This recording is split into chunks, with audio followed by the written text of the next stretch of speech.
Does it still say the wrong game or something? Ah, shoot. God, I'm gonna have to figure out how to do. Oh God, I thought I changed it. Ah.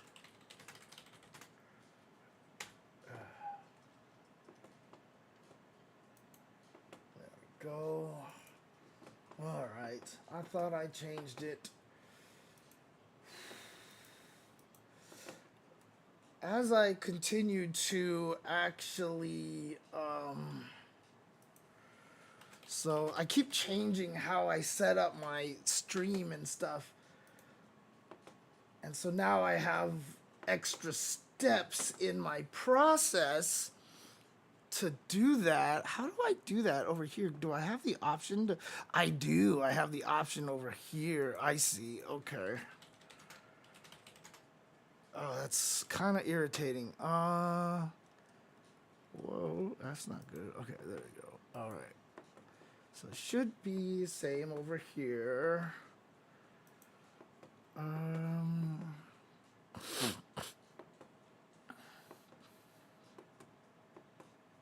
okay. Think I have everything right now.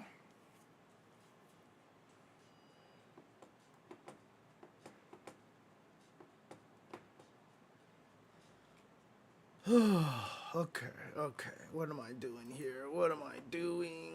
Have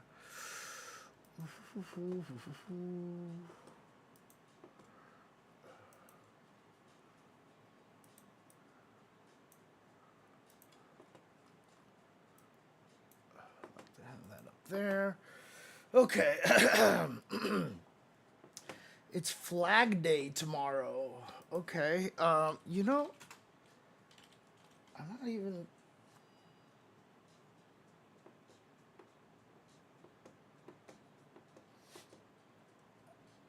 June. No, Flag Day is June 14th.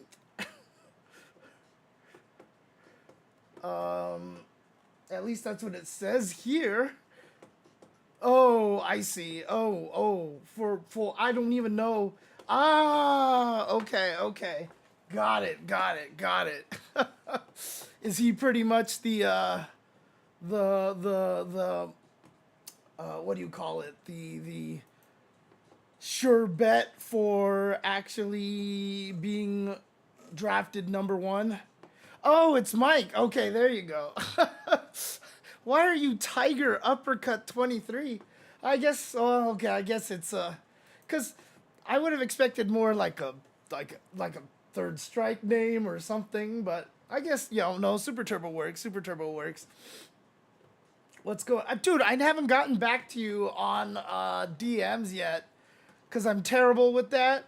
If I don't respond to your DM, Mike, anytime soon, please just ping me again and just be like just be like James, respond to me, and never feel like never feel like you are bothering me because I'm just terrible with responding. So feel free to just be like, hey, yo, dude, come on, and get me to respond. So I'm ADHD makes it so that I just forget all the time.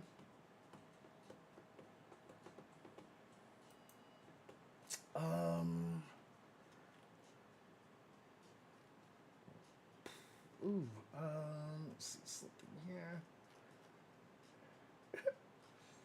Okay, what am I trying to do here? This is what I'm looking for.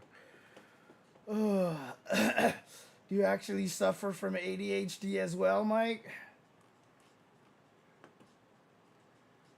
Um,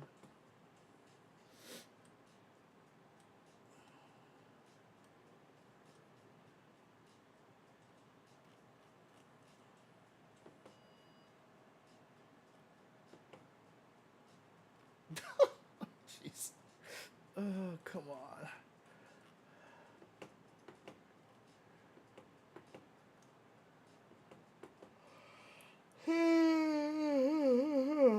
Oh boy. Okay. All right. What am I trying to do here? All right. Let's see if I can get this started over here. I'm kind of a mess right now. I actually feel a little better right now. I was coughing a little bit earlier. I mean, I don't even know if you can tell, but my like throat doesn't necessarily sound the best right now. Let's see if I am ready to go over here. I need to go over here, go over here, and I want this on.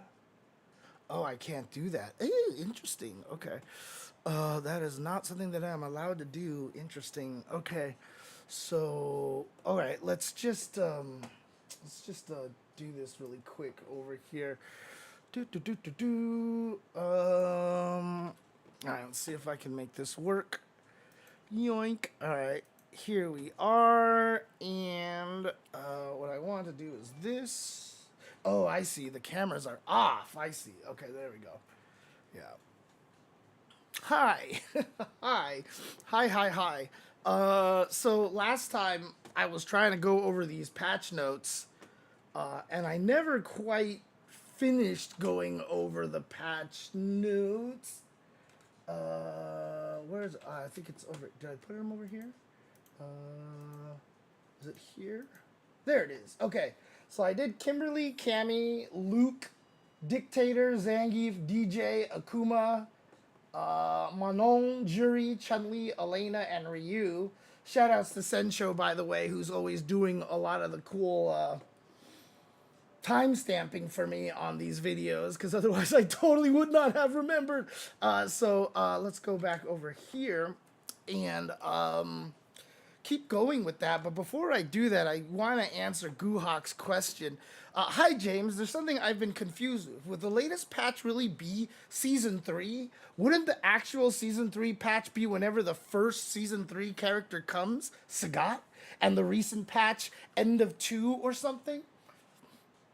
You know, this thought had crossed my mind as well, Guhawk, because if you actually look at what they say about this patch notes over here, is they say our focus for this end of the year content, I'm sorry, of our focus for this end of the content year update was various character tunings in addition to alterations to the general strategy of the game through a number of battle system changes. Like, they're literally saying over here that this is the end of the content year update, which doesn't sound like the Season 3 patch to me. I don't know. It's just me, but a lot of people say I give Capcom a little bit too much leeway, or like I think too positive. Dude, I do this with every company, and I'm always like this.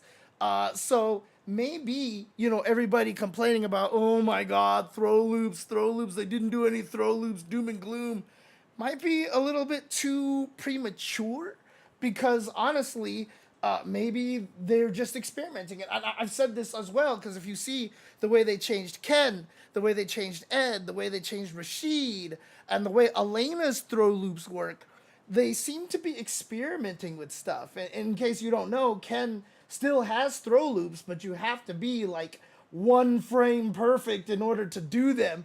So he has throw loops, but it's very, very easy to miss time.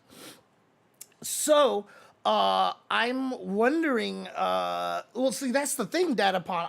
I'm not 100% sure. Now, as much as I'd like to believe that, no, this is not Season 3 yet. This is not Season 3. We're getting bigger. Well, to be honest with you, I mean, what they could be doing is they could have made all these changes to the characters, because they made a lot of changes. And then when who's the first character? Sagat. When Sagat drops, you know, they can have an ability to tweak some of the characters to see if they, you know, using this data, etc., etc. However, the biggest problem against this theory, Guhawk, which, like I said, is a credible theory. The problem is, if we look at 2024-05 over here, so this was the Season 2 patch, right? So the Season 2 patch is right here, and I guess this is what everybody considered the season 2 patch. And it makes sense because they definitely changed a lot of stuff here. But also, if you look, the naming convention of these patches, right? So the fact that they actually have distinctly different names, right? So it's update, update, update. Here's the next season. Update, update, update, update. Here's the next season. And so that's here, right? But you are correct that M. Bison was not released on this patch over here. And wait, was this the one where Akuma was added? Did they actually list him as just being added? Because actually, that's kind of funny now that I think about it, that they just don't list that. I think this, but that's the thing, right? So, but Akuma was season 1, right? Shoot, I don't even remember anymore. Holy crap. Akuma was season 1 patch notes, right? If I'm not mistaken.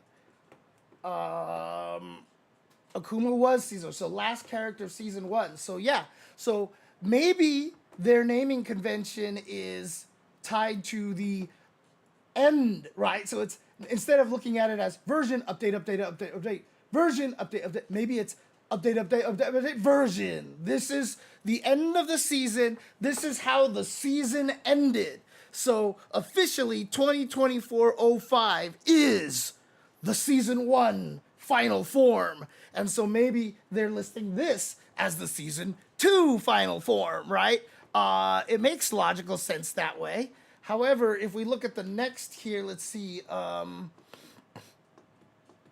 knockdown recovery, drive reversal. So this is the thing is, right, the first update of season 2 didn't really have much happening. And in fact, if you look, not even all the characters were touched, right?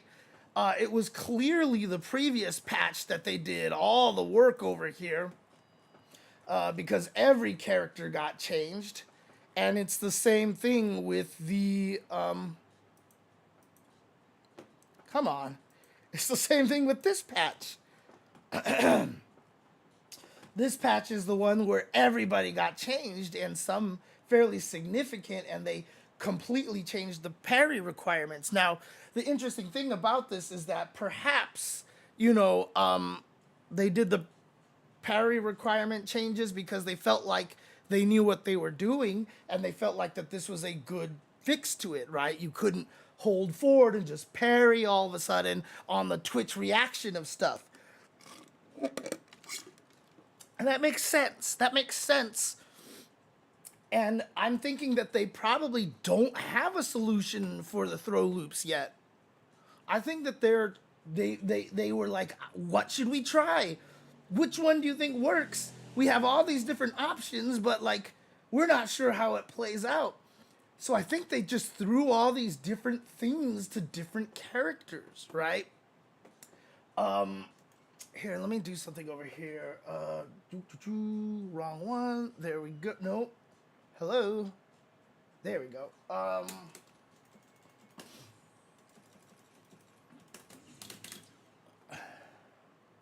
Right. It just looks like they're experimenting, right? So, see, like all of a sudden, Rashid has to do a dash, and whoops. What's the... Oh god, his throw loop is weird. Because the hard part for him is he has this run thing. So, like, that is odd. It makes him awkward to do, right? So, I think you have to do... Yeah. But see, that even wasn't even a true throw loop. And I have to be careful not to accidentally do that. Okay, that even wasn't a true throw loop. Jeez. I wonder what the best way... I mean, for those... Oh, do most people just drive rush it now? Oh, God. Not even really. You can time it. right? Like you can manually time it, but it's not automatically timed for you. But that's the interesting thing, right? So now we have a character who has to drive rush, manually time it, and in Elena, we have a character that has to drive rush and has a one frame timing. Like Elena could drive rush throw loop, but it's literally one frame. Now we have a character here who is not one frame, but you know, it's easier with drive rush. And maybe they chose Rashid because dash into throw is going to be a little more awkward thanks to his run. So he's a good character to test it out on. But I'm pretty sure he should just be able. Oh, can he actually not do it? See, can he actually not do it without the drive rush? Wow. Okay. Yeah, see, that's too late. So I think they calculated it exactly right, which is even more suspicious. Which is even more suspicious that he's calculated exactly right.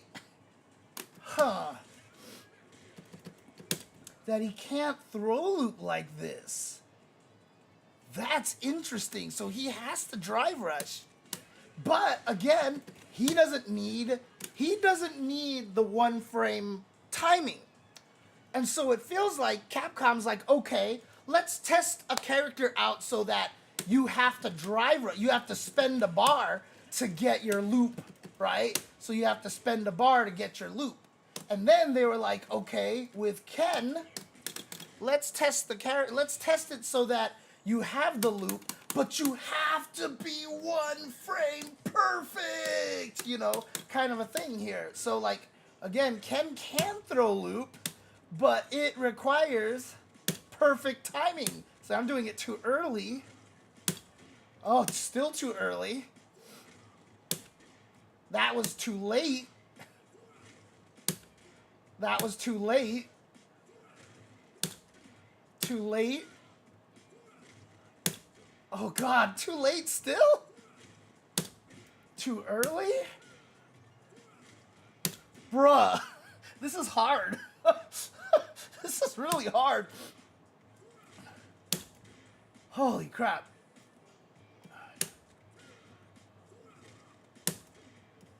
Bruh.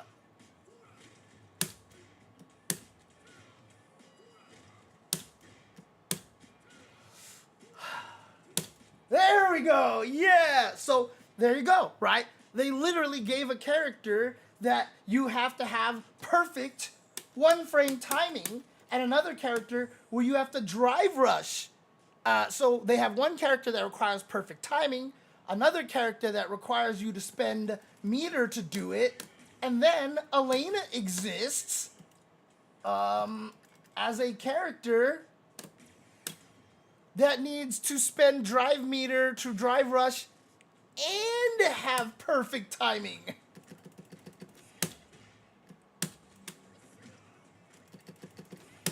I think they're just trying to see if people can get good at the one frame, and maybe the way to fix that is to force you to have to spend meter as well, or they're just trying to see how it is if all you have to do is just spend the meter, and that's Rashid, right? And Rashid and Ken happen to be two of the most used characters in high-level play right now. So, and then Elena's brand new, so a lot of people are going to be playing her. And so before Sagat comes out, there is a lot of information they might be able to gather out of this. But again, requires one frame perfect timing here. And they're trying to see how good people can get at these ridiculous one frame timings. There we go. Got it. Right? So literally we have all three of those right now. And those are the ones that were specifically changed. Ed was changed as well, but I don't think Ed was changed for the throw loop test. They wanted to make sure that Ed couldn't do this anymore, right? Oops.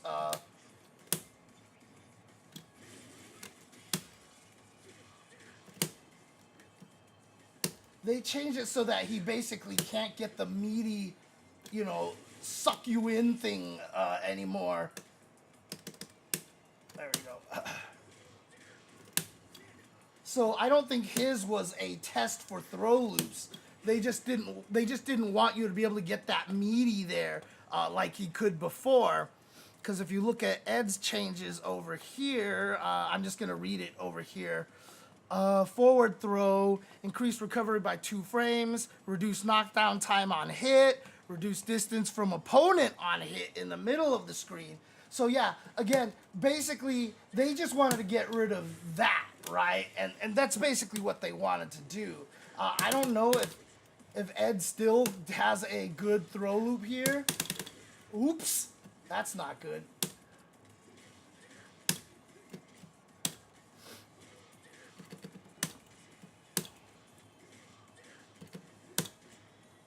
Can he actually get that, I wonder? So I don't think Ed can actually dash into it. Can he drive rush? Okay, so he can still drive rush into it. So he can do the Rashid, basically, right? So what they just didn't want to do was just give him the ability to land this. So I don't feel like this change was part of the experiment necessarily. But the other ones are very suspicious because literally they're like trying all the combinations and see how it works. And they just want to see if people can actually do it, you know? And what is the earliest you could... Yeah, okay, yeah, there's no way to kill rush forward and then throw at the right timing. So it looks like 31. Oh, dang, I still got that. Okay, that was 32. Okay, 31. Oh, I see. If I hold back. Okay, that worked. But again, if you hold back, well, what happens if I... No, yeah, see. What happens if I do neutral? Okay, it works at neutral. Okay. Yeah, so that doesn't work either. So Ed, in order to throw loop, has to do this one here. Okay. So he repeats what Rashid has to do.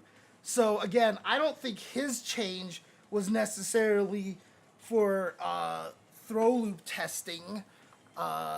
They just didn't want you to be able to do this anymore because it was so good, right? It was so strong to be able to have that. And so the characters that they did tweak, 2 of them, Rashid and Ken, have 2 separate fixes for the characters, require meter or 1 frame perfect. And then the brand new character they added, Elena, has both of them, 1 frame perfect and spend the meter. So I don't think that there's, like, a lot of people were really doom and gloom about this patch. They were just like, well, shows that their throw loops are here to stay. And I'm like, bro, like... Why are you making this assumption here, right? I mean, and do you not feel this weird experimental thing as well? I talked to another person. I talked to Kizzy K at CEO, and I was talking to him. And he was like, "I think that they're experimenting and trying." And I was like, "Thank you. I'm thinking the same thing. Like, I'm thinking the same thing." So I think the next patch could. If it's not the next patch, maybe the patch after that. It should be the next patch. Because we need to get to this patch before we get to Capcom Cup. Like, now. We need to be able to play it. So, hopefully the next patch, they gather enough data to figure out which throw loop fix they like the most. And on top of all of that, though, I really, really, really hope that they don't universalize it. I'd be okay with some characters keeping a throw loop. I'd be okay with some characters having absolutely no throw loop. I'd be okay with some characters having the 1 frame throw loop. Some of them need the meter, some of them need both. Like, I wouldn't mind having that variety depending on the character, right? Like, if they're an oppressive corner carry, a corner character, maybe don't give them throw loops unless you're Kimberly because her mix-ups are bad. No, I'm just kidding.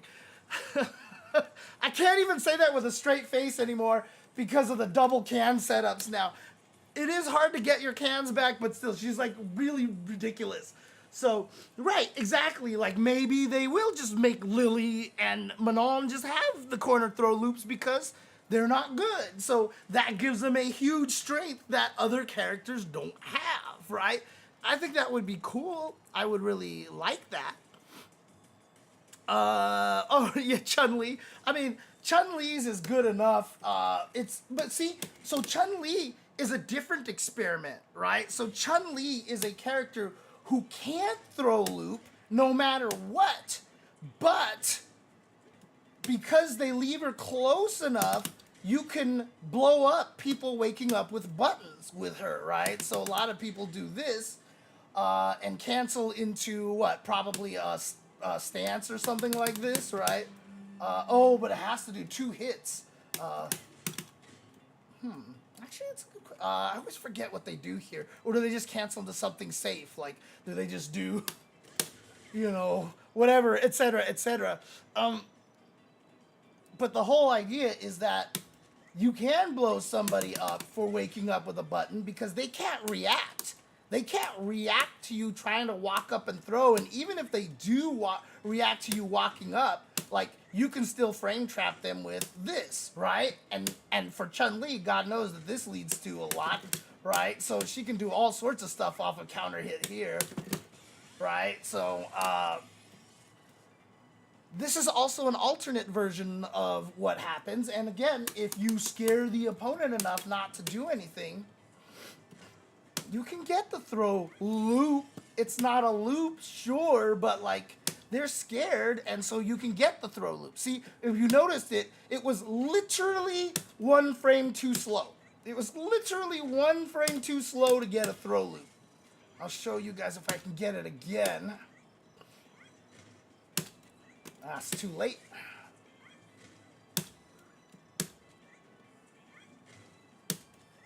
Ah, too late. There we go. Oh no, it erased it. Shoot. Stupid frame meter. Stupid frame meter. Oh.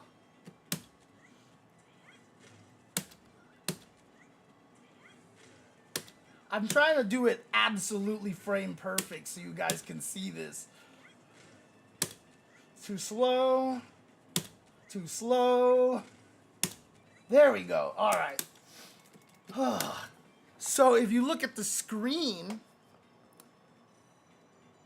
there are literally 4 frames of a gap right here, which is just the right amount. Actually, that means it's 2 frames too slow. Maybe they set her up this way before. Maybe they changed the rule on buttons beats throws or something like that. Who knows? But yeah, technically it's 2 frames, because even if it was a 3 frame gap, the 4 frames would beat Chun-Li, because attacks beat throws in this game.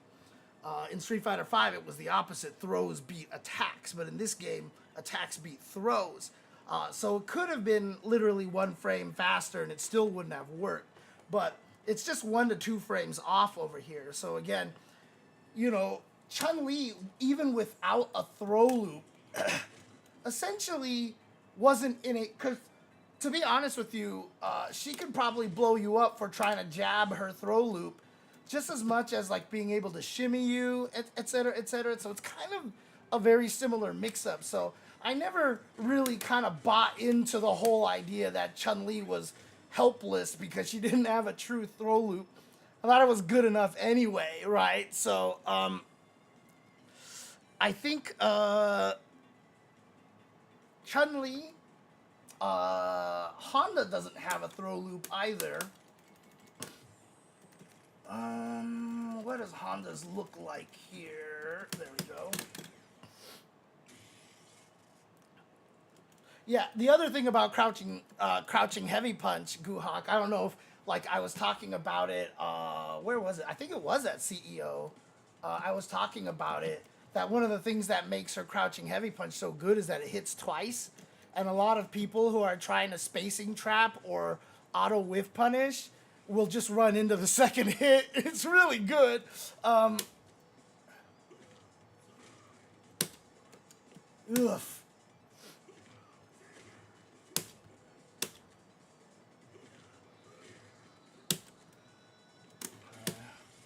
I'm wondering if he can actually do it any faster. Oh. I'm trying to get the exact same Chun-Li time. Yep, there's the Chun-Li timing, and it still didn't grab. Holy crap! Okay, so yeah, Honda's is a little worse than Chun-Li's, I guess. And obviously, oh, can it drive rush in there and do it, or is it too slow? Oh no, it looks too slow. Yeah, okay, it doesn't work. So. Yeah, so Honda doesn't really have a throw loop either. And again, I totally would be okay if they just spread it around, made it different for every character, made it so it made sense, right? If your character is super strong in the corner, maybe you don't need a throw loop. Maybe Cammy doesn't need a throw loop, right? Like, I mean, most people are going to be like, yeah, she doesn't need a throw loop. She doesn't need a throw loop. But, you know, maybe give Lily the throw loop. Like, let her keep the throw loop because, you know, she definitely could use the help, right? Oh, does Lily not have a throw loop either? Oh, come on, Lily. She just doesn't have a throw loop. Oh, no, there it is. Okay, so she's a drive rush throw looper. Okay, she can do that. Okay. So there you go. Right, and then, of course,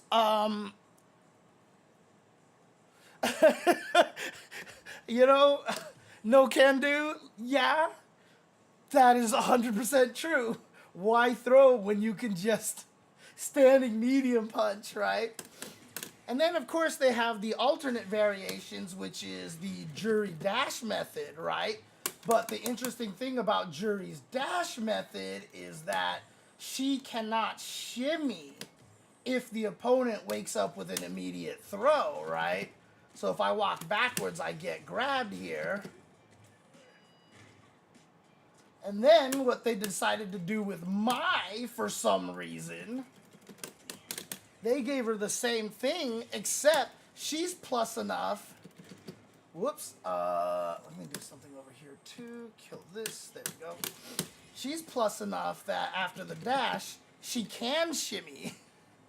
So we have a whole slew of different throw loopy kind of statuses that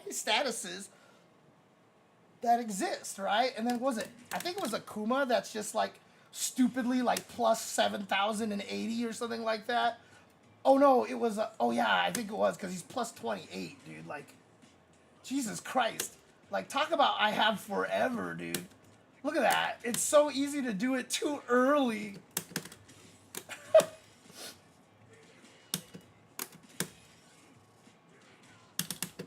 I'm trying to figure out like what would be the right frame kill for him. So if he didn't wait, oh yeah, because he's doing normal throw like this. What the hell was that? That's too slow for a throw loop right there. Okay, no, that's still too slow for a throw loop. Yo, you just have to manually time his. Okay, I see. So he's basically dash manually time, unlike the drive rush manually time. So yeah, you have to do his that way. And yeah, so that's easy. That's easy right there. So again, they have a whole bunch of variety here, right? So not everybody is exactly the same. So like, for example, Kimberly is an interesting one too because she has no frame kills for hers, right? She's only plus 17. She doesn't have any way to get frame kills. She has to manually time it by walking forward as well. But now it's instead of dashing and manually timing it because her dashing is too slow, she's a walk and manually time it. So there's just a lot of variety in this, you know?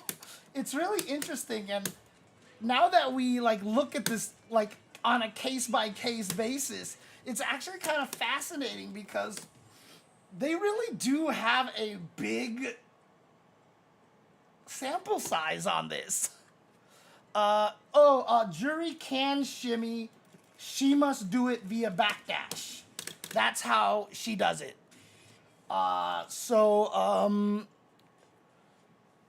Yeah, it'd be really interesting to categorize all these. Maybe whoops! Why did I do that? Maybe I'll do that at some point. If I actually get through these characters at a decent speed, maybe I'll actually do something like that. But, oops, wrong one. So she can backdash, right? And it's fast enough that usually, if you time it perfectly there you go, punish counter. It's like frame perfect to be able to hit them out of the recovery of that throw right there. You know, I'm sure she can do stuff like this, which would be a lot easier if you don't feel like, you know, trying to time it that crazy. Actually, let's see. Yeah, you should be able to do that.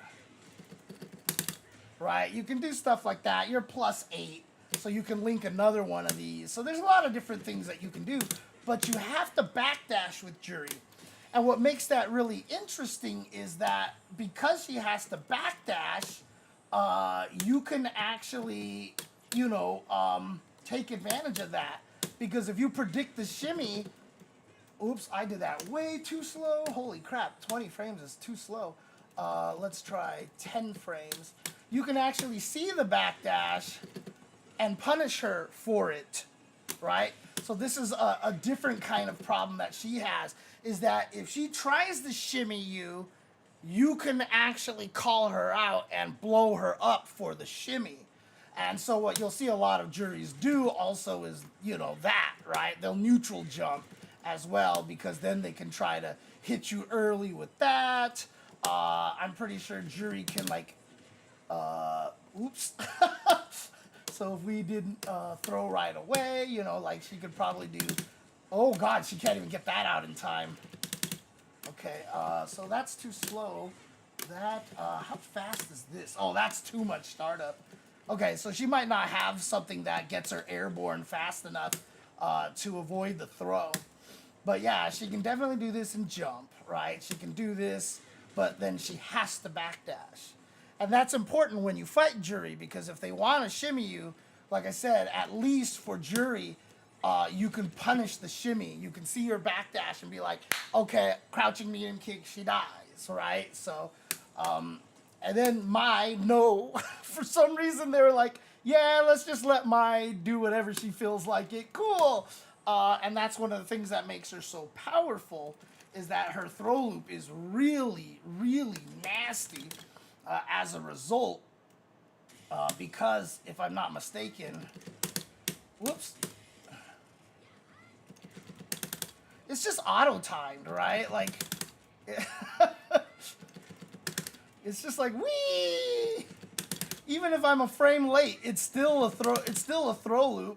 And then I can just do whee, and then she can actually shimmy, right?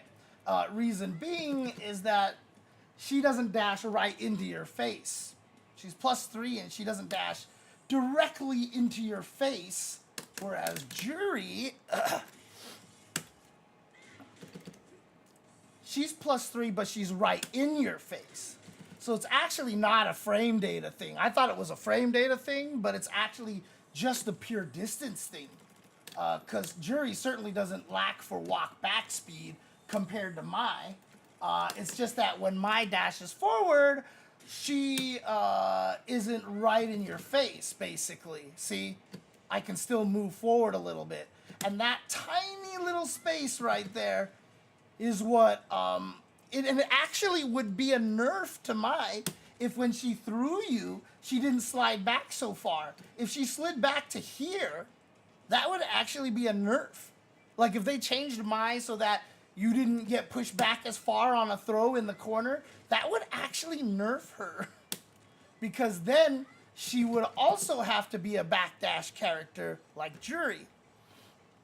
But again, it's really fascinating because, oh yeah. Can Luke convert that shimmy check?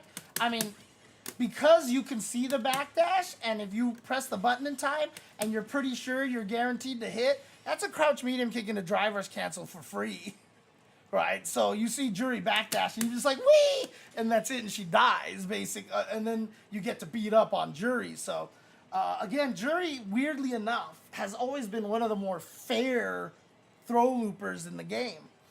Can they even drive rush, or is it just too far away? I guess they could do drive rush instead.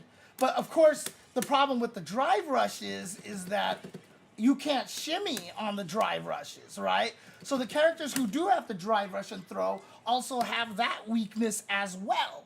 So if you're Rashid and you have to do that, I don't think he can shimmy anymore, right? So I think that's a problem here.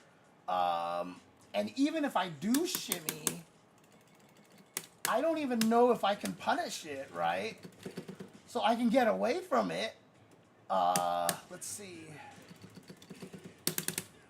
Shoot. God, none of my 6 frames reach. Yeah, so there you go, because he has absolutely... so it's a nerf because when she dashes up, if she didn't get pushed as far back by pixels, she would be right up in your face, so if she tried to shimmy, she wouldn't be able to escape in time. That's why it would be a nerf. Right now, she can actually shimmy you, which is super, super powerful.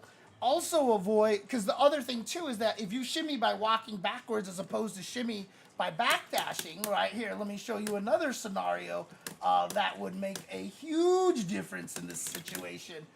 Let's see if I can make, I think Guile's should work. Let's see here. So if I tried to shimmy Guile by backdashing, this is another problem. Because the most powerful thing about shimmies is that shimmies act as throw baits plus wake up blocking. Shimmy has that extra benefit to that. And as you can see here, because she has the backdash, she's also susceptible to just people waking up with an OD move. Whereas Mai, because she can walk out of your throw range, she gets to do that. So if she tries to shimmy, she also gets to punish wake up OD, right? So if I change Guile to, instead of this, go for the throw, like so, it covers both scenarios. And again, that's freaking fantastic. That's really strong. Being able to, you know, be able to walk backwards still and get the shimmy. It's a very, very powerful thing to have. So for the characters who have to drive rush, like Rashid, the biggest weakness of that is that there's no shimmy option for the throw loop, which is why, honestly, drive rush into throw might be a really good option to force all the characters into. However, like, you can see the fastest I can get away from that, let's see, I am +6, I'm +6, but nothing that I have that 6 frame hits that far because I'm super slow, right? I mean, I'm super stubby. See, that's not gonna hit in time. Other characters, it might be different. I mean, let's take a look. Because we also said that Lily is a drive rush throw loop character, right? Oh, I haven't even gotten to any of the explanations yet. Don't even sweat it. Oh, she can't even do it. So she can't even backdash in time. So she can't do it. She can't even backdash in time. So while Rashid can backdash in time, Lily cannot. So the nice thing about it is if you force people to drive rush into throw, and if you build the character right like this, then they can't shimmy you. If they can't shimmy you, holy crap, that makes the wake up game, that makes the throw loop game so much easier. Because the reason why nobody ever wants to actually tech is because if you don't know, if they shimmy you, like, right? I mean, like, all sorts of shit just starts happening to you. And Kimberly does no damage. Like, so everybody else can just, like somebody will just blow you up for that really, really badly. But if you're forced to drive rush and you don't have the ability to shimmy, now people will try to tech throws more often. And delay tech is actually going to be really, really powerful. Because then basically what you would have to do, so if I delay this by like 4 frames like this, and let's say I have to drive rush in, right? If I try to throw you, you'll still escape, but if I drive rush into button, you'll block it, right? This is the power of delay tech, right? And just to prove to you guys that he will throw, whoop, there we go. So I'll delay it even a little bit more. So this is the power of delay tech, is that if I do a meaty like that, you're fine. But if I try to throw you, the window is large enough that you can get away from this. So the only thing that I can do is late button. Like that, right? So I have to call that out and do a late button. This becomes Street Fighter 4. This is what you had to do in Street Fighter 4. This is the only way to beat crouch teching, was just to learn to time your button late enough that you hit them at the startup of moves, right? But what makes that happen now is that if you call that out and you try to beat that, you just lose to a wake up 4 frame. And so it creates a different mind game. The fear here is that if we do nerf throw loops, perfect parries are too strong in the corner. However, not even necessarily true now, because I can switch between things that you have to perfect parry standing, things that you have to perfect parry while crouching, etc., etc. So it's not even really, a concern anymore. So honestly, like, drive rush into throw might be one of the best ways to fix throw loops. You can leave the throw loop there, but now the shimmy isn't a threat anymore. So I don't think it'll be a problem.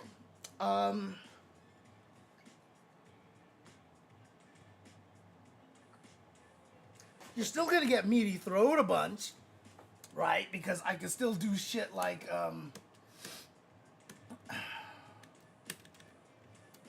so if I make him wake up and throw instantaneously, right? So we'll see him do this. Oops.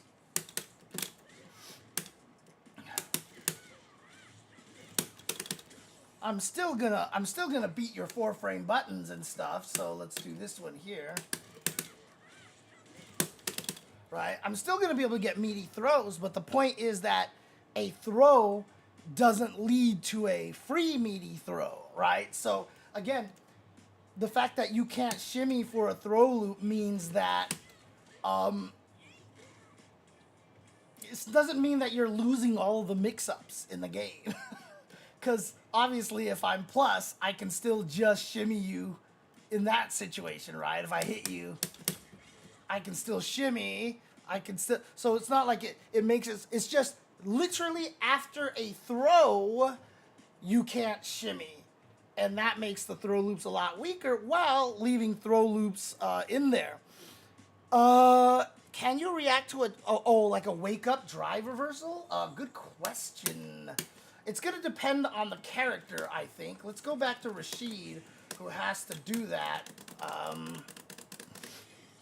So what we're going to do here is block after first hit, block type, drive reversal on recovery, like so, right? So I think that's how you set it up. Yeah, there you go. Okay.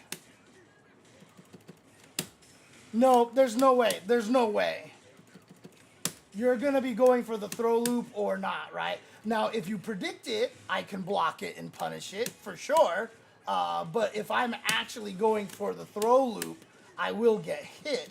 But I can bait it out this way. Right? And, again, that might just depend on the character. Let's see if Lily can do that. Let's see if Lily can actually do that.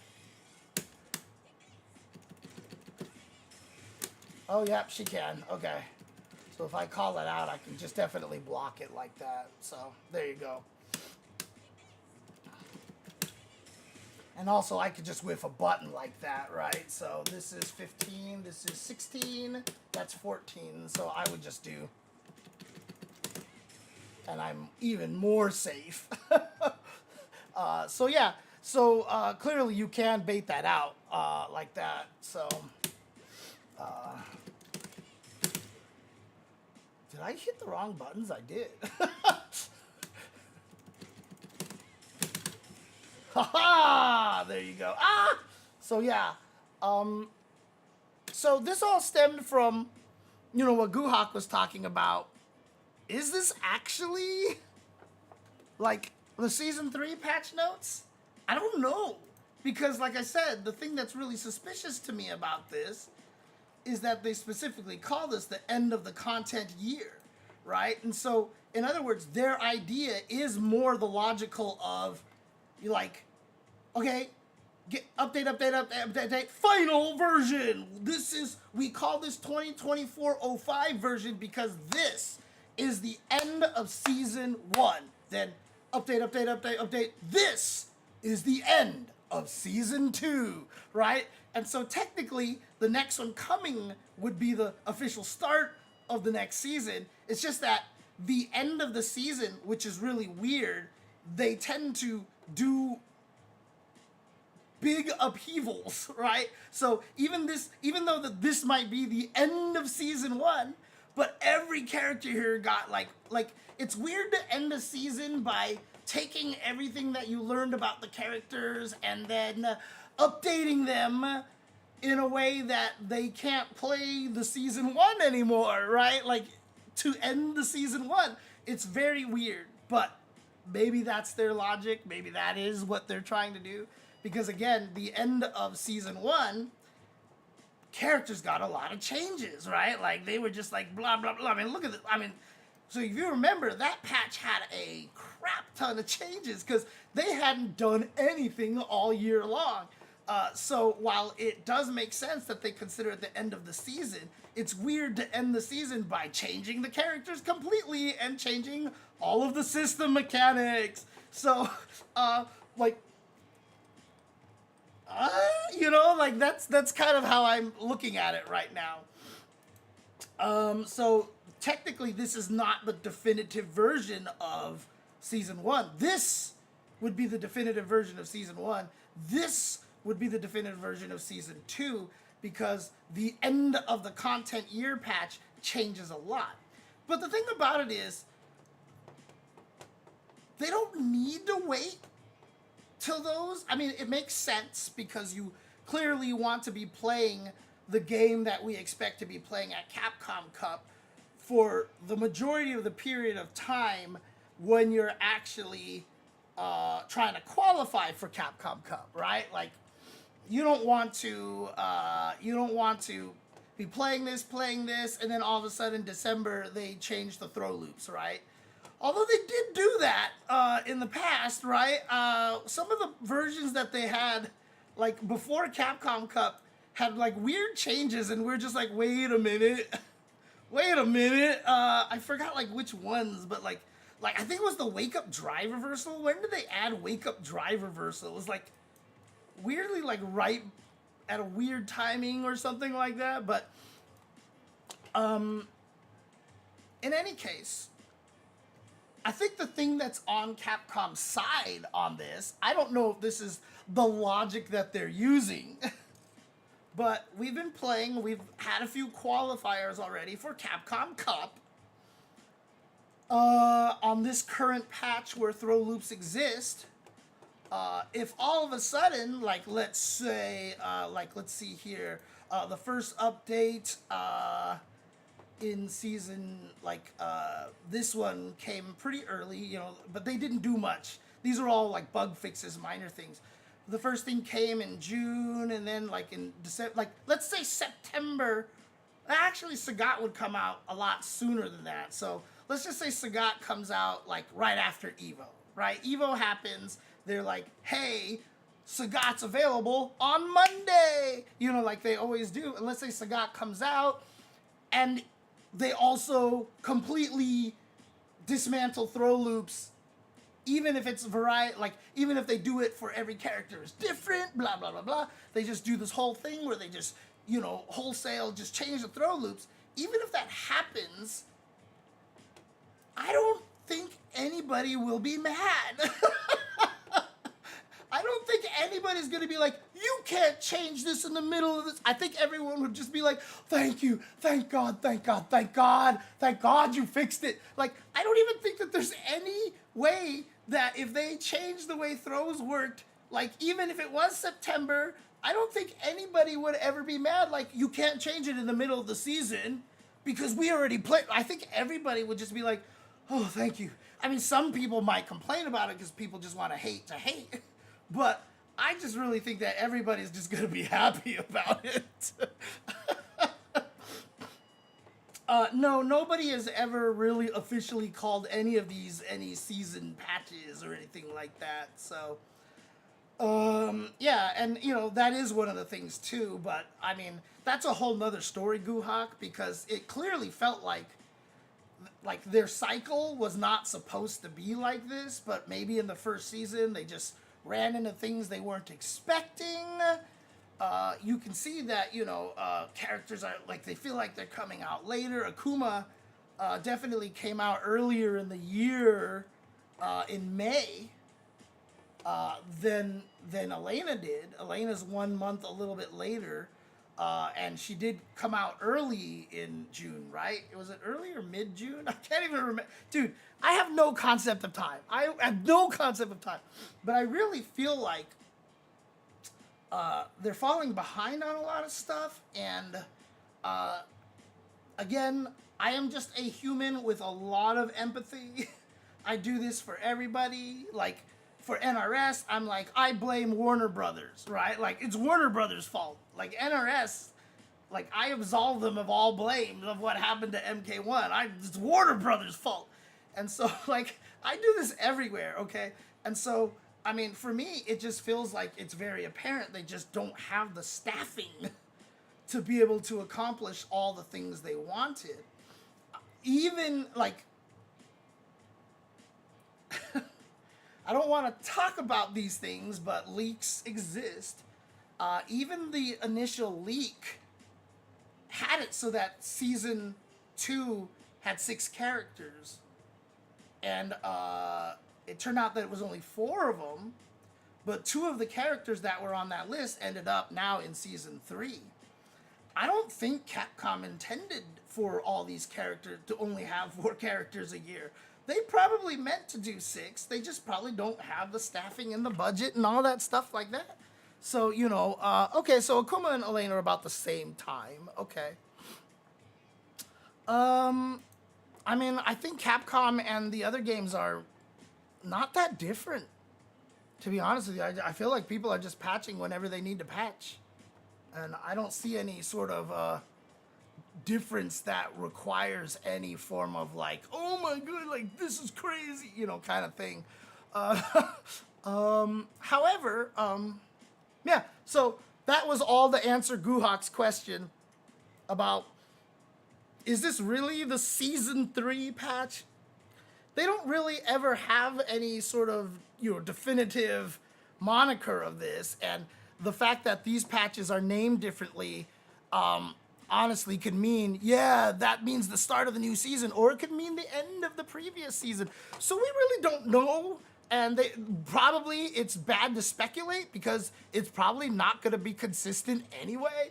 And so a lot of the people who are like, oh my god, throw loops are here to stay, like, why? Why do you think that? Like, why do you think that they wouldn't, in the summer, potentially change it when Sagat drops, right? Okay, you're like, well, season 1 they didn't change. They don't want to disrupt the tour. But like I said, if they disrupt the tour by nerfing throw loops, I think that's just like going to be like a 98% like approval rating, right? So honestly, that's fine, Guhak. I like talking about it. I think it's really interesting topics here. So, anyways, yes, exactly. 1 hour answer. Holy crap. Let's go ahead and go to these lists. Okay, so let's type into a notepad here who I have left to do, right? So again, here's my YouTube page here. So let's come back over here. I'm pretty sure I need Jamie. I did Manon. Yes, I did Manon. Shut up. I did Manon. I did Kimberly. I have not done Marisa. I have not done Lily. At least I don't think I did. I did not do Lily. I did not do JP. Although JP's is kind of funny, to be honest with you. Okay, I'll just tell you this. If I do the same thing where I say, hey, if you sub to my channel or gift sub to somebody, you get the next pick. Nobody pick JP, okay?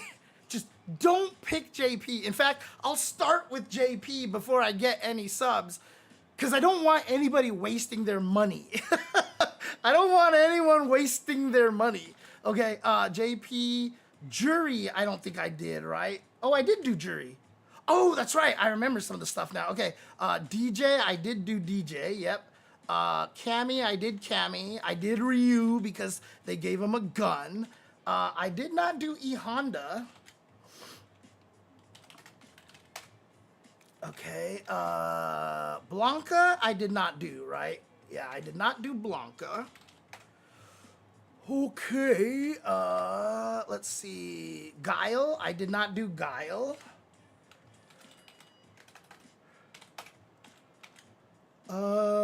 Ken, I didn't do Ken, did I?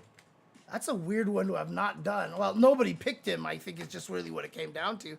Chun-Li, I definitely did, yes. Look at that. That one was like 40 minutes of me laughing Chun-Li because she was crazy, dude. Zangief, I definitely did Zangief. Yep, I did Zangief. Dalsim, I did not do Dalsim. Dalsim, I did not do.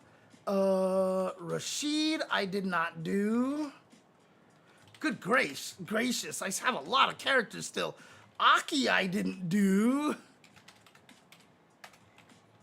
Ed, I didn't do. I did Akuma, though. I did Akuma. And then I did M. Bison, but I didn't do Terry, if I'm not mistaken. Yeah, I did not do Terry. So there you go. These are the characters left. So last time I did 1, 2, 3, 4, 5, 6, 7, 8, 9, 10, 11 characters, but also testing Elena, which took a long time. That was like over an hour. That was almost 2 hours of testing with Elena. So yeah, so I have 1, 2, 3, 4, 5, 6, 7, 8, 9, 10, 11, 12, 13 characters here.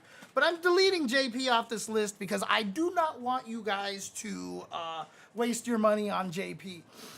So, I mean, I will start with JP. If anybody subscribes or gift subs, I will let them pick the next person from this list.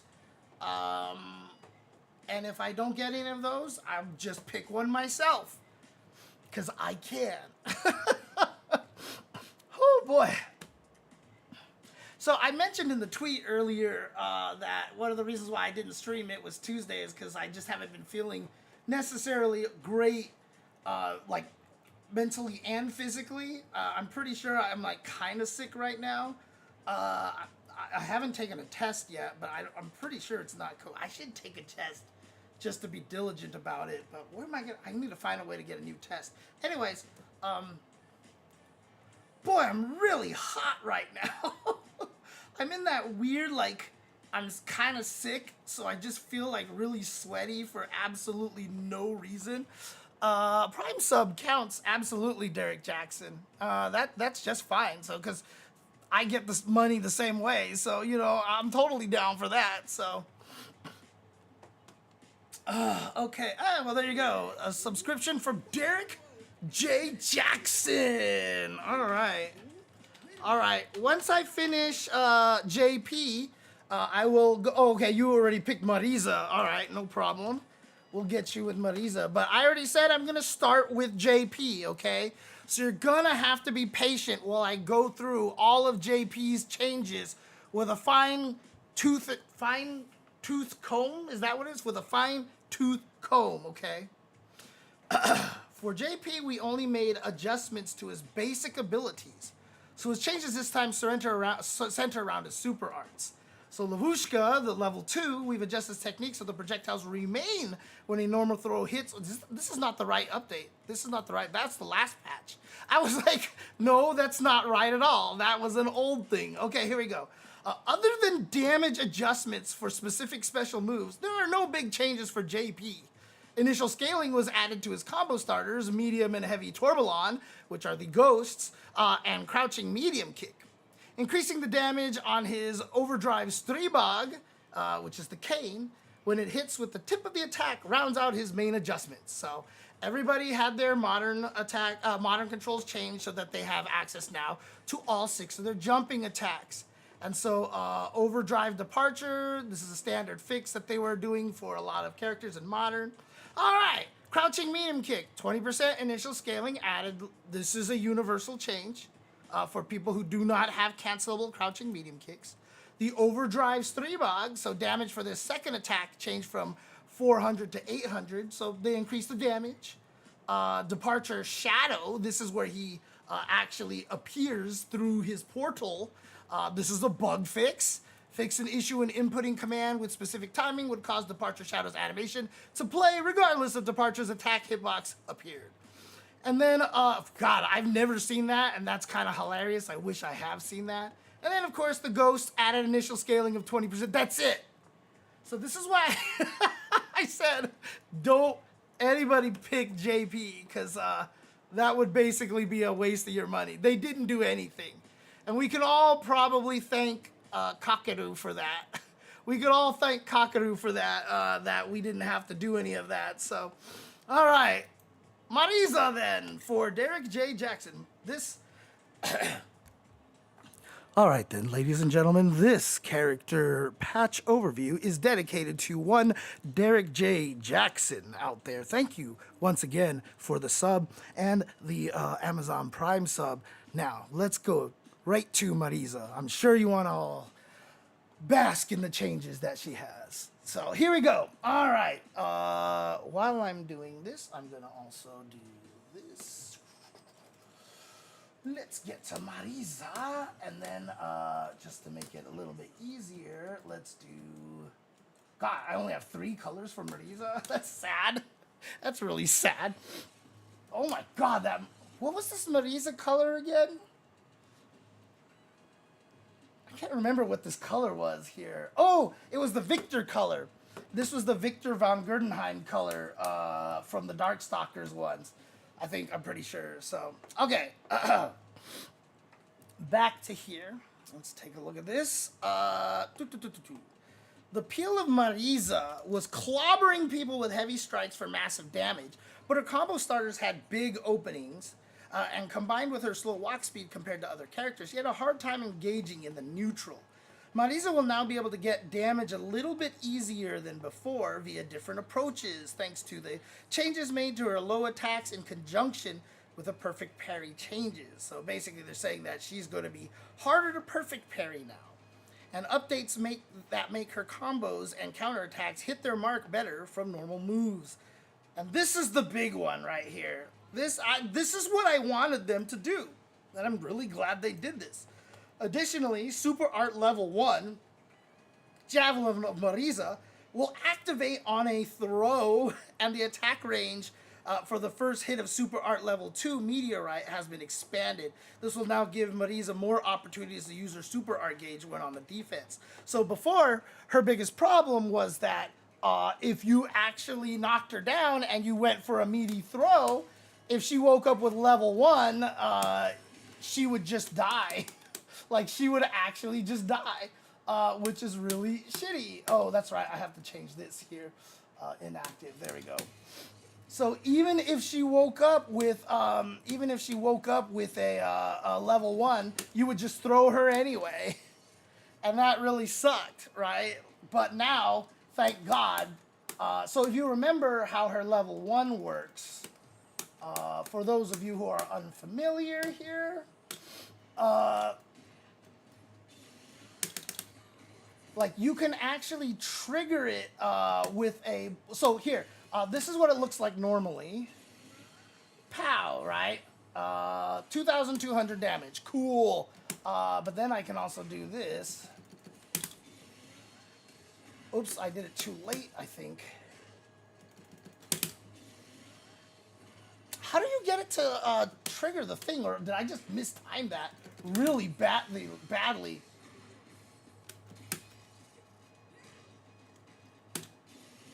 Like, what's the? What the heck? Because it has the alternate, right? It has the alternate. Oh, she has to hold it. She has to hold the buttons, and I can't make her hold the button. That's why. She's just letting go of it right away. Okay. So what I have to do then is this. That's what it is. God, jeez.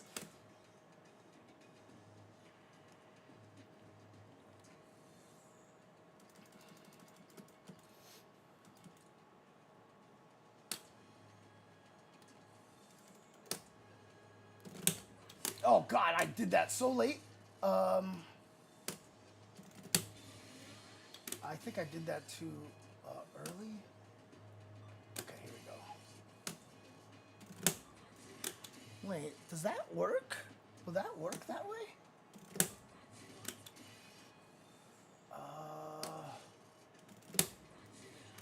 Okay, I need to test this here.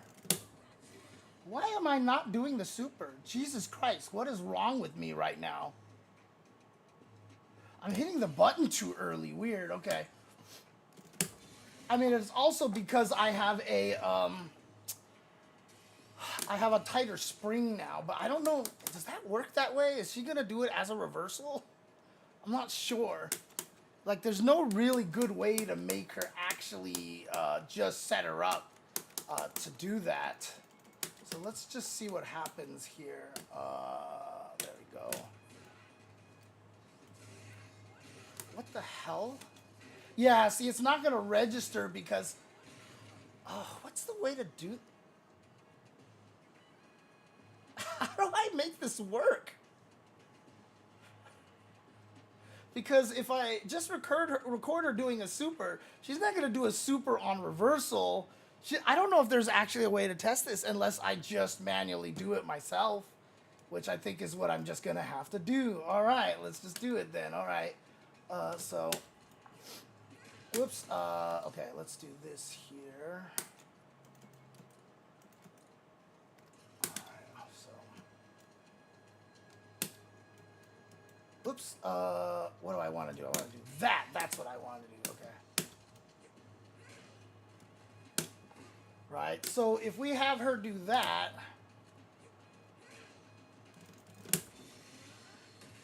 see, there. So I get that triggered, right, when she actually absorbs that if I hold the button.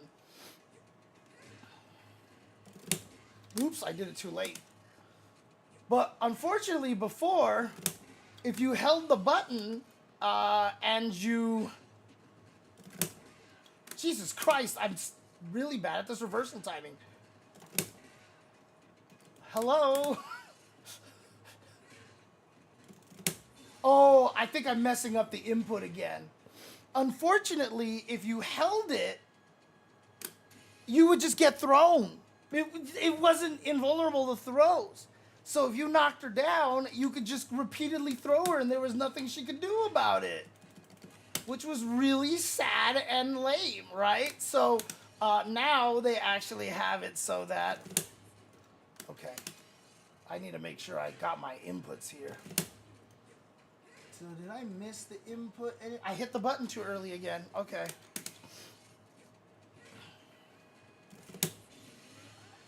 But now the throw actually triggers that. So that is a big, big, big difference. And a very, very nice change for her. Because now she doesn't need to use the level 2 just to get out of a situation, right? if you're gonna meaty throw, she could not actually level 1 you before. So this is a big, big, big deal. So that's a really nice change. So again, modern controls, same kind of things. Modern controls over here. Input timing window, modern control changes. So crouching light punch here. Advantage on hit changed from 3 to 4. Advantage on block changed from -3 to -1. And the drive rush cancel timing is now 1 frame later.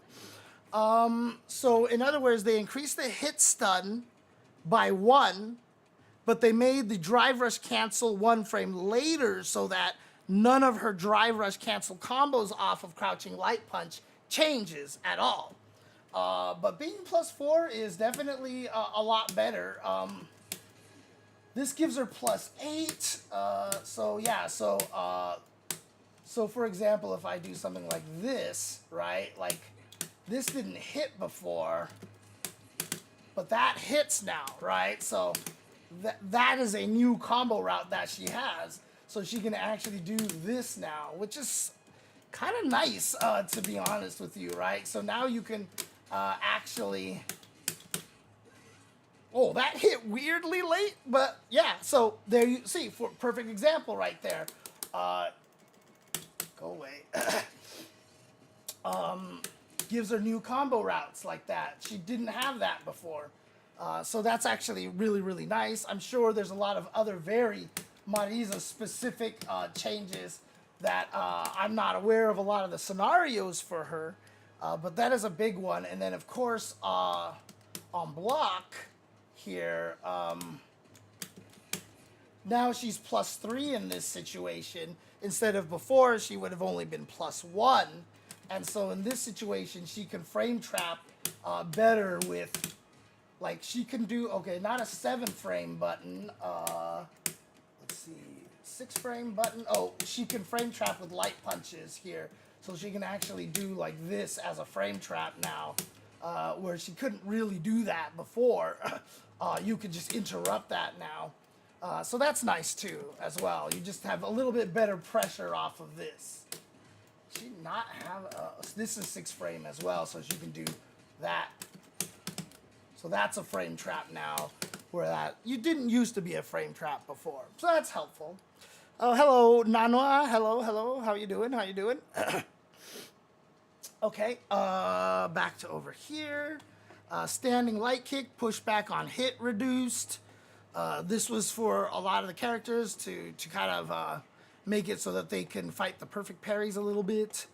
Crouching light kick. Advantage on hit changed from 0 to +2. Okay, that's, again, same thing. So it seems like they're trying to make her punish counter, her drive rush stuff a little bit better, right? So if I do this, now I'm +6, right? So before I couldn't actually do anything. Does anything combo off of this? Oh, there you go. Okay. So now I can do, right? So I can do something like that. Right? So now I get a combo off of drive rush crouching light kick. Because before it was only +4, which means only jab connected, and I'm sure that meant like, see, that's not gonna hit, but that hits. Whoops. Oh, there's still ranges where it misses. But it's going to hit at a lot more ranges. So again, they've kind of powered up her ability to get in. Obviously, it's going to change the frames on punish counter as well, but you don't really punish counter with light buttons all that much, you know? So if you're doing a shimmy, you're going to be using a button much stronger than a light button. So I feel like a lot of these changes are more, well, you have to get used to that timing. It's a little later than I think, but it's kind of nice, kind of nice. Nanwa, that's what I've heard from just about everybody about Tekken, right? Most people are not happy about that. Crouching medium kick, advantage changed from 2 to +3. Ooh, and initial scaling added to 20%. This is going to be a good one actually here. So this one is a good whiff punishing tool, I think. The range is, you know, is far. It doesn't look as far because she's large and the animation, but it is still farther than most people's crouching medium kicks. And so if we do get a punish counter here, we do get a +7. But I don't know if anything hits. Yeah, I don't think anything hits from that range, actually.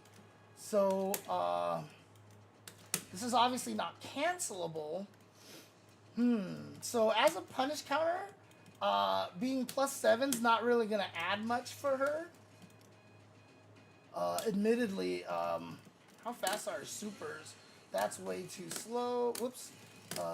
This is 13 frame startup, so that's not going to work. And this is 9 frame startup, not going to work because I'm only +7.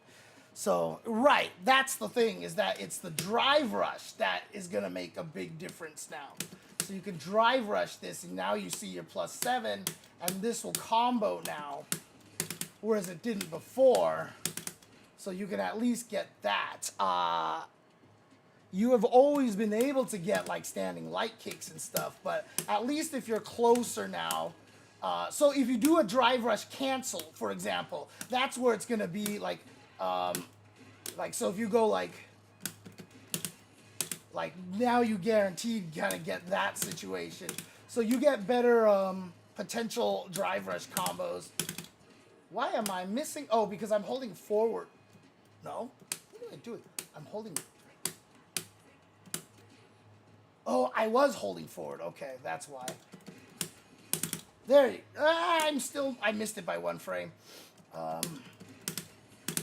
There you go. Finally, 3-hit combo. So yeah, you can do more combos off of that. Get better damage combos, in other words. And that's going to be important too because, let me see something. So that is cancelable there. Like, can you do...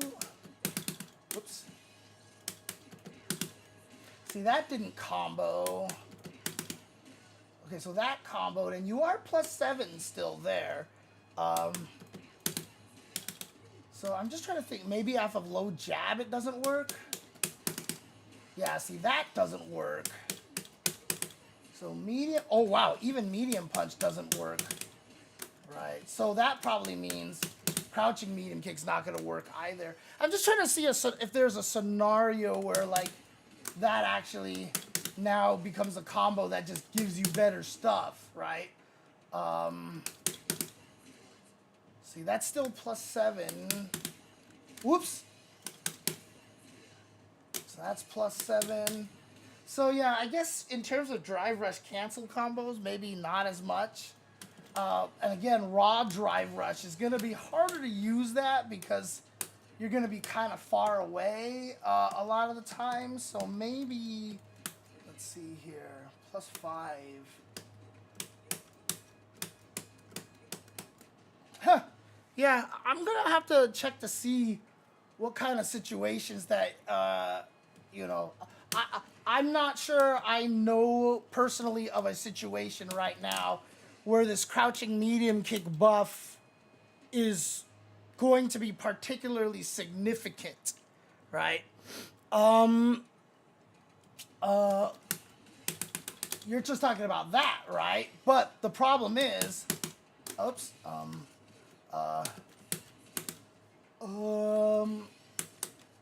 oh, right. Okay, I see what you're saying. Well, so the problem is that's a raw drive rush, right? So this is a raw drive rush situation. And, right? The problem is that it's going to be really hard to get that close on a drive rush and hit with it where you're still in range for the standing medium punch. So clearly this is, you know, a new combo route that she has. And so I was trying to find what I can actually cancel into that would give me the advantage, you know, to have it work in that case. But I can't find a situation where that is practical. And so most of the time, if you're going to drive rush medium kick, you're going to be hitting from that far away, right? So it could be a situation where they're just trying to benefit, like if someone whiffs a button and you drive rush, crouching medium kick. Now I'm plus 10, right? So now plus, what was that? Plus 11. So for sure, I should be able to get all sorts of things after that, right? So then I can do, right? Or even if I drive rush counter hit, I should be able to get that as well, because counter hit's going to be plus 9. So if I interrupt a button like this, oh, come on! Jesus, that has no range. I'm sad. I'm sad. I'm very, very sad. It's a good meaty now. Okay, so in other words, you know, you like do stuff like that, basically. You just use it as a get in meaty, which makes a lot of sense. Has faster startup, which lets you, you know, drive rush a little longer instead of trying to meaty with a slower button, etc., etc. So, okay, yeah. I mean, again, that's a very subtle change. Obviously, not necessarily gonna be a huge deal for her. So, can now be canceled to a super art until the second active frame. So basically, they just wanted to make crouching heavy punch hold easier to cancel. Actually, this is brand new. This is brand new. She wasn't able to cancel into super art at all, if I'm not mistaken. The fact that this is cancelable into super art is brand new. And, you know, obviously you can hold it like this.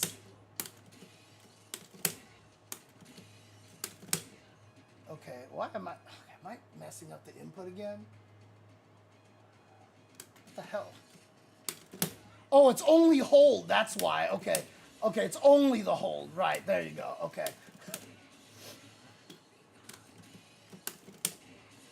So if I just hold it, oh, okay, if you just hold it all the way, it works. Holy crap, that's a lot of damage. Holy crap. And I know that she's got all sorts of funky stuff now where she, you know, gets like, you know, multiple, you know, stuff like this, right? Like she's just doing gobs. I mean, that was almost Half-Life on 3 hits, right? So, you know, if you do like a shimmy, like, you know, you knock him down and do it like a slight shimmy and actually can hit him with this, like, I mean, this just by itself just did 4,520 damage. So I know that, like, she just gained like all these ridiculous combo routes with this cancel here that does a lot more damage here. So 2 hits of frame stop added just to make it so it's easier to combo into. Standing heavy punch, increased buffer time at the end of recovery. If you're wondering what that means, is just that after standing heavy punch like this, the next button you can press really early and the next move will come out still. Again, there's input buffer. I thought it was kind of like a universal thing, but apparently every move can be programmed uniquely to have different amounts of input buffer during their recovery, which is the weirdest way to implement it, but does allow them to do this. So basically what it is just it's easier to link after her standing heavy punch and stuff like that now, because before, you know, like, this is +4, you might accidentally go, and then hit the button too early, and then nothing comes out because the timing is a little weird, etc., etc. So that's a nice little, that's a quality of life change. That's a quality of life change.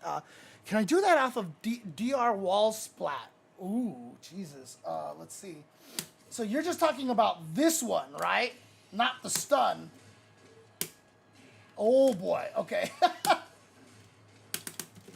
Whoops. So clearly you can, but there is a lot of scaling after the wall splat. It just adds a lot of scaling. So obviously you see there's only 3,120 damage. When the oops, she's blocking. I gotta change that back, dude. Oh my god. Whereas the full charge hold is only less than 300 normally. So yeah, you can do it. Now, what if I hit you? Yeah, it still works. Ugh. And that one has much less scaling, right? So maybe if you hit them into it, it's worth it. Blammo. So there you go. So that's that. Let's see. Heavy 2-hitter, heavy punch, increase knockdown time on hit by 7 frames. So that's obviously just this thing here. So you get, you get 42 frames, huh? That's a safe jump. So they made this a safe jump setup now. Okay, so obviously up from farther away, it's going to be harder. But in the corner, yeah, you get safe jumps now. As soon as I saw that 42, I was like, oh, really? So now in the corner, if you ever get anything like, what's the startup on this? This is like 12 frames here. So if you ever do get something, you know, where you're just like, oops, I always think it's back heavy kick. Because I don't know why, a knee feels like back to me because you're not hitting with your foot. I always think it's hold back. See, I did it again, actually. It's only +4, huh? Okay. That's +7. That is +6. That is +7. She doesn't really have anything that gives her super advantage-o frames. But regardless, you know, if I do manage to hit this, this gives me a safe jump setup here. Let's see if I'm point blank. Do I get a safe jump? No, I don't. Okay, too far away. So it's a safe jump only in the corner, but that's still nice, right? That's still nice. Does charging her jump heavy kick, it should not. Oh wait, it might actually. Yes, it does. It does. So you don't want to charge it. So the reason being is that a lot of times when you have different moves in the air, they add recovery to it. So if you look, if I do this with Marisa like this, you see there's 3 frames when I'm landing right there, 3 frames when I'm landing. If I hold, so like if I just let it go out like this, right? So if I just do this, you see there's 3 frames of landing. If I charge it, oh, it's only 3 frames. Never mind. I think it'll be the same. I think it'll be the same then. Okay, so when you charge your jumping heavy kick, it's the same. Never mind. Okay, yeah, only 3 frames of landing. So yeah, it's still a safe jump. It's still a safe jump. Oops, that was too early. There you go. So yeah, it's still a safe jump then. Okay, cool. Well, if you do a juggle combo, you have to be careful because what's gonna happen is, what is a juggle setup that she has? I know she has like, because the hardest thing about her is I know she has like 9 million target combos, and I never remember how to do them. Oh, that's the one right there. Oh God. Oh, but is this cancelable? No. The problem with it is that, so you always have to remember the knockdown is not going to be universal every time you hit them with a move. The key is how high they are, right? Because when you hit them higher, they take a little bit longer to fall down. So if I do that, I'm now +46. That is no longer a safe jump. If I do this, I am +42 because she doesn't have as far to fall, right? The second hit has the same trajectory, but if you hit them out of the air higher, they're going to land. They're going to take a little bit longer to land. So you always have to remember that when you juggle people out of the air, it is different than when you hit people on the ground. So you have to have different setups for all those situations. So that is something to remember. And again, it sounds like, oh my God, it's so complicated. It's really not. It's just like that's how the world works. Like physics. Like if I'm gonna hit you and you follow a certain arc in the air, if I hit you with it higher up, it's gonna take you longer to fall than if I hit you on the ground. So it makes sense that I have more frame advantage. So it's again, it's interesting how a lot of times people see these things like, oh my god, these combos are so complicated. Like, why is it different? And blah. It's just physics. It's just physics is all it is. What's up, Ani? How you doing? How are you doing? Let's see here. By the way, I don't think I ever had a chance to ask, but I mean, I did see your pictures with Daigo, so I'm pretty sure you had a really freaking good time in Japan, Ani, and I'm really happy for you that you were able to go, because that's really cool. Not only were you able to go to Japan, but you also got to watch Blas. You actually got to watch Blas kick some major ass. Pink. Like, wait, that's a K-pop band? Or are you talking about American Pink? I have nothing. I don't know anything about J-pop, K-pop, whatever. That's a K-pop, J-pop band group, right? Something. I'm sorry. Oh, I see what you're saying. You just saw Pink. You just saw, because you capitalized it. So I thought you were referring to a band. Sorry. My bad. Okay, I'm going to move on now because I feel stupid.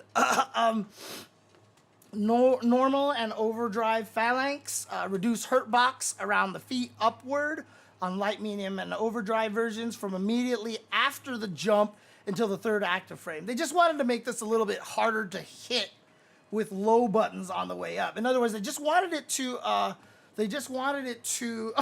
it's fine. I'm kidding. I'm not. I don't want to act. Well, I do still feel kind of stupid, but don't worry about it. It's not your fault. They just wanted to make it so it was easier for her to low crush things. So they reduced the hurt box around her feet upward, so it low crushes a little bit better. And for the heavy version, the adjustment in number 1 to the hurt box and feet occurs 3 frames faster. So the heavy one low crushes really fast compared to the other ones. And that makes sense because the heavy one is the longest, gives you the most benefit. But, that means that if you can low crush things, it's not, the benefit is not going to be as ridiculous because it's going to be harder to hit people. So, dude, I mean, I can imagine. I know you've been a Daigo fan like forever. So, oh, you actually got to do a shot with Daigo?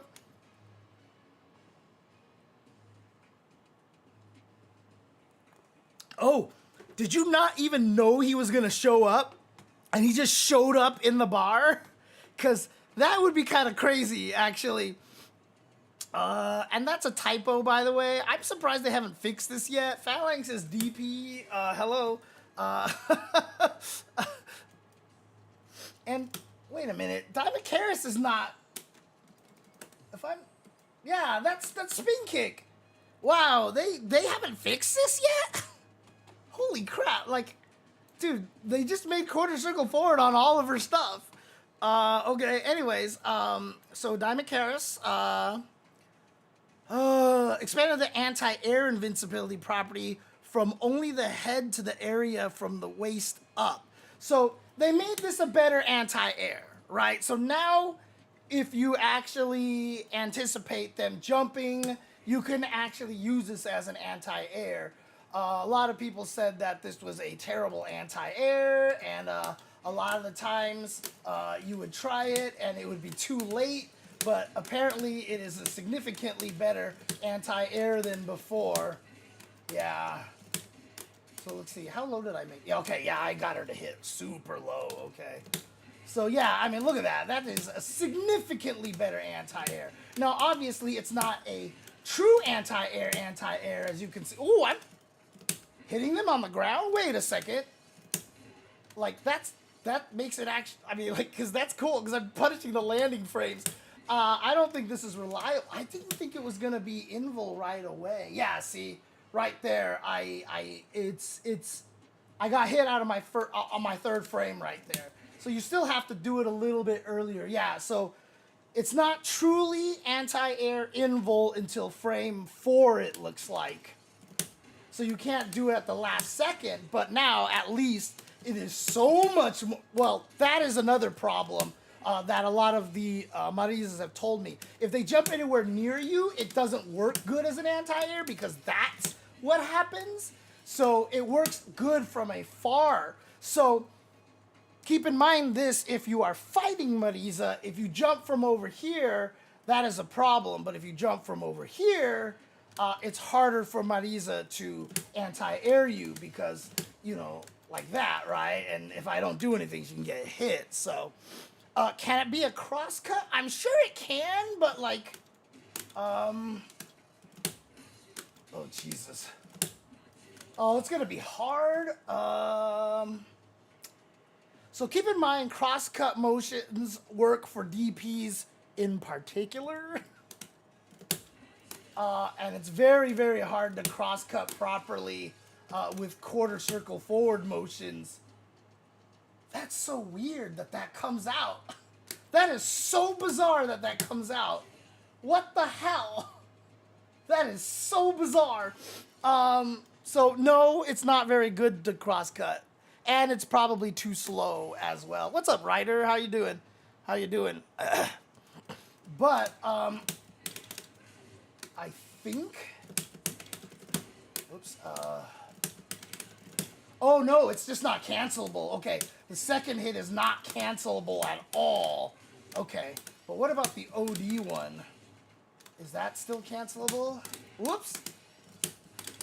It's kick, right? Yeah, okay. No, it's not. Interesting. Okay, so it's not cancelable. Yeah, see, I glow blue there. Yeah, so she doesn't glow blue. They didn't want to let you be able to combo into a super with that. That makes sense. Okay. Oh, you're just talking about, like, something like that, basically?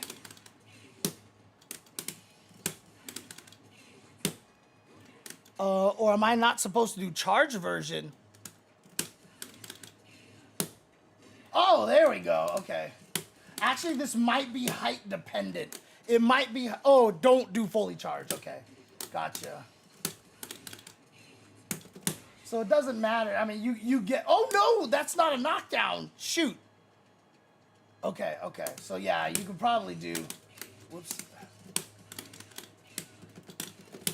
That'll work right there. That's just going to work. So like that, basically.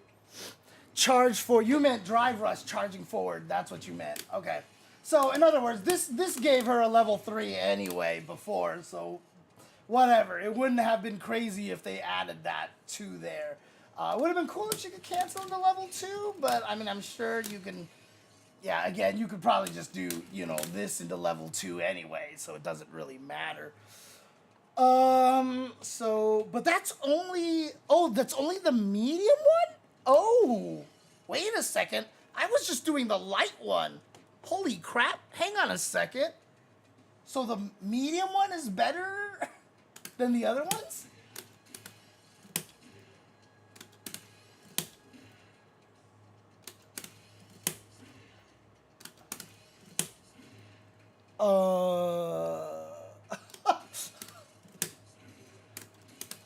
I'm confused. Why? What? I thought they changed it on all of them. Like, why would you ever do the medium one if the light one works so, like, if the light one just works better?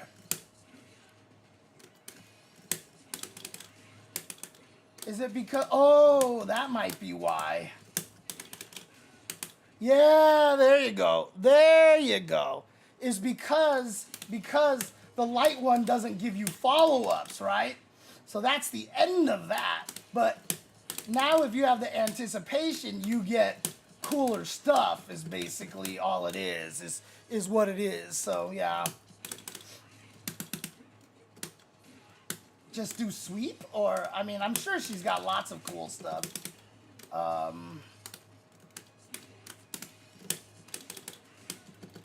they made it better, but it still has a lot of startup, and so it can still lose clearly, right? So it's not great, but at least if you anticipate, you can actually get something if you could get it. But yeah, like the heavy one, I mean, is really slow though, right? So, God, I can't make the heavy one work at all. Like the heavy one just gets beat up. So the medium one is still significantly better unless it's like that, right? But then they're so high up, you'd probably be better off like doing something else. So the medium one is still better. Okay, I see what they did, yeah. So they made the medium the compromise, basically. So it can anti-air, and it's actually invul in the head. It's just not invul in the feet, where the light one is invul, like, all the way to the feet, but you don't get anything for hitting with it. And so now the medium one, if you have the anticipation, you get at least some kind of juggle. You get some kind of juggle there, right? So, oh, I see. I can delay it. Yeah, okay, there you go. So that's just what it is. The medium is like, yeah, you don't need to be a freaking mind reader if you have good, reactions. And you can still get a cool combo off of this. Again, I'm not as familiar with Marisa's routes, but you can definitely get some cool stuff. Oh, you're just talking about using the armor like this? I mean, it's kind of dangerous, right? Like, because the thing about it is, if they empty jump into throw, that beats this, right? Because what happens is that you're holding it, expecting it to, trigger. I mean, I guess you could let go of it right away, but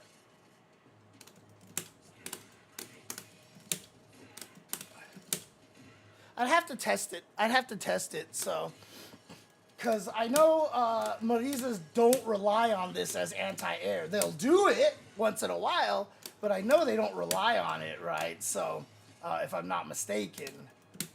In fact, I mean, obviously the most common one is that, right? Or is it medium punch that they always use? Medium punch is what? 7 frames startup, and then jab is 4 frames. I mean, I get hit by this all day, dude. I freaking.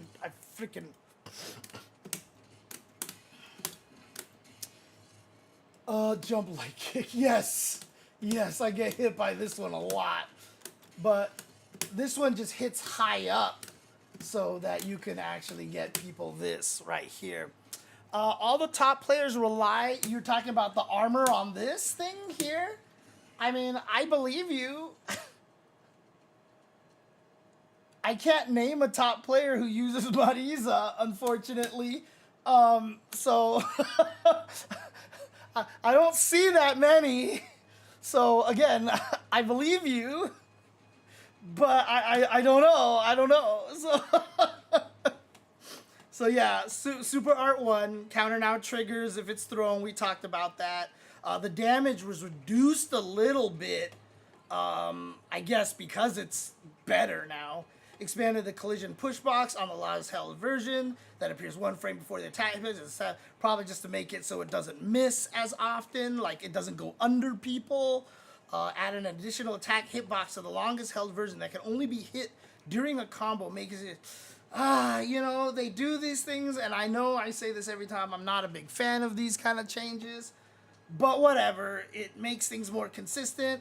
As long as they leave it in terms of just like, look, we just want this move to combo in these situations, and we hate the fact that it misses a lot, and there's no really good way to fix it, but having moves behave differently during a combo and not during a combo always feels like cheating to me, but that's my OCD, that's my ADHD, no, OCD, that's an OCD thing, so. And then, of course, the level 2, same thing that they did here, I think. So they increased the active frames and invincibility time by 1 frame each. Add an additional attack hitbox to the first hit that can only hit during a combo. Again, making it easier to hit opponent at high elevation. Expanded the collision box that appears immediately after startup, blah, blah, blah. You can press left or right. That's right. I read this and I was like, what? And I really wanted to see what this looks like here. So, whoa. Oh, I see. The leap is the same no matter what. It's the follow-up that's different. But not even by that much. Yeah, I was about to say, it doesn't even change that much. But I guess what they, made it so that if you do, actually, hit someone with this far away. Oh, but this one triggers that animation anyway. I don't know. Like, sure, okay, cool. Cool. I mean, Adnibs, Zangief supers are just sad overall. So, they're kind of depressing in their own way. So, like, all right. Did anybody else sub here? And I just didn't see. No, it's only Derek Jackson so far. So if we do not get another sub anytime soon, I will be picking the next character, and you're gonna like it. And you're gonna like it. So if anybody else wants to see any of these characters, I have not gone through all these characters yet. Whoops. There we go. So these are the characters left. Oops, you're not seeing the screen. We have Jamie, Lily, Honda, Blanca, Guile, Ken, Dulcim, Rashid, Aki, Ed, and Terry left. So if anybody actually wants to go through one of them specifically, like I said, you can sub or gift sub. That's my rule for now, or else I'll just pick someone myself. Trying to get some subs, please, please.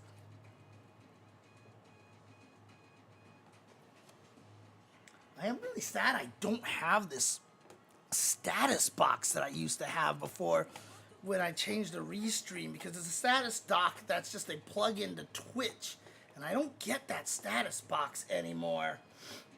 Oh God, Shoddy Fiddle. So Shoddy Fiddle, you can easily, oh, well there you go, you subbed as well. So you get to pick the next character, but I did a crap ton of things with Chun-Li. As you can see here, I was testing her for like almost 40 minutes. Right, so that's like, 45 minutes. I was messing with Chun-Li for 45 minutes in a previous stream, so you can definitely check that out. But because you subscribe right now, you can pick the next character that you want to see out here between all these characters. So just let me know who you want to see over here. Yeah, it feels like a nothing change, right? Like, it's so weird. It's so random.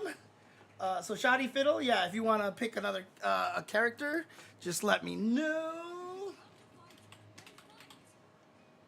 If you want to fight, then fight. Guile. Ooh, good one. Thank you. This is a character I really want to see here. All right, so let's do Guile. Let's do good old General Guile or Guile or whatever you want to call him. So let's see here. It's Guile, but... Okay, let's do this. Let's do this. Okay. All right, so Guile. Guile's projectiles are a bit easier to use. Were they hard before? And a number of his combo pieces have been extended. While these changes boost his combo damage and projectile-based game plan, Knee Bazooka can no longer jump over the enemy, making it much more difficult for him to swap sides with the opponent when hitting with a strike. They really hate side swapping in this game. They keep trying to murder all the side swaps. Also, by the way, thank you for the sub, Shoddy Fiddle. Appreciate you very much. Appreciate you so much. They really hate side swaps in this game. This means he'll have to be careful not to give up much ground lest he find himself stuck in the corner. You know, for a lot of the characters, I guess it makes a lot of sense. I mean, out of all the characters, it makes a lot of sense to have Guile not be able to side swap, because like that's supposed to be his weakness. He gets into the corner, but then he gets one hit in the sweep, and he just jumps over you, and that's the end, right? So like, whoops, back, okay. Yeah, so what was it? It was like he would do stuff like, you know, be able to combo into this. There it was, like that, right? And then he would just be able to, whoops. And then he'd just be able to go over you like that, right?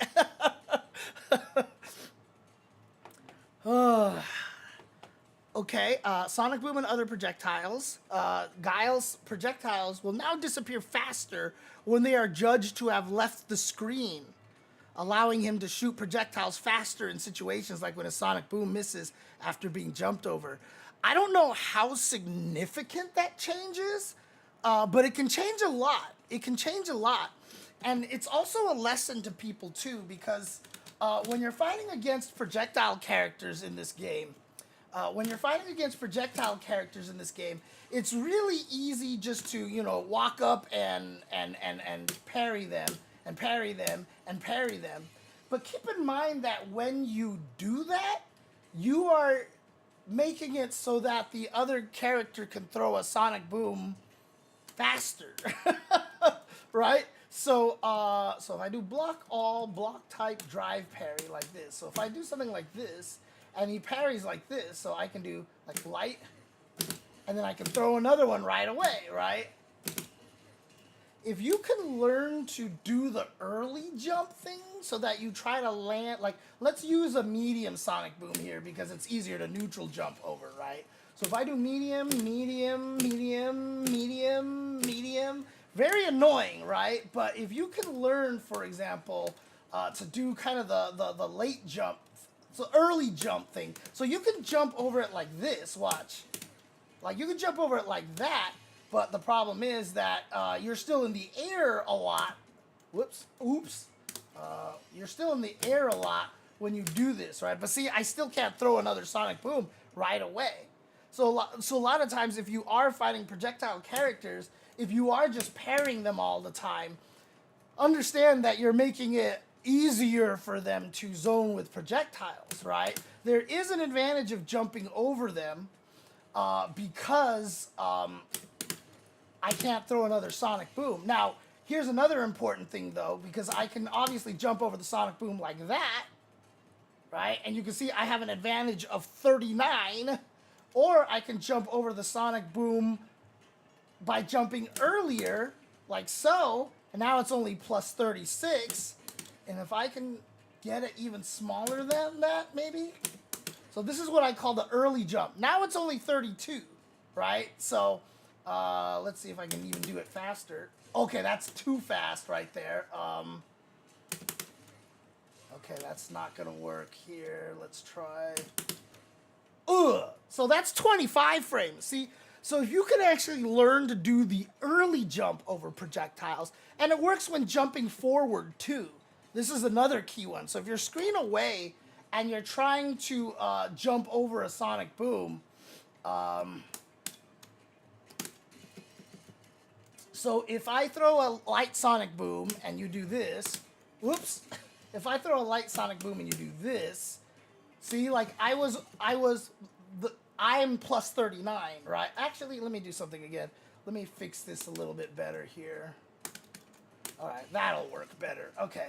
So in other words, if I do this and then I jump, like, dude, I'm so positive that the frame meter's not even recording it anymore, right? Like, it's crazy.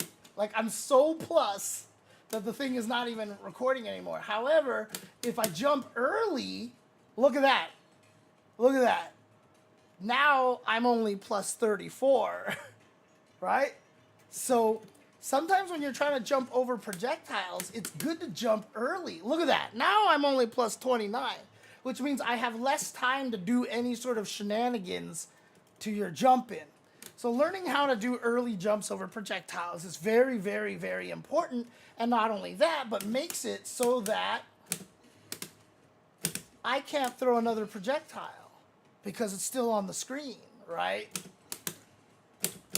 I can't throw another Sonic Boom in that situation because you jumped over the Sonic Boom.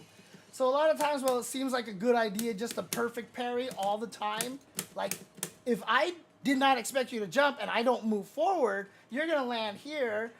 Sure, if the Guile predicts it, he might be able to try to anti-air you with something or other, but, like, if you can make it early over that, he can't throw a Sonic Boom as fast as he could before. Now, what they're clearly trying to do here is just make it so that it's not as crazy as it was before. See, right there, it still didn't count as the Sonic Boom having left the screen. But apparently, before this patch, it was worse. It took a lot longer for the Sonic Boom to officially leave the screen. And what you'll notice is that in a lot of these games is like the fireball's still there on the screen. Like if you could rotate the camera, the fireball is still going. It just turns into a non-entity basically. So, wait, did you go by yourself, Ani? Did you actually go by yourself? That's crazy. That sucks. Like, oh, it doesn't suck. Because honestly, Japan is awesome. And a lot of times I've spent in Japan has been by myself. And I fucking loved it. Because, like, there's just not a shortage of things to do in Japan.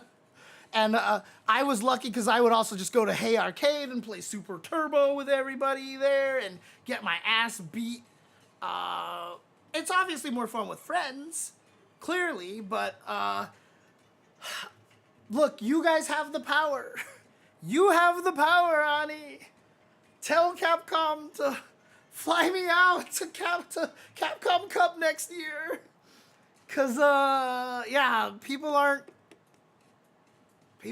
hiring me as much as before, so it's just maybe it's time I have to just accept that everybody else is that I'm too old now or something. Any case,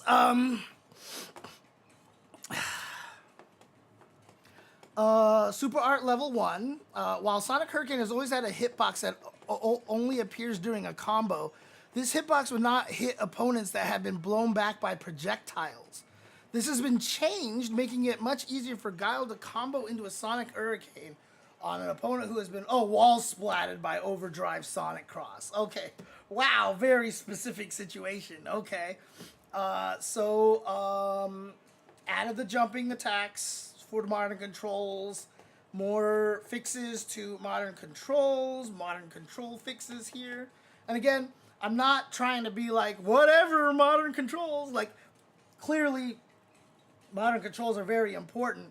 I'm just not familiar enough with modern controls to really give you any sort of meaningful take on these things. So standing heavy kick improved in the frame count, huh?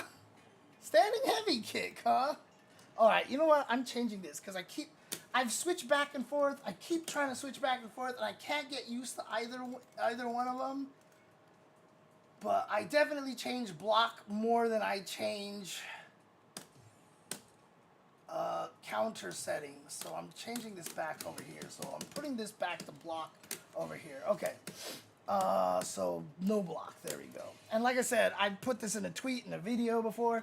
I would really like to see either numbers or maybe change the color or put symbols next to these things. Because a lot of times I'm like, wait, which one is this? But there was a number, and I know I'm literally looking for number 1, which is no block. I can just be like, oh, and then easily just pick it. Like, I think that would be so cool.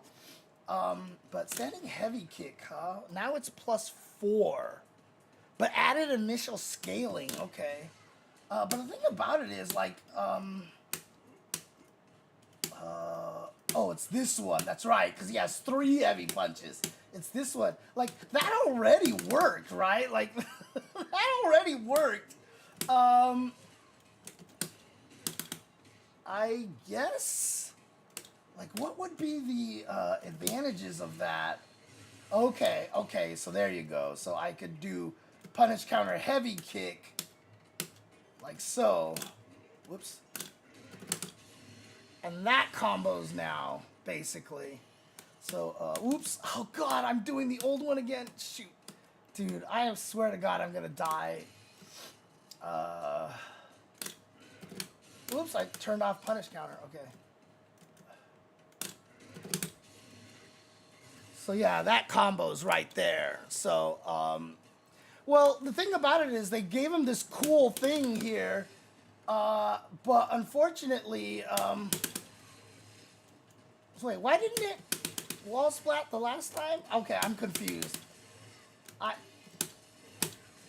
Why didn't it wall splat the other time? I don't know, whatever.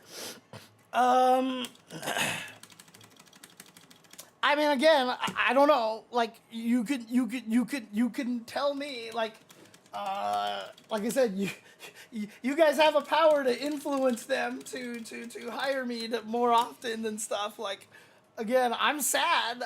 I'm just like, I didn't go to Evo Japan. I didn't go to Capcom Cup. You know, like, I don't know. They just haven't been using me all that much anymore. So if you just like let them know and be like, what the hell, dude? Like, come on. I certainly wouldn't mind it, because that means I could get more money, too. Okay, so, interesting. So they added initial scaling. So this really is about Drive Rush, Heavy Kick into Sonic Hurricane, and Punish Counter. So if oops, I did it again. Oh, no. Oh, come on, James. Why is it that whenever I switch it, like, I get, okay, so I can do this, like, yeah, okay. From farther away. Oops, not that far. Okay. So that should combo like that, yeah. So there you go. So they just wanted to give Guile that, basically. Stand heavy kick into Sonic Hurricane on Drive Rush, on Punish Counter. And so they made its initial scaling scale to 20%, so that you'll see that the Sonic Hurricane will always start immediately at 80%, so it doesn't do smacks of damage, basically. So, I mean, again, just the more and more people just like tweet at them and just be like, hey, oh, don't do that, Nyanzabudo. Please don't do that. Please don't do that. Because then I will get in trouble, okay? Please. Crouching light kick. Recovery changed from 13 to 12. Advantage on hit has not changed. Advantage on block changed from -5 to -3. Okay. Okay. This was one of those changes that they made so that everybody was more equal in terms of having good weapons to fight against, you know, perfect parries, because now you have to do high-low. So this is a very standard change here. The crouching heavy kick is going to be probably a standard change here, because they tried to make the heavy kicks better. It's like, you see hitbox of the second hit forward, they make it hit farther, etc., etc. So these two are basically universal changes, essentially. Yeah, so extended clash hitbox downward from 5 to 20 makes it so he can't hop over anybody. Guile high kick increased, sorry, you're not seeing this, increased hit stop on punish counter from 13 to 12 frames. Weird. Okay, so it freezes longer than it did before. Whoops. Okay. Reduced starting combo count on punish counter. Okay, okay. So this definitely lets you get a lot more stuff now. Again, if you're wondering what starting combo count means, is that, again, let me see if I can figure out how to explain this in the fastest way possible. As characters get juggled, there is a juggle counter in the background, so you get hit by something, you get knocked down, you get juggled, and then the counter goes to 1. Actually, a lot of times it puts it to 1 right away. 0 is why you can get free juggles sometimes. You get knocked down, it's at 1. You get hit by another move, which is a juggle, gets increased to 2. You get hit by another move, the juggle count goes to 3. You get hit by another move, the juggle count goes to 4, etc., etc. And a lot of moves have limits on them, so that if what I called the juggle potential, again, my name's far superior to Capcom's.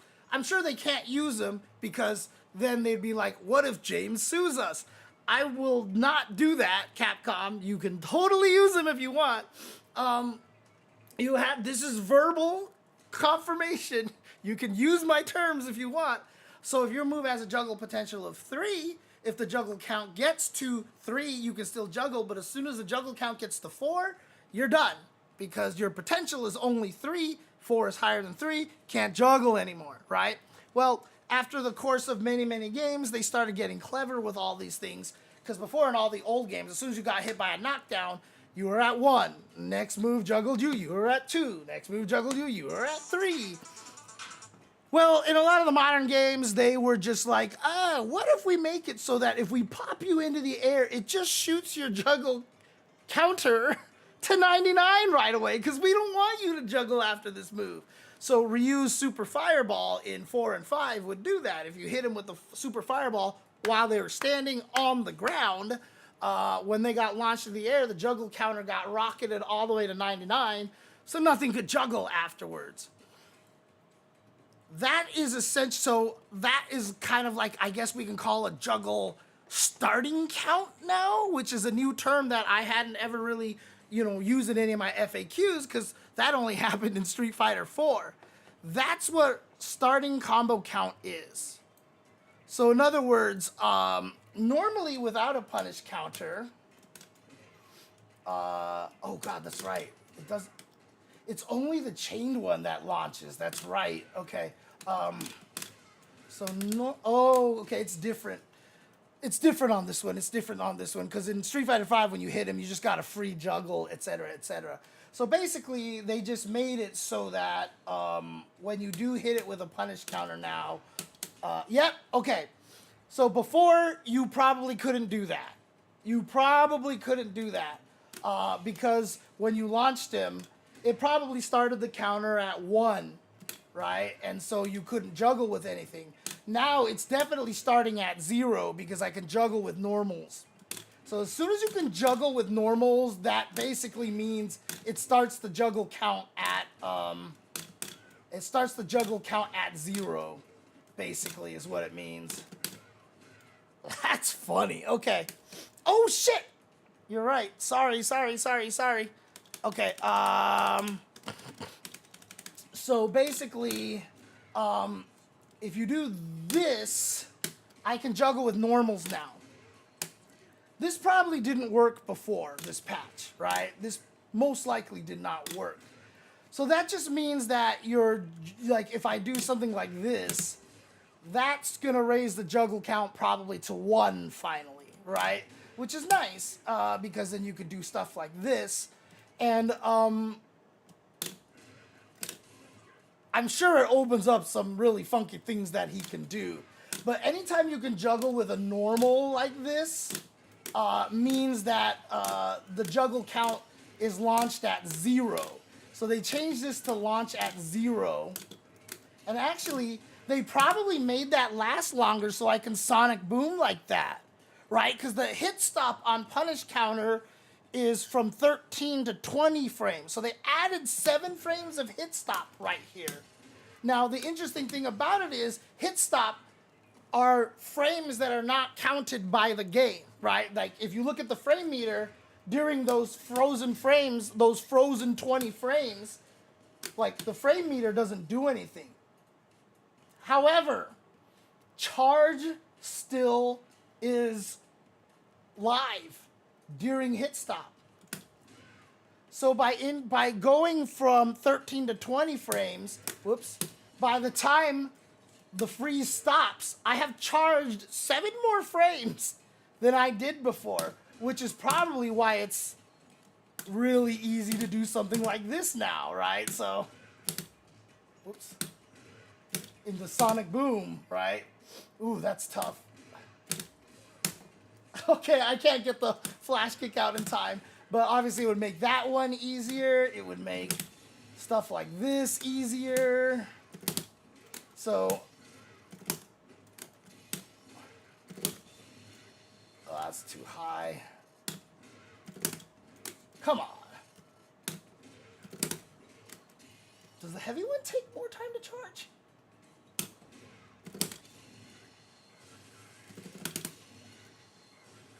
okay.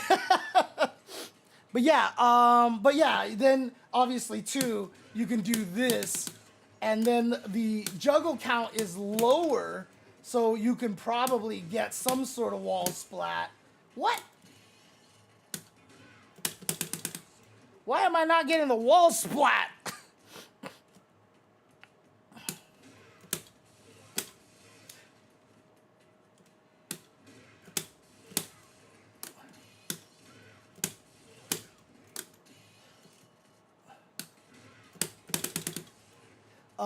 Okay, I guess, I don't know. I'd have to experiment with it a little bit.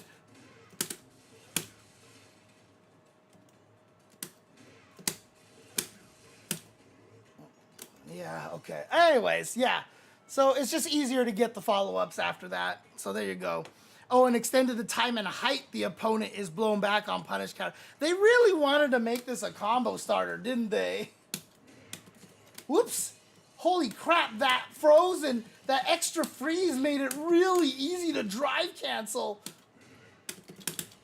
Okay. Oh, I still can get that. Interesting. Okay. Ah, shoot!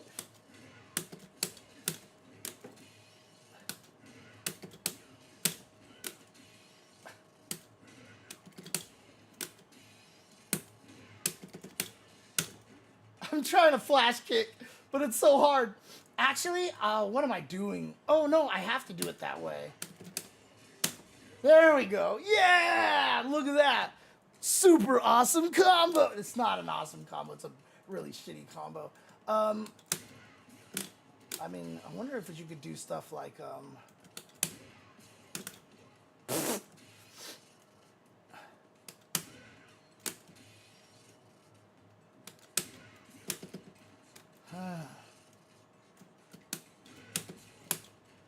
anyways.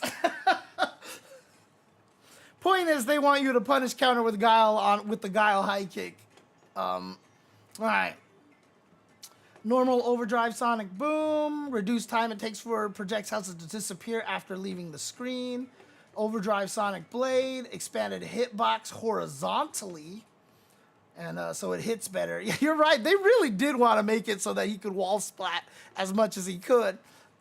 Sonic Hurricane combo hitbox will now hit opponents that have been blown back by projectiles. That's such a weird thing. Like, I don't understand like what they did internally or why it didn't work before specifically to projectiles, but so bizarre. Anyways, yeah, so Guile got a few little things here. I'm not gonna say that I feel like anything is significant. They really, really like giving Guile Sonic Hurricane combos, clearly. They really, really like giving him Sonic Hurricane combos, it seems like.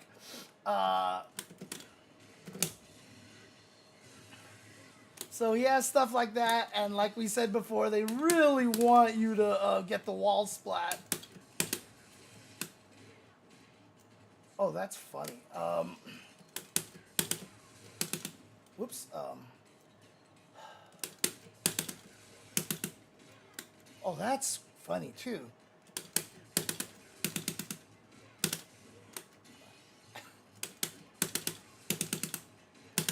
They should just let that work. They should just let that work because it's just cool. Come on, guys. Come on. I'm really mad that that doesn't work.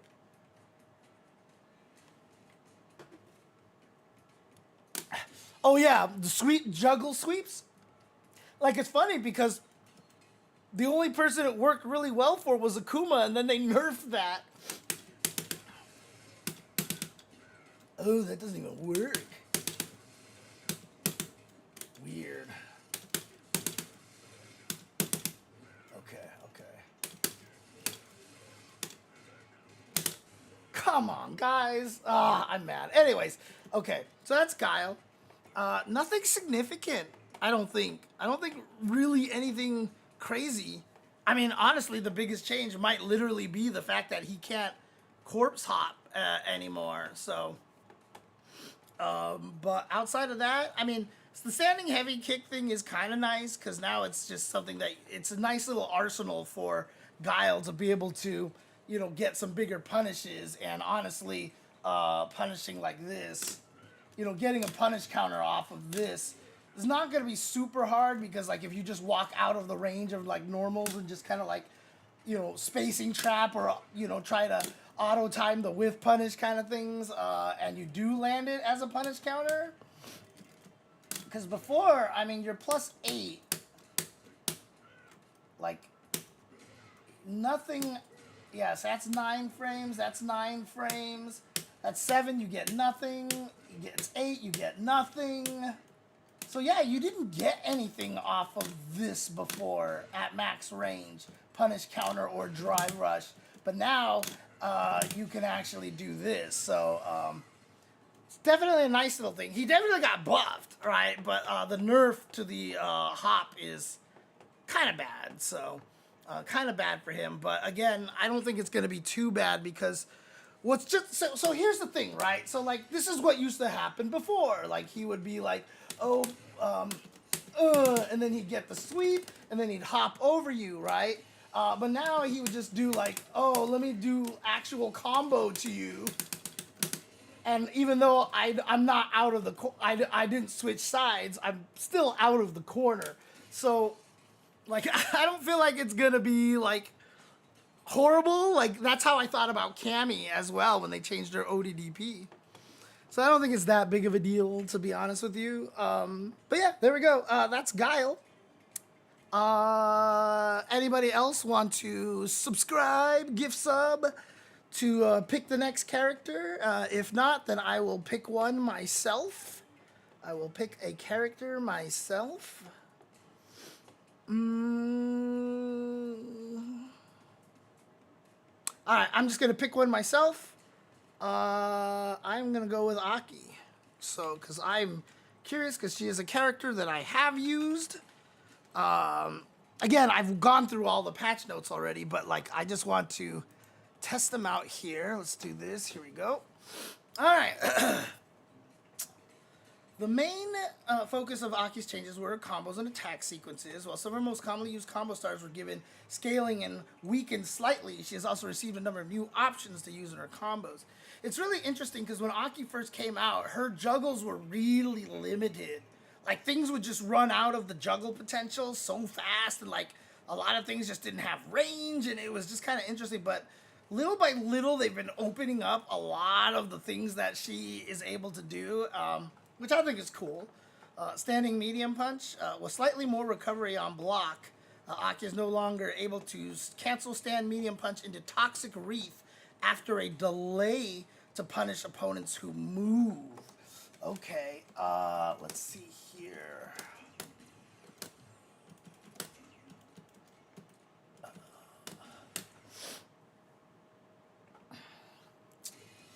So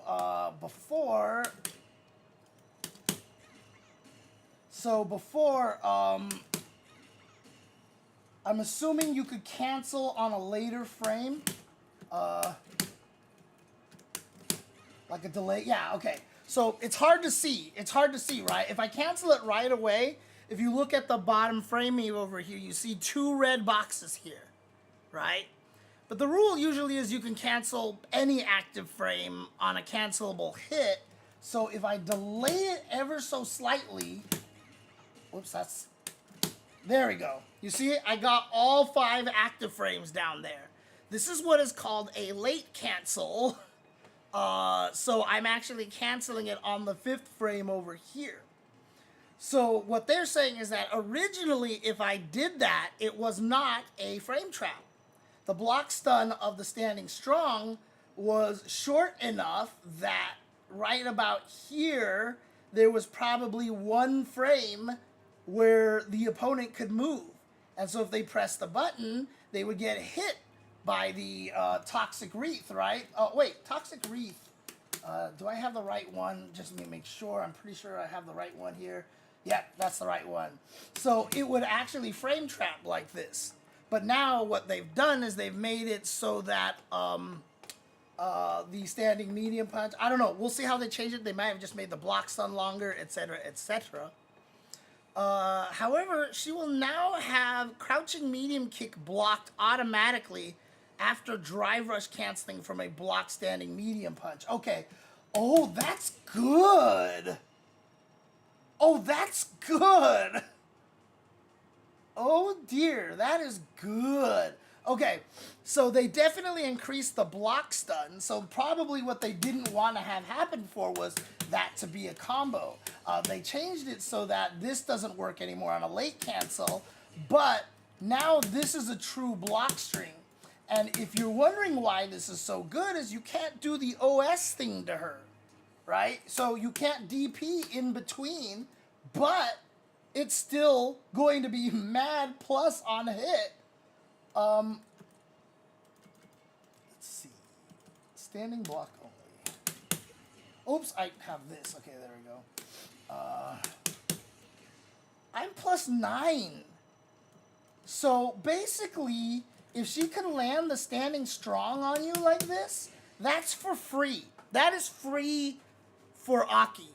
Like a lot of other characters, when they cancel crouching medium kick and they want to go into an optimal combo, on block, there's a gap, so you can DP in between it. But the fact that Aki can do this now is really powerful. Because you see a lot of people these days just DP as soon as they see a drive rush cancel, right? That's why you see people do all sorts of crazy things now to try to bait out the DP and such. But Aki doesn't have to worry. Oh, if I cancel late, there's a gap. If I cancel late, there's a gap. See, you can see the gap there. So you have to make sure you cancel it right away. There's no reason that you shouldn't cancel it right away, but it's just, oh, wait a second. Why is that not actually working now all of a sudden? What the hell? Oh, because I don't have her on, stupid, because I don't have her on block, that's why, because it's starting the new hit stun, that's why. There we go, okay. I was almost about to freak out right there. But yeah, see, if I delay it, I can still put enough of a, if I delay the cancel, I can still make it so that there is a gap there. But again, in general, that's barely ever going to happen. But that's really strong. That's really powerful, in my opinion. Kimberly can do very similar kind of thing in that she can cancel her standing, what is it, like, I think it's a medium kick into standing or crouching strong, and it's a true block string as well. So let's see here. And an opponent in burnout will no longer be able to interrupt standing medium punch in the heel strike. Okay. Because of that boost in power this adjustment brings, we've also increased the pushback of heel strike on block against opponents in burnout. So she was always really scary in burnout. She could just, cancel into the into basically the stance and into the kicks afterwards, and she could lock you down really well. It did eventually push you away. It didn't even matter that there was a gap in there because, I guess it mattered because they could super, right? But apparently now there's not a gap in there, so it's much safer. So now it pushes back even further. Before you could loop it like maybe 4 times, maybe?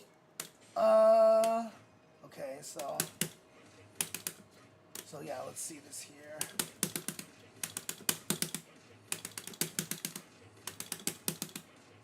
Wow, it's still pretty good here. But so you can see that the startup there,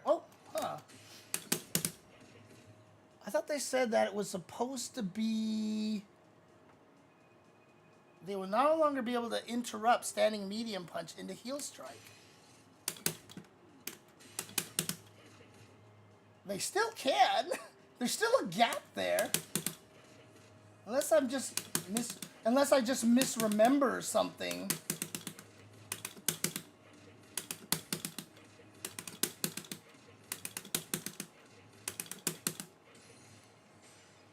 Okay, I'm missing something here. Because that also used to... Oh, I remember what it was now. She used to do this. Because, yeah, she had to do that. That's right. Because this can be interrupted by a 4-frame. That's what it was. That's right. That's what it was. Okay.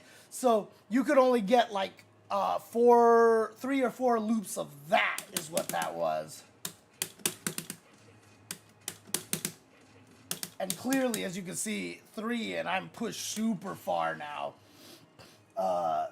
So again, this was her sequence right there. That was the good sequence on burnout characters, because literally there's no 4-frame gap anywhere in there. But I'm not sure what they mean by this one. Was there more of a gap between here before?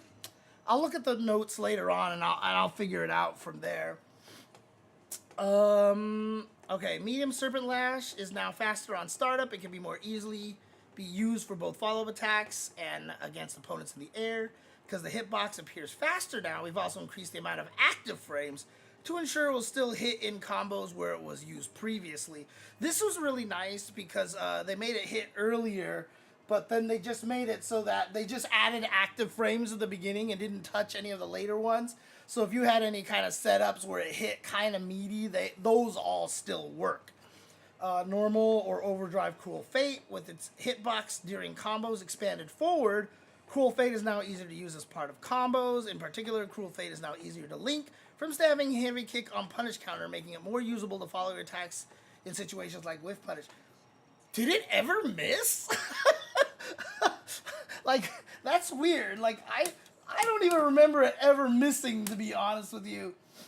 Whoa, wait, what? Oh, that's right. You can delay when it starts. Oh, God. Oh, okay. Okay, so don't block. And then switch to punish counter.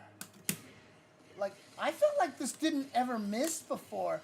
Oh, but what they want you to make it work is when you whiff punish stuff is what it is. See, that didn't even hit right there. So, still certain ranges where it's not going to work. But there it worked. Okay, there you go. There you go. Okay. So, jumping attacks, etc., etc. Okay, yeah, so they increased recovery on block from 14 to 16 frames. Okay.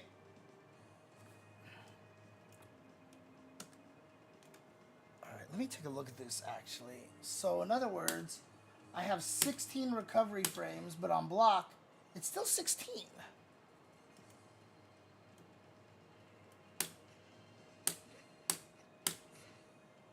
I don't know what they mean by that. Unless, I think it's badly translated. No? Because...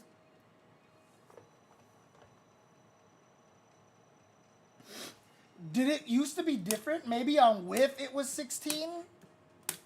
And then on block it was only 14 before? So now they increase it so that it's 16 at both, I guess? But yeah, I think that's probably what it is. Because if they also made the block stun 2 frames longer, she would actually be more... She would have actually been only -1. And so they increased both of them so that it would be the same. But that doesn't matter if you cancel, because then they're not tied to each other anymore, and so things will be more likely to be true block strings, etc., etc. I don't know if that just made any sense to anybody. It makes sense to me now. If you want me to explain that a little bit better, basically, they wanted to make it so that when Aki canceled out of her medium punch, it would put the enemy in block stun for 2 frames longer. But if they did that, it would actually make it so that instead of -3, like it's been, it would become -1. So they just made it so that when you actually block the recovery, I guess used to be 14 on block, they increased it to 16 on block, And so that way it's the same frame data on block at -3. God, I don't even know if that made anything clear at all. But yeah, okay. Extended buffer input grace period as attack recovery ends after missing or on block. So what I think that they were worried about is that the timing that you were used to doing before was changed. And so they probably just increased the buffer window on there to make it so that it's still easy to do. Okay. Standing heavy punch. Increased pushback on block, which is nice. Makes it so it's harder to be punished on block. I mean, it was only -4 to begin with, so, crouching medium punch. Reduce startup from 8 to 7 frames. Whoa. Whoa, okay, reduce the height of blowback on hit. This is good because it will allow her to do better combos in this situation. And there was a lot of combos where she tried to juggle and the crouching medium punch would miss because it was a little bit too slow. So she definitely has more scenarios now where she can juggle with cool stuff. So no block, and then let's take away the punish counter. So we do something like this. You know, stuff like this. Basically, it says condition after an air combo will remain the same. It just makes it so that the characters don't bounce as high. Because if I'm not mistaken, I'm not sure if it was this particular setup here. But before, like, if you did this as fast as you could, like, it would just be too high or miss or whatever. But apparently, I guess they also changed it so when they kick you out of the air, even though the medium punch doesn't knock you as high, they float a little longer, so you have the same frame advantage as you did before. They do a lot of mathematical calculations in this game to make sure things are to be exactly what they want it to be. And this is why, like, it's always hard when you see people offering suggestions on, like, they should balance the character by doing this, and you're like, God, that's gonna kill every combo. Like, a lot of people don't realize, like, how butterfly effect a lot of changes that people suggest this. It'll be in the live tab, Wolf Eye. It'll be in the live tab. So if you go to my channel and click on the live tab, scroll down until you see a picture of Elena, and you'll find Elena down there. I pasted it in the chat earlier. Do I still have it here? No, I don't. Okay. But I can paste it in the chat again as well if you can't find it. Let me know, Wolfeye. Let me know. Crouching medium kick, increased scaling from 10% to 20%, universal change. Crouching heavy kick. Oh, God, and the nice thing about Aki's too is that it's +1 just like Kim's, but it actually has range. God, like, if everyone was mad at Kimberly's crouching medium kick for being +1, then Kimberly's crouching medium kick doesn't have to be like Stubbs McGee anymore when Aki has this and it reaches just as far and now has the same startup frames. Because Kim's is 7 frames and now Aki's is 7 frames, but it hits way farther and gives her the same cool plus frames when you block it. Anyways, again, Kimberly is good now, so I'm gonna shut up.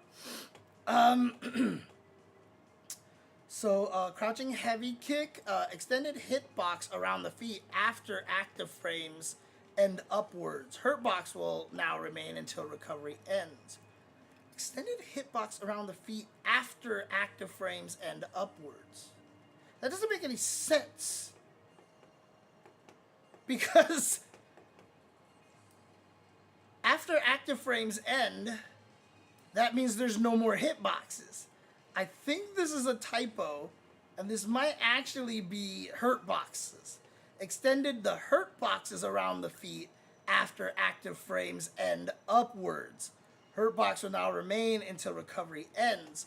So what they wanted to do here is they wanted to prevent crouching heavy kick from low profiling as easy as it used to. So I'm guessing, you know, it used to be able to low profile really easily. Well, it did low profile really well. And so now after the active frames are gone, you can see that she gets hit pretty high up. So I think that's what this change is. I don't think they meant to say hitbox, because after active frames end, there are no more hitboxes. These patch notes have definitely had a lot of typos, so I wouldn't be surprised if this was another typo here. Chiwen, 4 plus heavy punch over here, changed hit effect against a mid-air opponent from blowback to blowback knockdown. Ooh, okay. So does that mean I can do stuff like 1, 2, 3, 4? So can I do something like? Oh god, I have to be in the corner. Oops. Wow, you have to do that fast. Okay.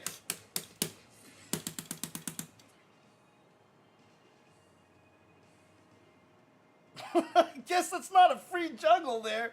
I guess it doesn't have enough juggle potential, or am I just missing it in the... Okay, okay. Let's do a different one then. Let's do...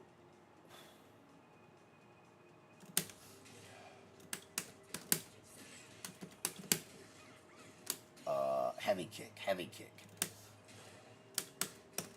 Whoops. Ay-ya-ya!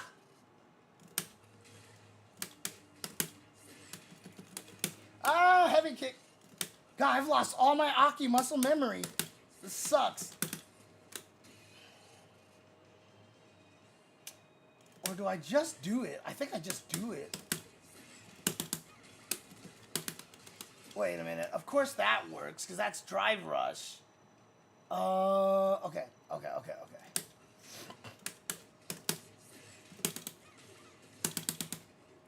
Doesn't have enough juggle potential when I just do it normally like that. I'm just trying to figure out what a good scenario is where that would work. Actually, it would probably work on some of the crumple setups now. Like that, right? Because if I'm not mistaken, normally if you get the crumple and I hit with that, oh, it still knocks down. Let's see here. Oh god, what scenario would that make a difference? Because if you use drive rush, all normals knock down anyway. So there's some sort of crazy situation where, oh, it's forward heavy punch. Not regular heavy punch. It's forward heavy punch. Jesus Christ, reading is fundamental, baby. Okay, here we go. Okay, so that's still not fast enough there. Huh. I really don't know. I really don't know where this makes a difference here. I guess maybe just if the enemy is jumping.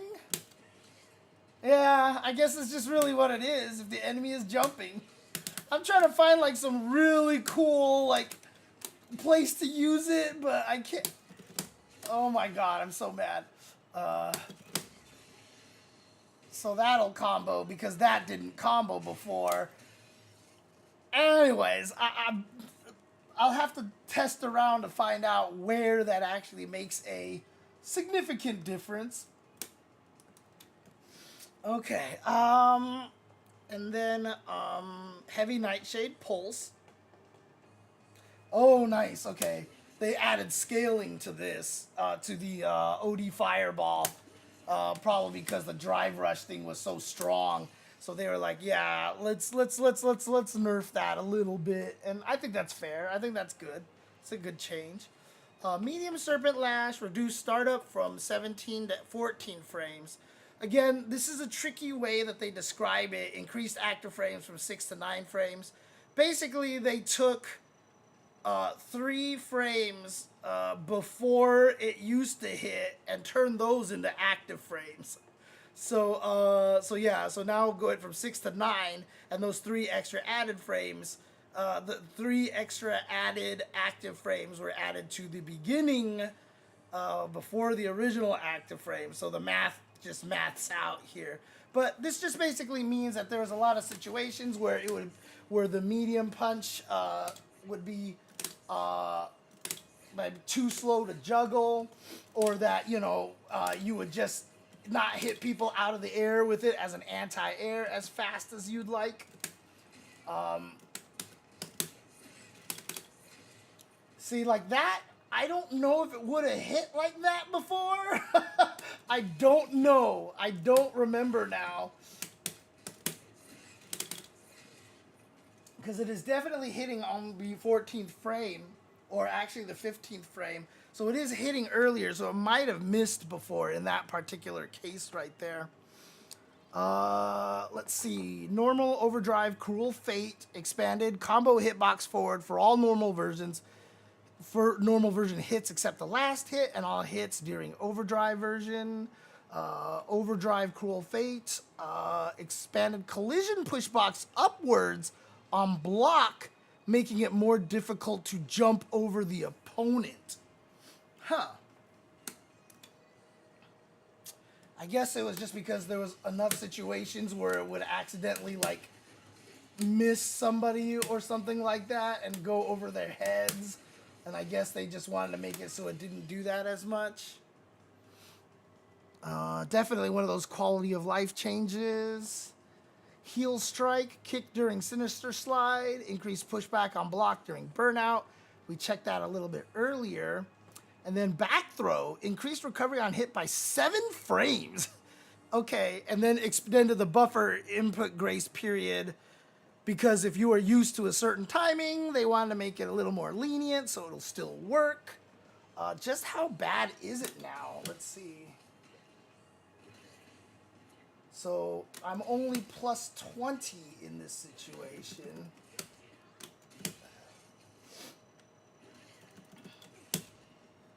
I can still get a throw loop.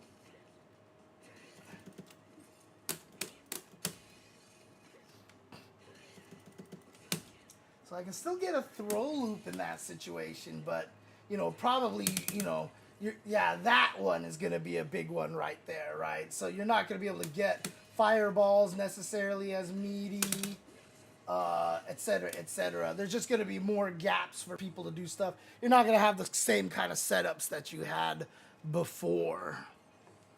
All right, so that's Aki. I mean, again, like, just a lot of quality of life changes and, getting rid of some things that I'm sure that they felt like were unintended, tricks, like the frame trapping into the toxic wreath. Very odd. Okay. Let me see something really quick over here. All right. All right. I guess let's just do the next character then. If anybody wants to sub, not too late to sub and pick the next character. Not too late. If you want me to pick a specific character, I only have E. Honda, Blanca, Ken Dalsum, Rashid, Terry, and Ed only. And I've already been streaming for like freaking 3 hours here. I'll probably stop soon. I can extend this to another day for sure. Anybody have any particular character to want to see, or is it just up to me to pick the next character? I think people are just gonna let me pick the next character. I'm not. Let's see here. Okay, we are gonna do. Let's do Ken, because I really want to know more about Ken.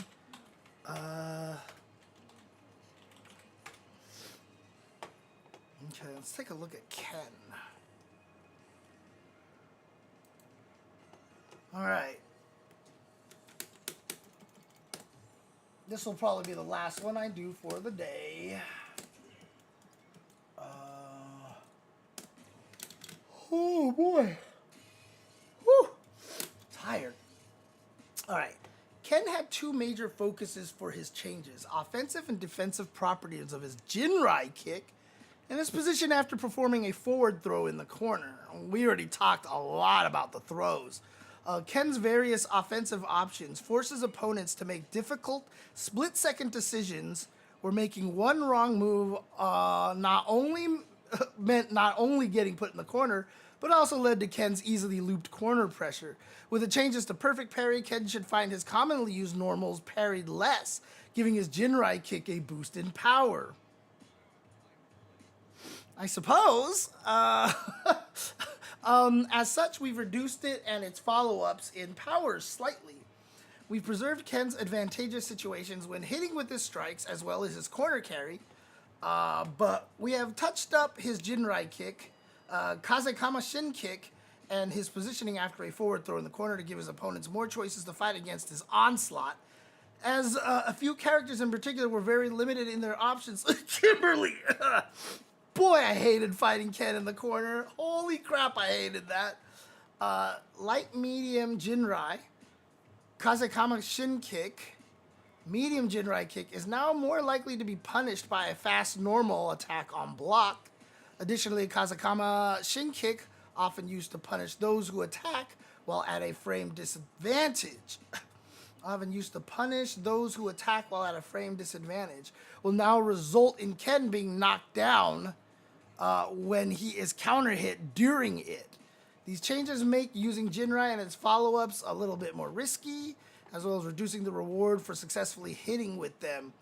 I don't know if this was the right way that they described this, but we'll see when we get there. Finally, both Jinrai kick and Kazekama Shin kick will deal slightly less damage to the drive gauge, easing some of the pressure from blocking them.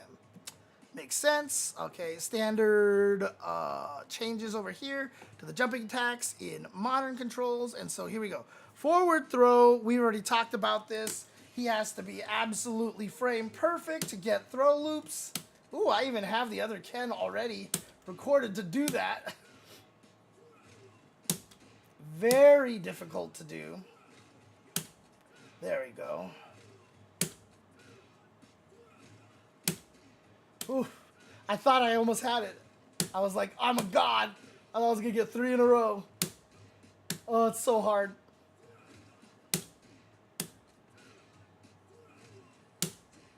It's really hard. But, however, of course, Ken can still do stuff like that. Now I'm +8.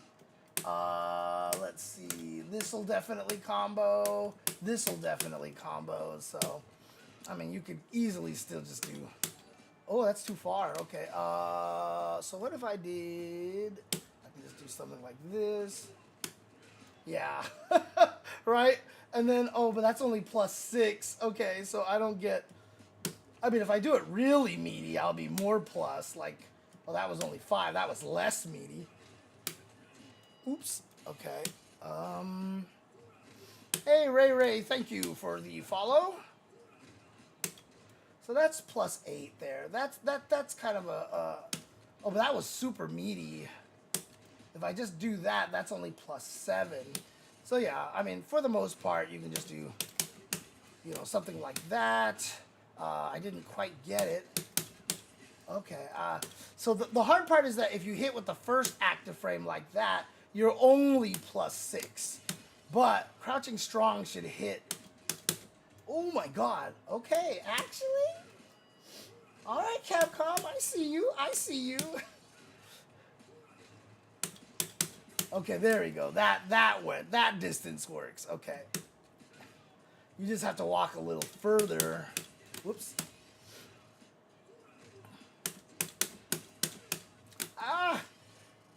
Ken's combos always get me, like, confused because I have to hit 2 kicks to run, and then there's drive. Oh, yeah, that's me. I'm James Chen, Hazzy321D. That is definitely me.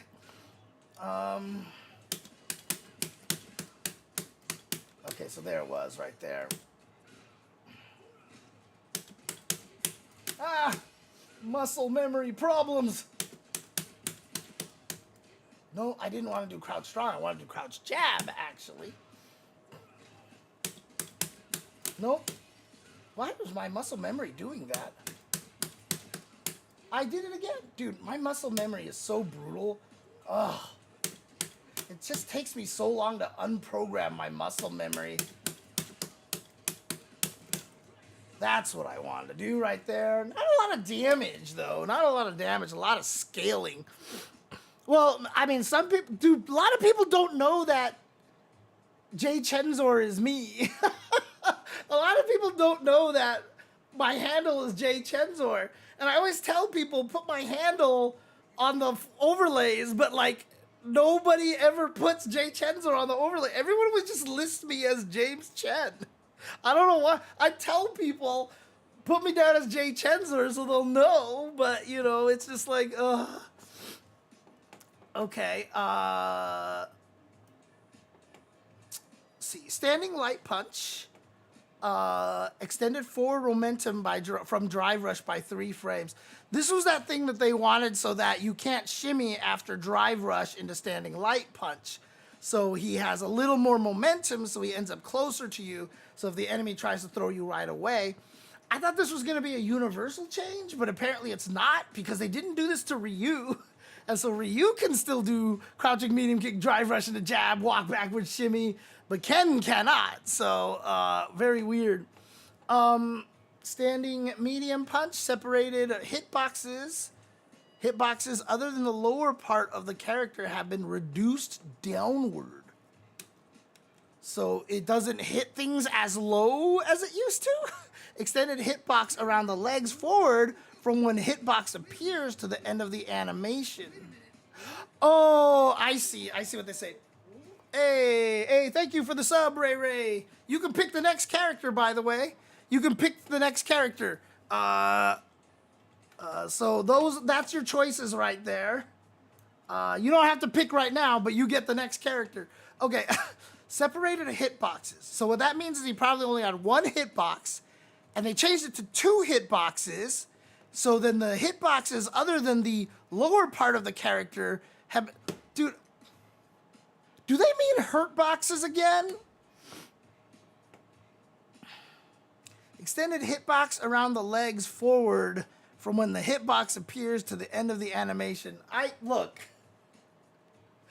I'm gonna need somebody with a hitbox viewer to really, really give me an idea of what this is, because I'm not sure if this is a typo or what, so I'm just gonna let it go. Crouching light punch, expanded forward momentum from drive rush by 4 frames again, so you can't shimmy. I mean, so again, if you want to just see this in action here, we'll put the computer on block all.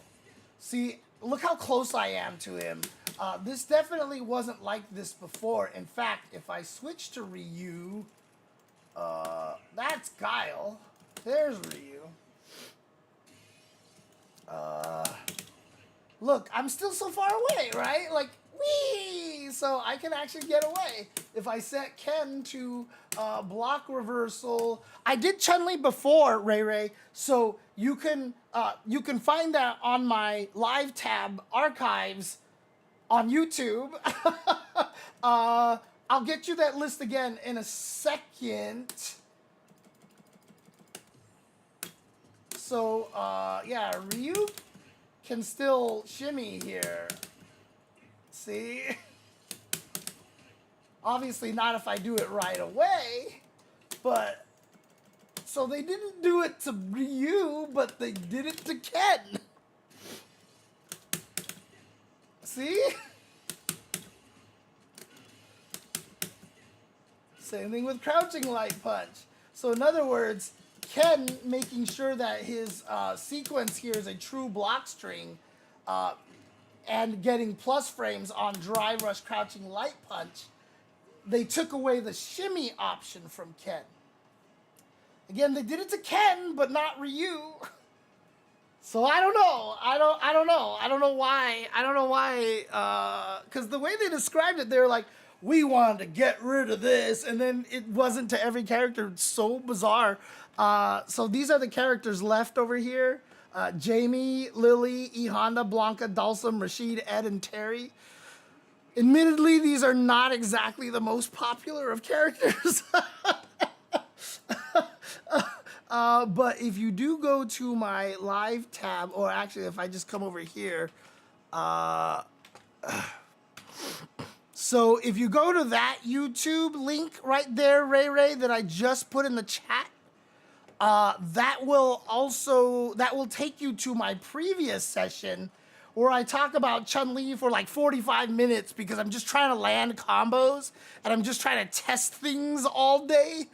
So yeah, there's a lot in there that you can check out about how Chun-Li changed recently.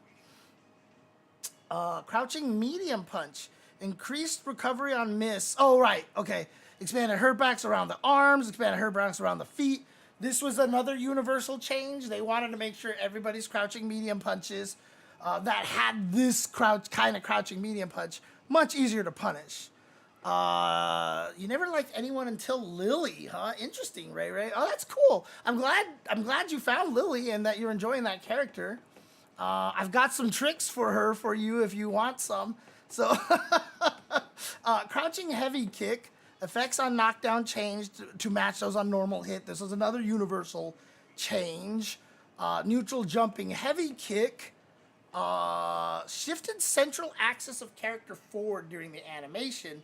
This change is purely visual and will have no effect on attack properties. It just means that you will be able to get under him easier. These ones are always weird. These ones are always Zangief. The whole thing where they shifted his hurt box, still, I'm not sure exactly what they mean by it. I'm gonna have to see like a better analysis of it, but clearly this is, hey, oh, gifted 2 subs. Like, boy, you can pick all the characters now. You could pick all the characters. Thank you, Ray. Appreciate you, man. Appreciate you. I'm not sure if 426 is your birthday or if it's or if you just really like half circle forward motions. But because 426 in numpad notation is a half circle forward essentially. Okay. Light medium Jinrai kick. Reduce drive gauge damage on block, right? Okay, expanded the hurt box forward during recovery for the medium version only. Oh, I see. So when this whiffs, you can whiff punish it a little bit easier, basically is what it is. So if it whiffs, it's easier to whiff punish. So last numbers on my dog tags. Well, hey, man, thank you. Honestly, thank you for your service, dude. Yeah, that's the best I could say. Like, thank you. Shout outs to you.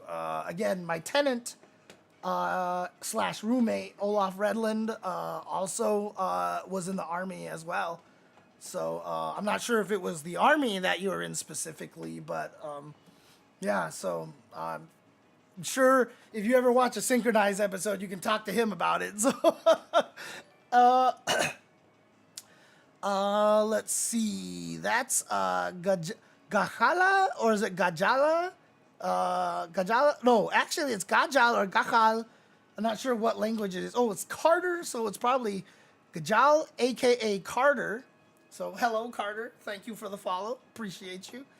Light or medium Jinrai kick, right? So normal Kazekama Shin kick. This is the light kick follow-up. Reduce drive gauge damage, of course. Change the effect of a successful counter hit punish counter from grounded knockback to knockdown. So the translation on this sucked here. So it says Kazekama Shin kick, often used to punish those who attack while at a frame disadvantage, will now result in Ken being knocked down when he is counter hit during it. No. What this means is will result in the opponent being knocked down when he is counter hit by Ken. So they just messed that up because before, let me make him not hit a button over here. So before, this is a really good frame trap. If the opponent like tries to press a button maybe to interrupt the overhead or something like this, and they press a button there,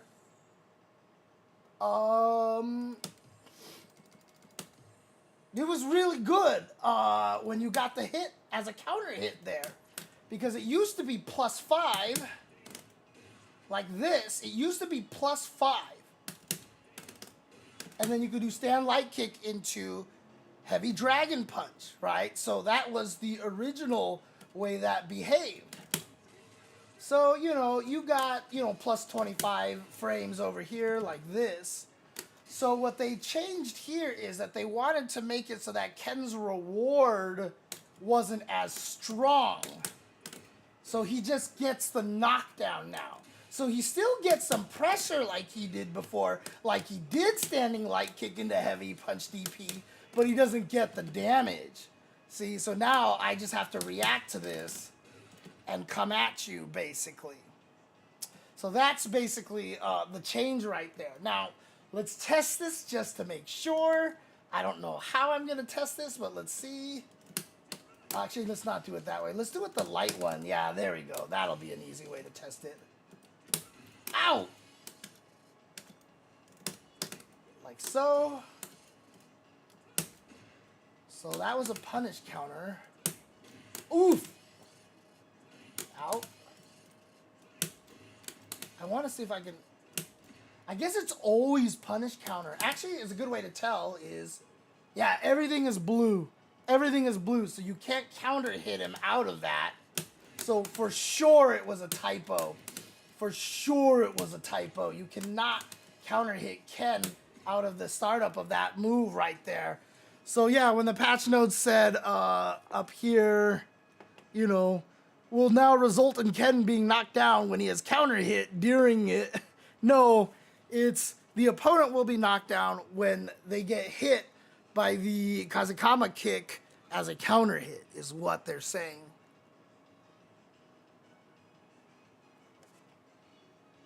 What's up, Zilcho? What's going on? I was Army all the way, and thank you for the stuff you do, and you did, and did. It helped during my deployment. I have enjoyed your commentary. Thank you, Ray Ray. I mean, I know there have been some people that have been against it. I was not a... I'm not as much of a fan of, like, the Army, you know, coming to FGC events and being like, join the Army. But, like, when we had the opportunity to visit U.S. bases and run Street Fighter tournaments for them, I was all for that. And again, because I was talking to my tenant at the time, Olaf Redland, Mike, and he was like, bro, I wish you guys came by and did that when I was in the Army. Like, that would have been sick. And so, you know, I was able to, like, travel to Germany. We visited the Army base in Germany. That wasn't in Berlin, actually. It was a little bit more off to the side. I can't remember where it was based. But we've been to an Army base, like, near D.C., which was awesome because I actually finally got to, like, check out the Washington Monument and all that stuff like that because I had never done that before. I've been to an Army base in Alaska, which was crazy because, God, you have no idea how confusing it is when it never gets dark. Holy crap. Oh my God, that was weird. Just I see sunlight out the window and I check my watch and it's like, it's midnight. And I'm like, what? Oh, it's crazy. Hey, thank you for the sub. Gajal, aka Carter, or you could be Gaj Allah, anyways. Yeah, I'll just call you Carter. Thank you for the sub. You get to pick someone else too. Actually, oh God, I said Ken would be my last one. Look, Ray, if you do show up on my stream again later on, I definitely will do you some cool favors. But I will do Lily before we quit. I will 100% do Lily for you, and then Carter, I will help you. If you have any questions, I will take the time to deep dive into any of your questions for the sub as well. So, oh, okay, you're just Wolfeye. Okay, okay, cool, nice, gotcha. Okay,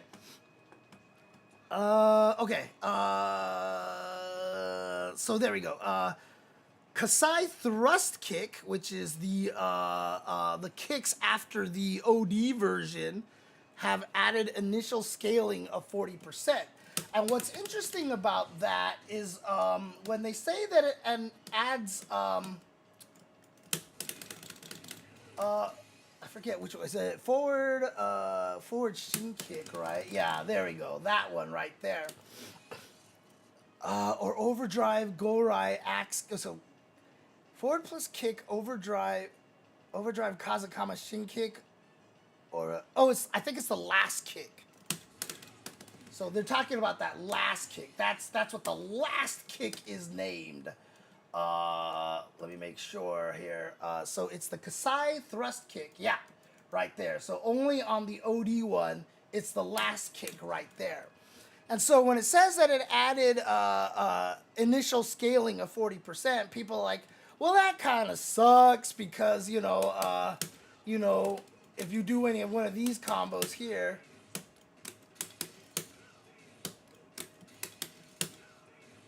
oh wait, it doesn't work on medium kick. It works on light one, I think. There we go, yeah. So if you did something like,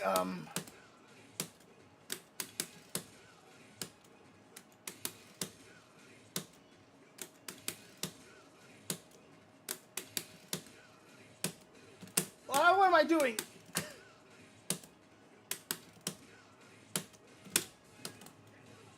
There is a way to get the juggle there again. Because it's not as fast as the light one. And then this one is, light one is 12, this one is 13. So what was it? What was the setup? I think you can do it after the medium kick one.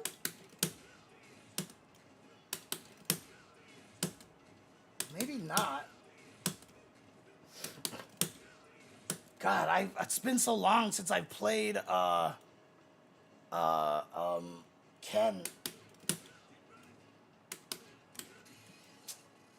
what were the setups that I used to be able to do? Shoot, I can't even remember anymore. Holy crap.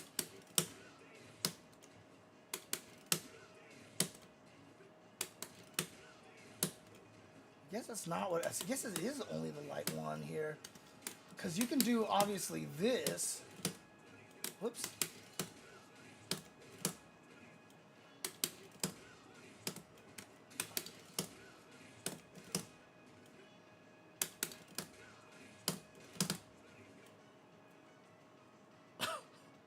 Okay, what am I doing wrong here? I'm pretty sure you've been able to do that before. What am I doing wrong here? Shoot. I've completely forgotten here.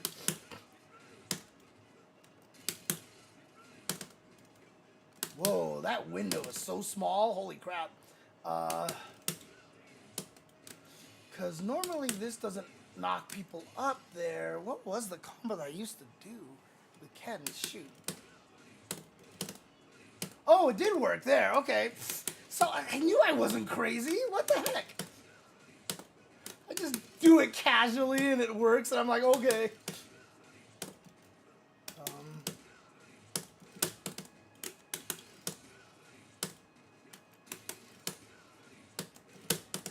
I guess that doesn't hit there. Okay, so you just have to use a different setup. In any case, the whole point that I'm trying to make this whole time, which I wasn't able to make, oh dang, more gift subscriptions from Ray Ray. Thank you so much. Holy crap! All right, I owe you a lot here. I got you covered soon. Okay, I will help you all sorts of ways in the future here. As long as you just show up into my chat, I'm more than happy to help you. But basically, they added initial scaling of 40%. So that right there. So the thing about it is if you actually land this in a combo, it's going to do exactly the same damage as it did before. Because again, this is initial scaling. The weird thing about this game is that they have the ability to change the scaling if you use it as the first move in your combo or a later move in your combo. And so when they say initial scaling of 40%, that only means, whoops, I keep doing the wrong thing. What am I trying to do here? Yeah, that basically right there. It's always the last kick, but the last kick is different for every one of these, which is the weird part.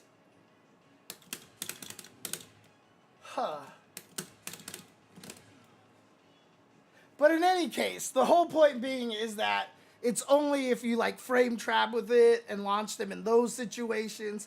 It's never gonna change. It's not gonna change the damage if you use this move in the middle of your combo.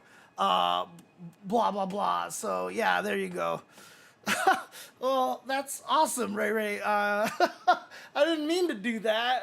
I didn't mean to do that, but yeah, like honestly, it was cool because the thing about it was like when we went to the army bases and everything, like even in Germany, even in Alaska and stuff like that, you know, it was the army guys that were really into fighting games, and they were just like, oh my god, like Tasty Steve is here, like this is so cool, like it was really cool, and like again, you know, even if you have like, okay, I don't approve of the army or I don't approve of like everybody who's like into fighting games, they just want to play fighting games. And you know, Mike Olaf, my tenant, has also often told me stories about like a lot of the people that he bonded with in the army was because he found other people that liked playing Killer Instinct or you know other fighting games and stuff. And a lot of the guys that were there that we talked to were just like, yeah, like you know, we enjoy playing fighting games. It's hard to find other people who are playing them. And so by running the tournaments at the army bases, it actually allowed some of those army guys to meet each other and kind of like, oh, you like fighting games? Oh, because like, how is that going to come up a lot of the time, right? You're not going to see random army people and be like, hey, do you like fighting games? Like, you know, like it's just something weird to do. So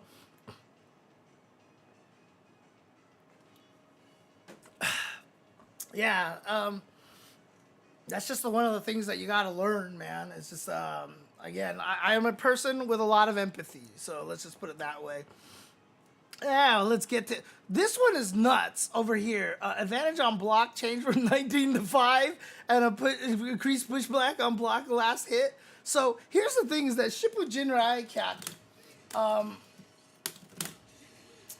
has no invincibility, right? It has no invincibility. This move, basically the only purpose this move served was to be a combo tool. That's it. That's all it was, whoops, I always think it's spin kick, because Ken is the only character that does this, and it makes me mad. I did it again, I did spin kick.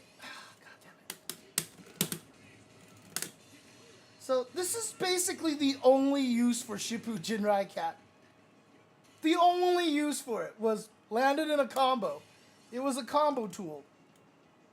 Which was kind of fair because Ken being able to pick the level of super he does here is such a huge advantage that a lot of people don't realize how nice it is to have that benefit.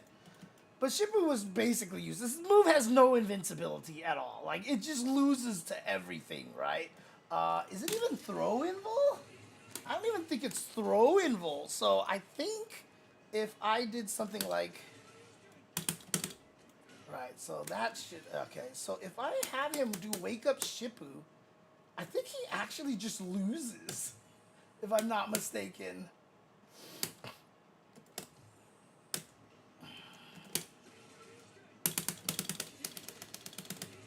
Oh, was that not the right frame trap? Hang on a second. Frame kill? Oh, I'm only +1 there. How fast does Shippu start? 6 frames. That should have been good enough. Let's try to... I need something a little better than that. Let's try... Okay, so if I did that instead... Now I'm +4. Okay, that should do it.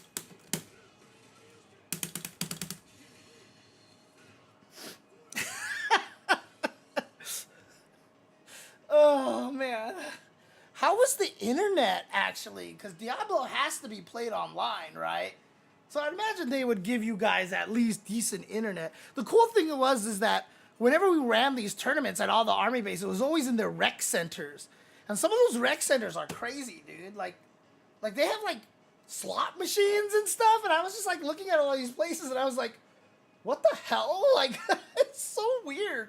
But yes, as you can see here, Shippu was basically kind of useless before in any kind of nice in any situation except for being in a combo. So now they just made it safe on block, which just basically means you can just kind of fish with this and you're good. It's kind of crazy, actually. It is kind of crazy. I'm still not sure how useful this is gonna be because, like, okay, sure, it can be a Hail Mary, you know, like, but is that really gonna, like, make a difference, right? So, while it is wild that they made it completely safe, I don't think that's really gonna come into play very often. It just means that Ken players, if you are at, I mean, let's take a look. Let's actually take a look. If you're at 20%, let's do 30%, right? So if you're at 30% here, and you do crouching medium kick into, oh my god, into Shippu Jinrai Kaku. See, it doesn't even kill you, right? Like, you literally have to be at like 27% for a and what if I even do a YOLO, like, crouching medium kick into it?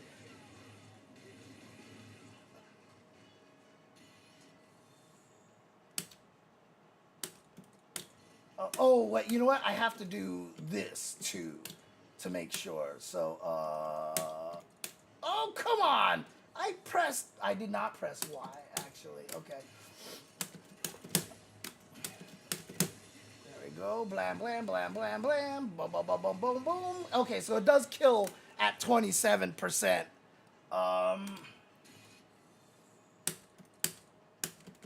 Does it kill at 28%? Doesn't kill at 28%. So, again, like, what's interesting about this? Let's see. Oh, yeah. So, then I guess the nice thing about this is that if their life is yellow, if you see that their life is yellow, guaranteed, a YOLO crouching medium kick into Shippu will kill. Right? So if their meter is in yellow, guaranteed that will kill. So I guess, like, that's kind of cool. And if they block, hey, you're safe. But still, like, are you really going to try to win a match off of a YOLO drive rush crouching medium kick into super? It's just weird. Oh, wow. You played a lot with the EU. So you met people in Germany, France, Netherlands, England, and Denmark. Dang. I mean, did you actually play with, like, the FGC out there? Like, did you actually, like, in France, did you actually get to, like, play with a Mr. Crimson or a Kills You and all that stuff like that? I play SF6 with friends that are still deployed, and we never have connection issues. See, that's, oh, God. And, like, whenever, like, people like me say that, like, I love Street Fighter 6 because it is a damn good product. This is what I mean. Like, it literally has, like, the best net code, like, out of all the fighting games out there. And, when Strive came out, we were like, holy shit, this net code is amazing. And honestly, like, Street Fighter 6, like you can complain about all you want about this or that in Street Fighter 6, but it just, like, literally has, like, the best net code. It just does right now. It's crazy. And, like, I'm so appreciative of that, really. Yeah, Guilty Gear Strive. Nice. You play all the stuff. I like that. Cool. Shinryu Repa. So on block and on miss, 10 more frames of recovery. So they just made it so that the recovery went from 45 frames to 55 frames. So basically they just want you to die. And then also on block, okay, it does do all of them. Yeah, there you go. Okay, so there you go. Yeah, there's just so much about it that works. And I like I said, it's just, I'm just so appreciative of what they did with Street Fighter 6. The one player mode stuff is great. The net code is great. All the options, the accessibility options. I know we're over the honeymoon period and all that stuff like that from 2 years ago, but honestly, like it's still such a damn good product, you know. And I'm not just being Capcom biased about this. It's just legit a great product, honestly. Oh, they were definitely apologizing for 5. They were definitely apologizing for that. Oh man, and it's crazy now too because they've set the standard so high that other games, if they don't have anything like that people get mad. You know, I guess like for Fatal Fury, you know, when they announced like the episodes of Southtown, you know, and they were describing it like, oh, it's gonna be this cool one-player adventure, you know, I guess it's tough because it's like you want to say like we have this cool one player mode, but at the same time you want to say like episodes of Southtown. It's not World Tour, okay? It's not Street Fighter 6 World Tour. It's just something you can do, you know. There's something there. So my friend that bought Street Fighter 6 after watching my pool at Evo Japan wanted to play some rounds while I'm here in Belgium. While it's noticeable, I've honestly had worse matches with players half as far away in other games. And that's just the thing, it's crazy. Like, legit in Street Fighter V, we couldn't even play. Like, every online tournament was divided between East and West in the States. Now, we still do that because we still prefer to have better connections, but clearly you can play across the country. And it's so useful for players, too, because for someone, you know, like Punk, like living on the East Coast, he can practice with, you know, some guys on the West Coast. Yeah, it's not going to be optimal, but they'll still have a better idea. Just like having that ability to play across country, good net code really just is like the most powerful thing to have for your game, honestly. So, oh, you just got it recently, so that you're still honeymooning. Nice. That's actually cool. Well, hey, Wolf Eye, Carter, as I'll call you. I mean, obviously, I've seen you here many times. You found a good channel because I like teaching. I like teaching, especially at the low level too, because I don't feel like a lot of people are good at teaching at the low level. So, anyways, let's do Lily here. Let's do Lily over here. Oh, what's up, Zip? How you doing? This is for Ray Ray here. So, he picked Lily, so let's do Lily here. Okay. So, Lily's anti-air attacks, such as Hornbreaker, back heavy punch, and crouching heavy punch, and other attacks saw their proficiencies downward. But techniques that move her forward, such as her forward dash and Desert Storm, forward heavy punch, got adjusted to be stronger. In addition, medium Tomahawk Buster is now easier to incorporate into combos, because this is one of the things that, on combos, it's as a new hitbox, which is a big change for her. Lily has good combo ability from her light attacks, so now when she doesn't have Windclad stocked, you can use it to cover situations where previously only Overdrive Condor Spire was an option.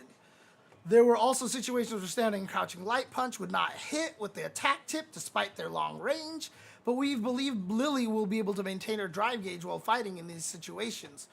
I have no idea what that sentence meant. Super Art 2 had a longer and further period of invulnerability compared to other Super Arts, so it's been adjusted. The startup for the standing version is now changed to a standing hitbox, which is a change made so it doesn't lose out to anti-air special moves after the screen transition, which is really, really nice.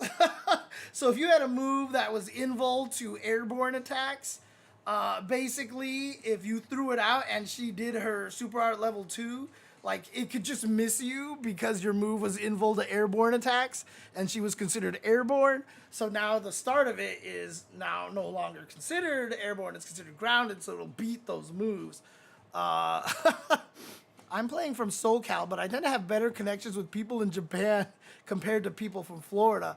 I mean, it makes sense, because, you know, one of the nice things is that, obviously, SoCal is going to be fairly equidistant, not equidistant, but, you know, has that same kind of distance. But also, the internet infrastructure in Japan is just like godlike, right? It's just ridiculous. So, uh,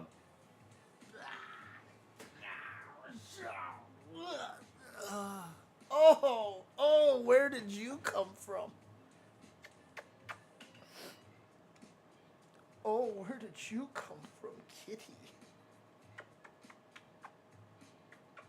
For those of you who do not know, this is Nathan. Hi.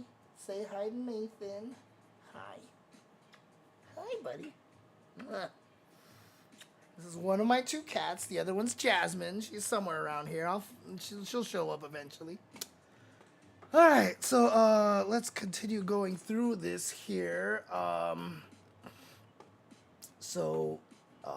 Assisted combo, modern mode, jumping attacks, modern stuff, forward dash, increased forward movement distance. Okay, so I guess she just dashes a little farther, faster now. And Nathan is changing my console settings here, so I have lost control over Lily. There we go, okay. So she just dashes maybe a little further forward. Increased forward movement distance. Yeah, so she moves a little farther forward. Obviously, the frame data isn't changed. It's still just 21. Crouching light kick, reduced pushback on hit and block. And this was designed so that everybody has good crouching light kick options, you know, to keep perfect parries a little bit tricky. So, if they try to do stuff, and this was a universal change to make it so that everybody was kind of at least equal strength to being able to get more benefits off of their crouching light kick as a meaty. They wanted to buff the power of crouching light kick to help make perfect parries even weaker because, obviously you have to choose high or low. And so this makes it so that if you go for the low option, you can still keep pressure and all that stuff. And oh my god, you are in. Oh, hi. Hey, Nathan. Hi, Nathan. You want the scratches? You want the scratches? You want the scratches? Yeah. You're gonna want his cheeks scratched. He's gonna want his cheeks scratched. So if he's okay with this, oh no, he got up. He got up. He decided not to grab my brush. Hi, Nathan. Mwah. Hi, Nathan. Hi, Nathan. He wants food. He's hungry. I haven't fed them their bedtime meal yet, so he's hungry. He's hungry. Hi. Hi. Hi, Nathan. Hi, Nathan. Ooh. Hi, Nathan. Mwah. There you go. All right. Let's get through this Lily here. Let's do this game over here. Crouching heavy punch no longer hits an opponent behind Lily on active frames 1 and 2. I mean, Nathan activated turbo on my controller. Nathan, what are you doing? Are you activating turbo on my controller? Let's go. Apparently medium kick was, there we go.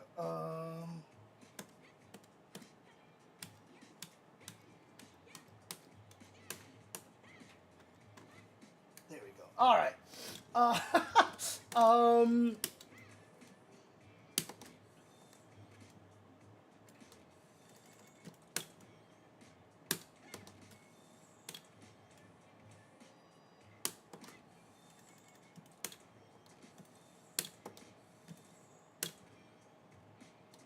I just want to see what what the third active frame is.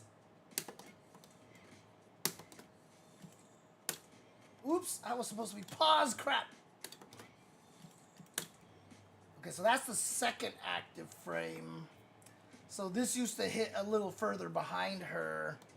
So okay, so they just made those the early hit boxes no longer hit behind her anymore.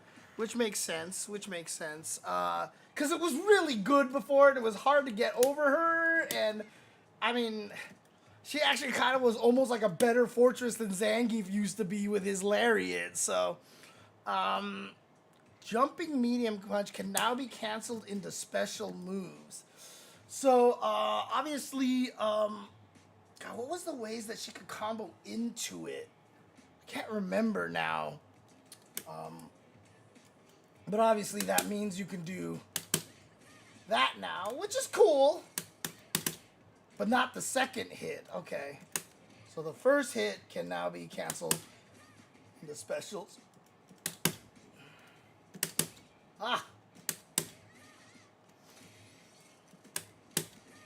Oh, you can I see. So if you do it right away, you might miss, but you can kind of delay it. Oh, no, okay. It's just the height is basically just really what it is. Because I remember there was a setup where you could get it so you could do jump strong at a certain, like, angle after you, like, launched them. I can't remember if it was off of that or something, but, God. No, it wasn't that one. Okay, there was some setup there, but obviously, oh, actually, can you do something like? Oh no, okay, there's a height restriction there. But what about the OD one?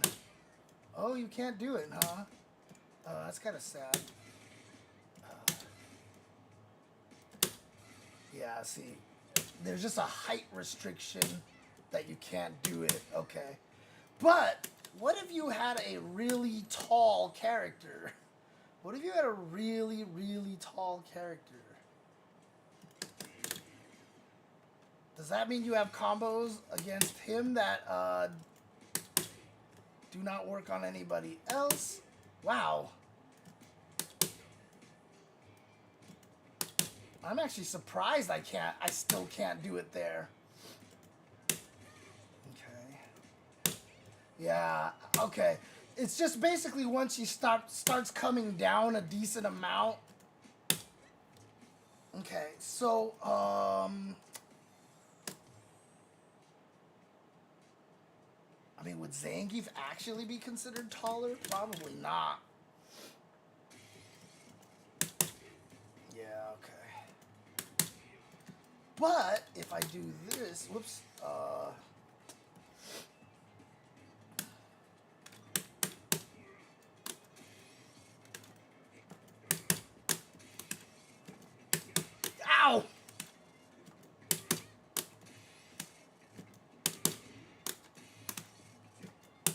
I guess it has no hurt box up there. I'm actually surprised. I thought there would be a hurt box up there, but there's no hurt box.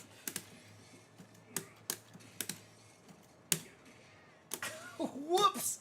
What about Dawson? If I did, oops. That's probably not going to have a big hurt box either. Let's just test this one. That one's going to be the easiest one to test. Alright, so if I do that...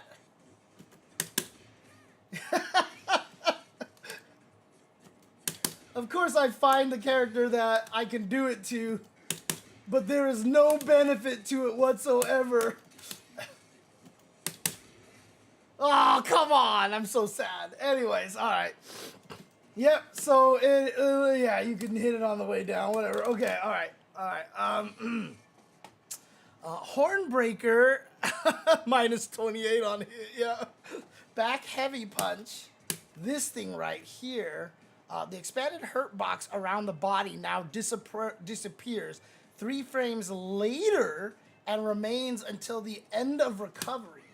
I wonder why they wanted to nerf this button. Like, I've never seen anybody complain about Lily's back heavy punch. Like, is it really that good? You know, kind of a thing? Like, I don't know. I'm confused. Desert Storm first hit, this one. Attack startup changed from 18 to 16 frames. I'm sure that allows her to get some combos that she couldn't get before.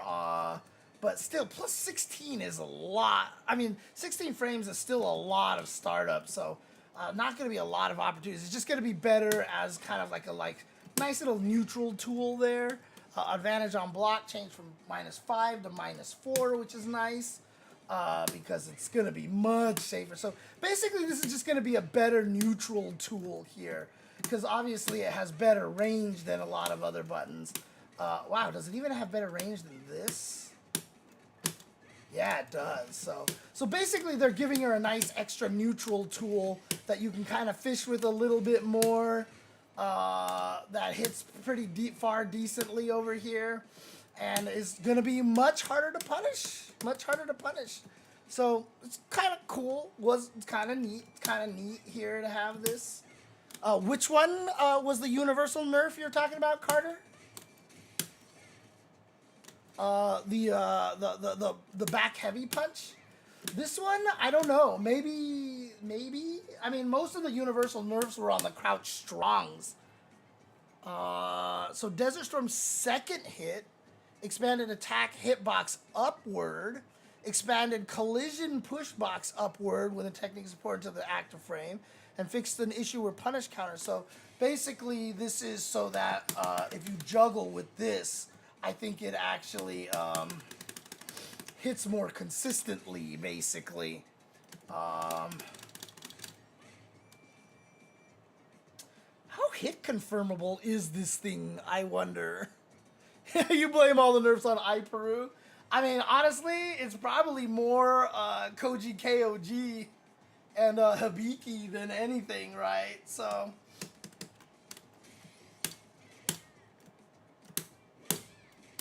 let's do this here.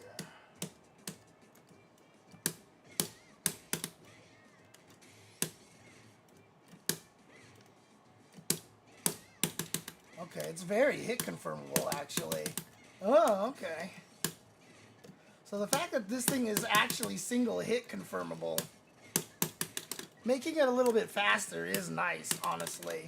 And again, for those of you who aren't aware of like good ways to hit confirm, is that when I press this button, I'm not looking at Lily's. I'm not looking at either of them.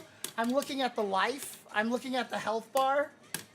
So I react to the life turning yellow is what I'm doing, because the life turns yellow on the first frame of hit, right? So that's just like a huge sign that you're hitting them. And even if they don't have full health, so if it's already... Oh, that's right. Okay, yeah, that's right. Stupid. Never mind. I'm just being dumb here. Okay. So basically, I'm just reacting to seeing the health bar turn yellow like that.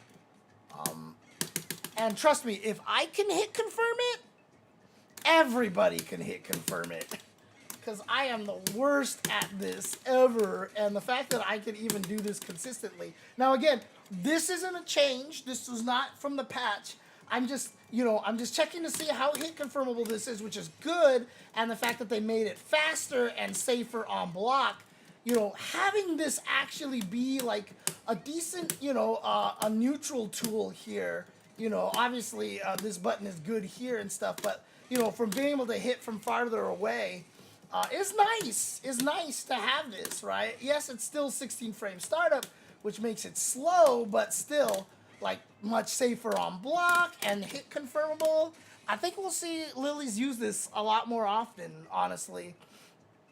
And then, of course, as I mentioned, when you hit people out of the air, they changed the expanded the attack hitbox upwards and all that stuff. And then the final hit, recovery changed from 42 to 39 frames, which now means it went from -26 to -23. So significant. Oh, Nathan, you are lying on my space bar. Please do not do that. You just want to sleep on my keyboard all the time. There it is. Expanded collision pushbox upward from the technique is performed. Fixed an issue or a punish count. Okay, so that's just bug fixes. However, that means that on hit, I went from being +23 to +26, right? So,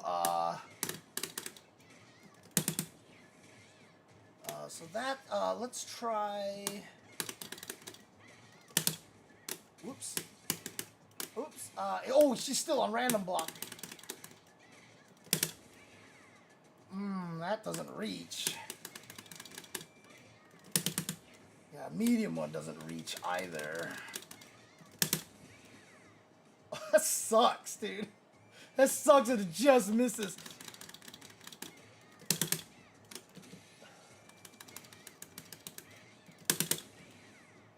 Ah! Alright, let's try in the corner. Okay, so it's great in the corner. Holy crap. So heavy one is not going to be that much improved here. So medium one, let's try the light one. Okay, so the light one is better off in that situation there. So, oh, but I probably can't get any juggle off of this. That sucks.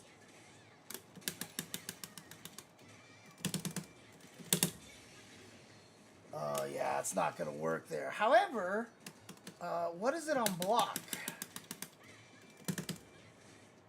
Alright, so it's +2. Actually, that's really good. So you can do this now, and that's a real mix-up. So if you actually hit somebody into the corner, you're +2. And actually, +2 is so much better than +1 for command throw characters, because that will always be all 4-frame buttons. So there you go.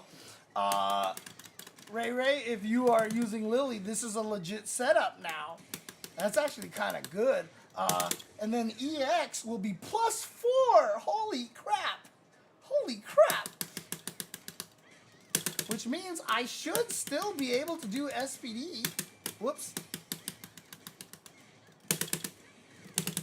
Yeah, I should just be able to SPD, like, without having to worry about the timing. So there you go. Oh, Jesus Christ, I'm so sorry. Crap. Okay, I'm so sorry. I'm so sorry. I do this a lot. I need a way to make sure that I keep track of this. I was just practicing the hit confirm on this, and I was talking about how I use it. I do the hit confirm based off of seeing the life go down, right? And so if you can actually hit confirm this, if I can hit confirm it, everybody can hit confirm it.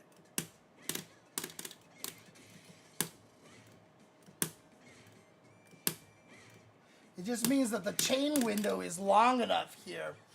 And so what I was doing was I was trying to test out these kind of situations here. Because they said she recovers 3 frames faster now from the final hit. So I was just trying to see if there was any cool things, you know, that I can do as pressure here. And not so much with the Condor Spire, although, as you can see, if I'm point blank, it will hit like that. But in the corner is where I was finding out things are really crazy here. So I was like, okay, so I can do light one like this, and it hits very meaty. However, unfortunately, it's still too much recovery that I can't get anything to juggle afterwards here. Shoot. Right? So, with its better frame data. However, I noticed that if you do this, I'm +2. So if you do the whole thing, so if you can hit confirm it like towards the corner and hit them, you can do meaty light spire and you're +2. And because you're +2, that means, oh, that's not what I wanted to do. Don't mash, James. I can SPD and it will be even 4-frame buttons.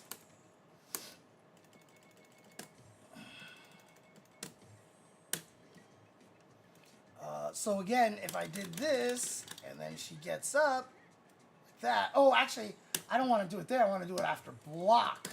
Like so, yeah, okay. So basically, you know, she light kicks like this. I'll beat her 4 frames because I'm +2. I'm +2. But then I found out, too, that this is +4.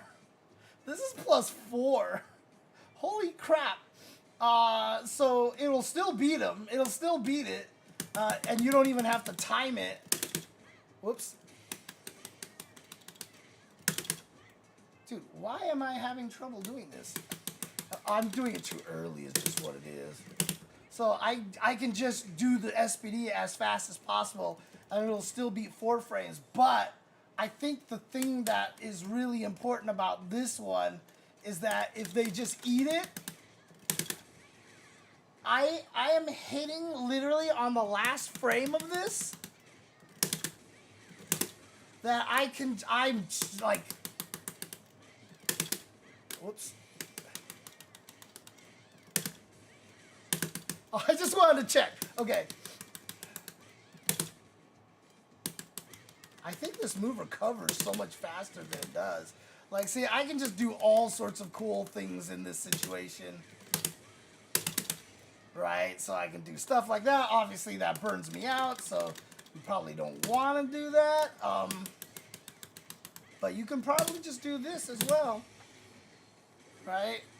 So, again, like I said, the fact that they made this better, and yeah, it's still 16 frames to start up, but you know, 2 faster frames is still nice. It's still her farthest range move, and it's safer on block. It's only -4 now, so even if somebody has a decent range 5-frame button, they can't punish me.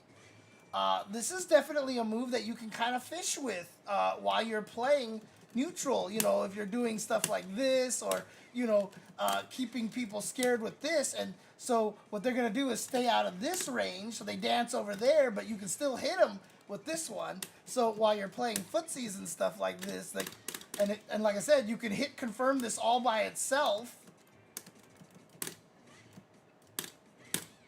Like so, right? And so anytime you get this hit in the corner or anywhere near the corner, you get setups now. It's kind of neat. Kind of neat, to be honest with you.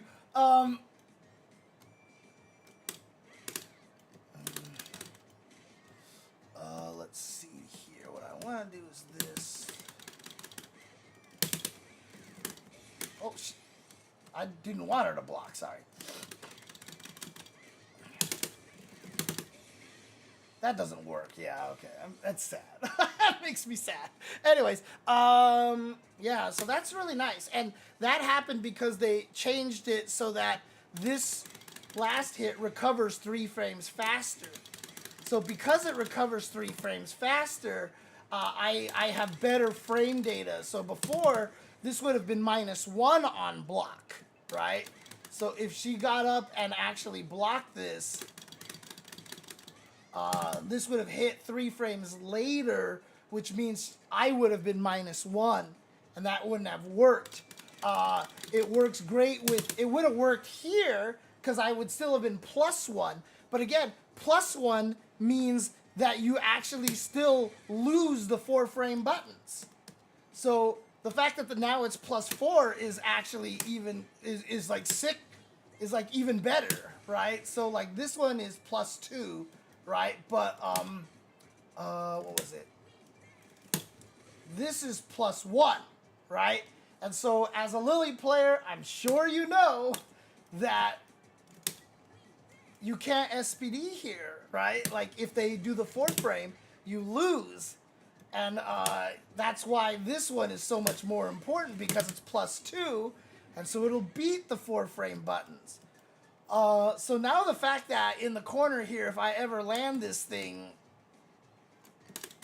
whoops, I don't even need to spend meter to be +2 like that.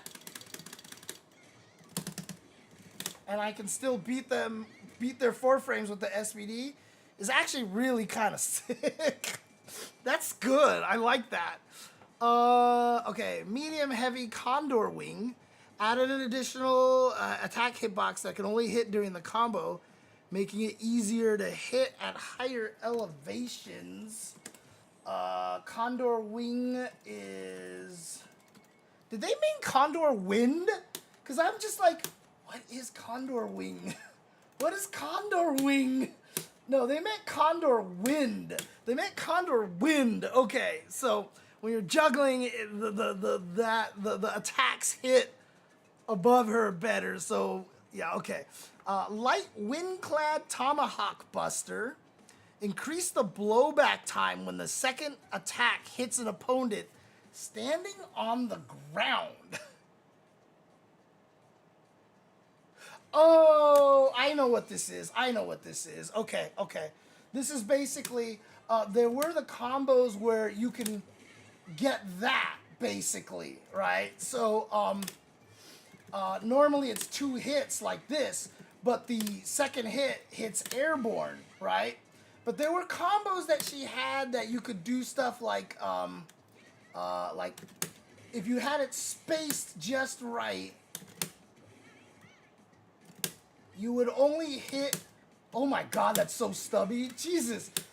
So maybe not that one. Maybe something like, come on. I didn't do the super. Like, there were certain ways to get it so that you would only hit, 1 hit.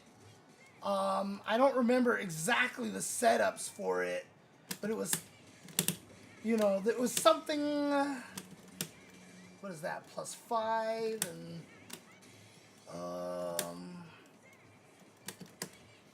I don't remember the setups now, but there were definitely setups where you can just make it so you only hit with 1 hit like that, and that way in the corner you could do stuff like, oh, I have to be Windclad, of course.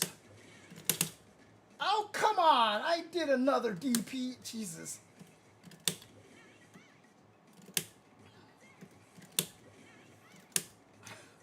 I'm overestimating the range on that. So you can do that in the corner, right? There was definitely some combos that you could set up to do stuff like that. Oh, there you go. Perfect. Yeah, stuff like that, right? So if I do, so you try that. So startup is 10 there.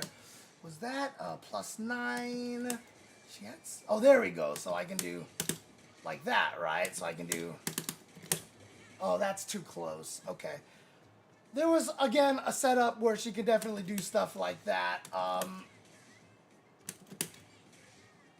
That's +9. That's +6. That's +10. So...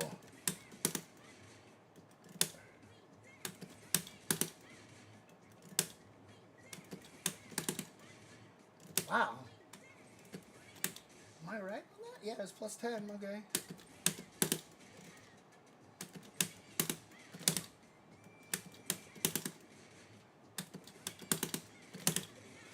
Okay, I don't remember what the setup is, but there's definitely combos where you could just do this and get the EX juggle afterwards. Now, obviously, mid-screen, you're not going to get the juggle. Oh, shoot. Actually, mid-screen, you can get the juggle. Holy crap. Oh, actually, you know what? What I would do is probably something more like... Oh, that doesn't work, huh? Maybe... Ah, there you go. Okay, so... Again, they made it so that they increased the blowback time when the second attack hits an opponent standing on the ground. I don't remember if that combo was possible before. But now, I mean, obviously, if you have your combos that lead into that, you can get that, which is, if that is new, that's really cool. That's really, really cool. Because I feel like that they're bouncing significantly higher than I remember them doing before. So yeah, it's kind of nice. Can I do this? No, okay. I really wanted to try. All right, so normal Windclad Tomahawk Buster. Added an additional hitbox that can only hit during a combo, making it easier. Oh, right. This was the, yeah, okay. Like that. So that's what that was. So I believe that didn't hit before. Oh, that's good. Oh, dang, yeah. So there's the route. I mean, there is a route right there. And that should... Oh, no, it's too far! Come on! Go! Lily, come on! What's wrong with you?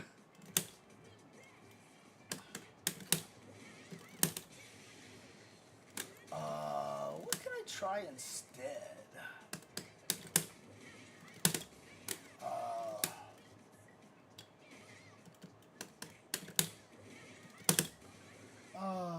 Doesn't work. Well, in the corner it'll work, okay? Whoops, what did I do that for?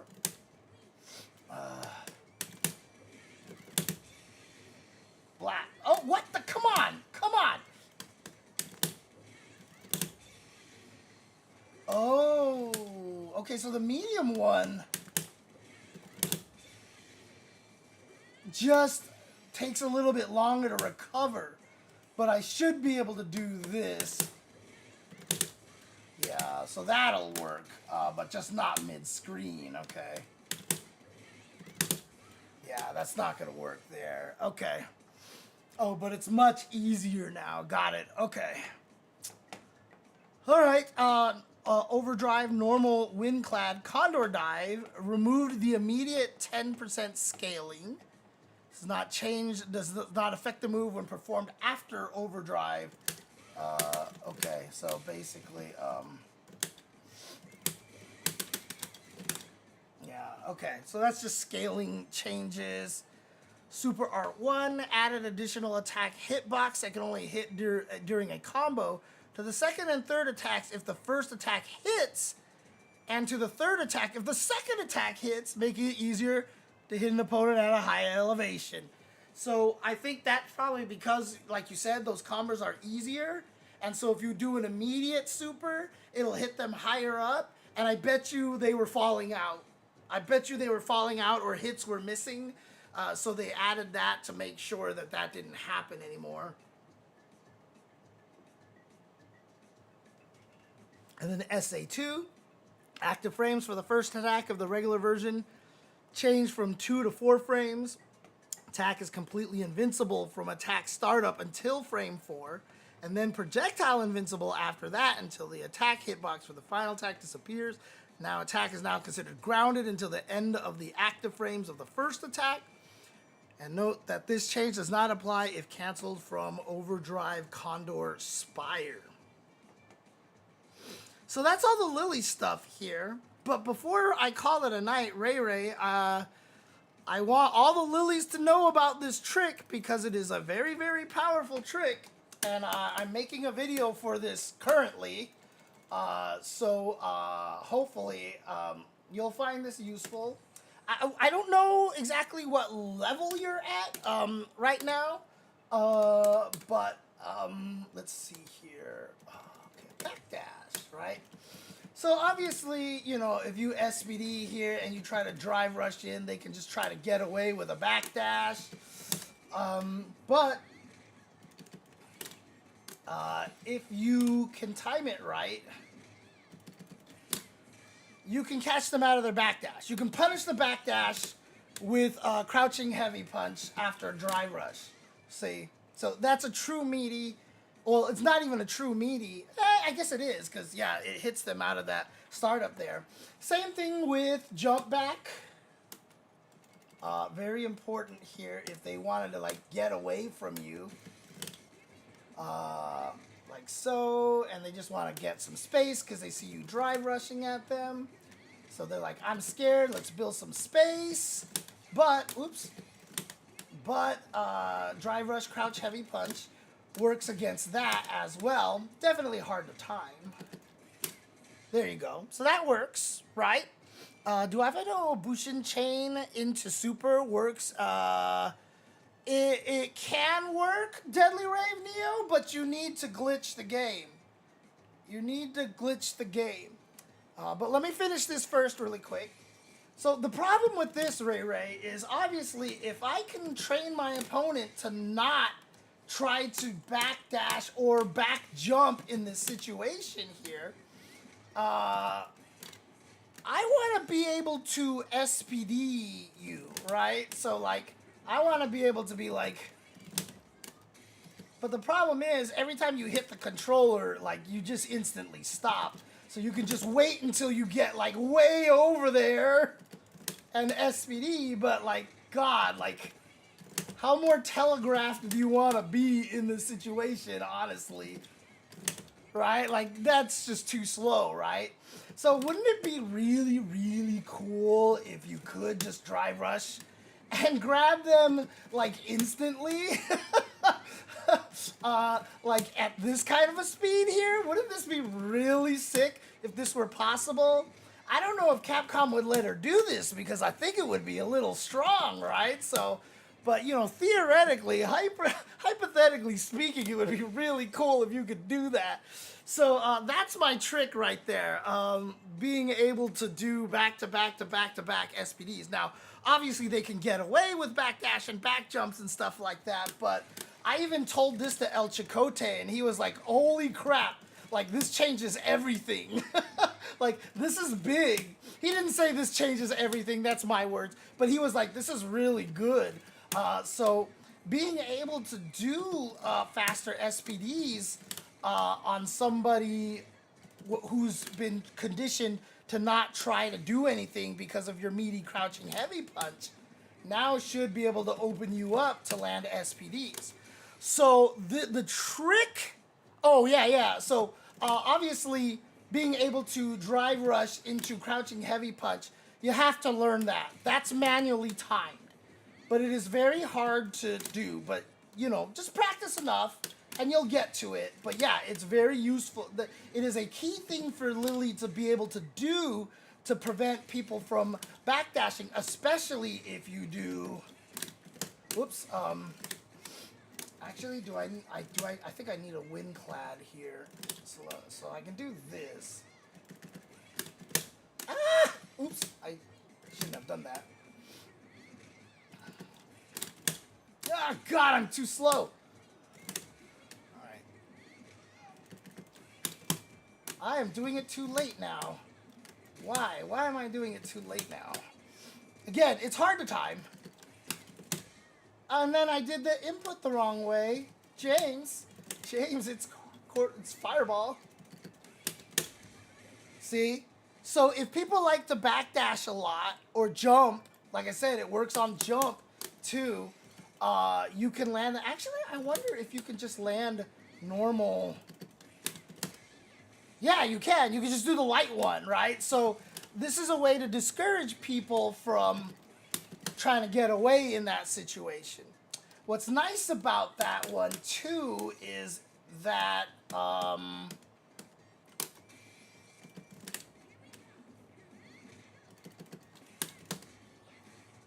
that's +1. You saw that I was +1 for a second there, right? So that's the nice thing right there, too, is that if they just block it, you're +1. Like so. And depending on the distance that you do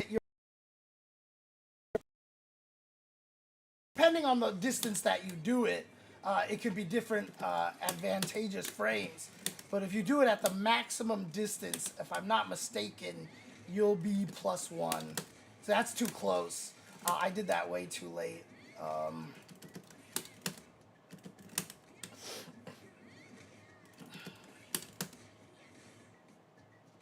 Yeah, okay. That was in the corner, so that was that problem right there.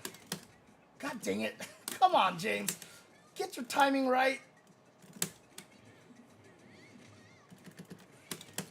That's right there. Yeah, see, +1. So that's good. So your standing light kick will win in those situations. Of course, the weakness is that there is a big gap in here. Well, not a big gap, but you see that there is a gap in there.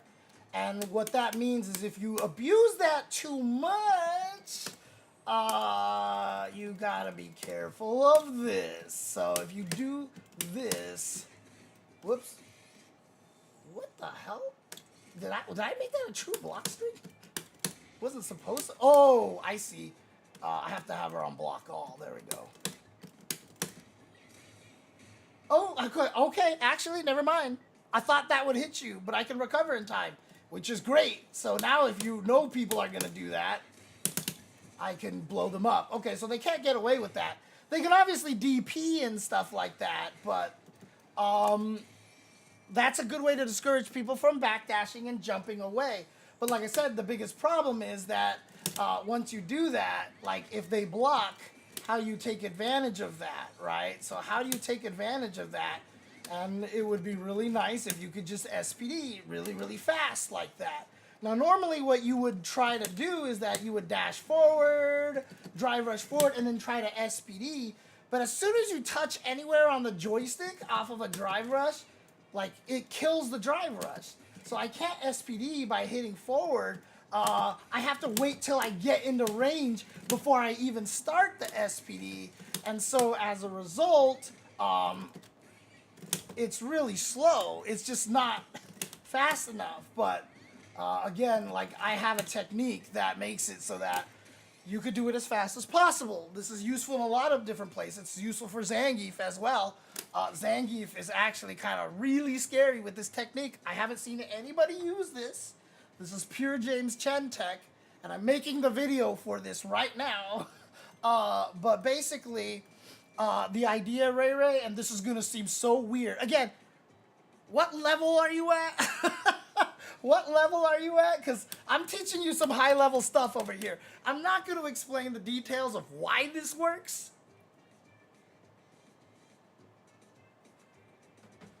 Because that could take 40 minutes. How does JP rank Lily?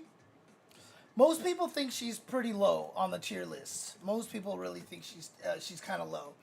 Is that the trick that I have here is I have learned how to do SPDs starting at up, which is super unintuitive, but then I roll the controller around to forward. So look again in the middle of the screen right here at my virtual controller here. I go from up and I roll around to forward. Again, I don't want to explain exactly why this works, but the power of this is that you can, by the time you finish the SPD motion, till when you hit the button, is 20 frames. You have a 20 frame window to walk before you need to press the button. And this just works all the time. It works with regular SPD inputs as well, etc., etc. But if you start from up and roll to forward, it guarantees you the maximum walking distance. It guarantees you get all 20 frames of that window while walking forward. And that's really strong. So I can actually do something like this with Lily here. I mean, like, eat your heart out, modern controls. Modern controls don't even get light SPDs. They do the heavy SPDs on the single button press. But I can walk up and SPD you. I'm more powerful than modern controls, right? Like, like, it's really good. It's really good. So, like if some guy's like, oh, I don't want to, you know, like, basically walk up SPD becomes really strong with this technique here. Learning to do the SPD starting at up and rolling to forward. Again, there's a distinct science behind this, why this works. But basically, the short answer is this input makes sure that the game only recognizes that you completed an SPD motion when you get to forward here. If you do the SPD regularly and try to walk forward, the game has actually recognized that you finished the SPD motion at up back. And so by the time you actually roll the controller around back to forward, you've lost like 7 or 8 frames. And so you can't walk forward as far. I can walk forward like 13 frames, as you see, or something like that there. But you lose a lot of frames to walk by finishing the controller around to the front. But if you start it up and roll to forward, you get the maximum 20 frames in this situation here. And it's really, really powerful. Now, it takes a lot to learn. It's weird, and obviously you can't do it randomly. You gotta like hide it in something, you know, like so. Like you have to anchor yourself down in order to be able to do this. Oops, you know, stuff like that. I mean, God, it's just so fast because it's like it's literally you just walk up and press light punch. So you're doing walking SPDs this way, right? Like modern controls. I mean, I won't get into it, but I mean, you can even do it. Oh wait, her super. That's right. Is not 720. That's Zangief only. Now here's the problem though, is that if I dash and try to do this, unfortunately it doesn't work. Because it thinks the two forwards that you tap forward are part of the SPD input. So I won't be able to actually walk the maximum of 20 frames in this situation. See, it's 20 frames up there, but I didn't get the SPD because it actually thinks I finished the SPD motion when I get to down after the dash. So I can get to down and wait 20 frames and then still get the SPD. Shut up, phone. So this is a problem in Drive Rush. If I want to actually do that input from up around to forward like this, and then let go of the controller, because if I Drive Rush and let go of the controller, she keeps moving forward, right? So I want to do Drive Rush forward, up to forward, and press the button, right? So if I try to do that, I can't because it just takes too long, and because it thinks that you finish the input at down, right? And so that's kind of annoying. You could do Drive Rush SPD and then stop at down, but it's really weird. It's really awkward, and having to learn a different input for that is just like kind of annoying. God, can I do it at down? Let me see. Even down is really hard to make it work. Okay, it can work, but it's hard. So if you get used to doing the back to forward, you know, from up to all the way to forward like this, if you get used to that, obviously you're going to get used to doing that on both sides over here, right? So you're going to learn to do that. Well, that's the trick that I use here, is that when I Drive Rush, I actually now do the input from up to forward all the way to back. So I actually mirror image this. And this is really bizarre because if I actually Drive Rush forward like this, what happens is that because I go from forward to up and then roll the forward, it erases the original forward inputs and replaces it with a second one. So now I can actually use that input, and since as soon as I get to back, I can let go of the controller and Lily keeps moving forward so I don't have to hold forward, you can actually do Drive Rush, mirror image it, and press the light punch button basically as soon as she skids. Like as soon as you see her skid, like that's the timing that you can do that. And that gives you basically the fastest SPD possible there. I keep negative edging. That is one thing that you're going to have to be careful of. But basically this gives you the fastest possible Drive Rush SPD so that you can catch people who have been conditioned by your crouching heavy punch, essentially. Like so. And once you do that, oh God, I keep negative edging. I haven't had this problem before. What is happening with this negative edge? Oh God, okay. Why do I keep negative edging here? That's so bizarre. I haven't had this problem before. There you go. She's got to learn to let go of the buttons as soon as you dash, basically. As soon as you see the Drive Rush, you got to let go of the buttons.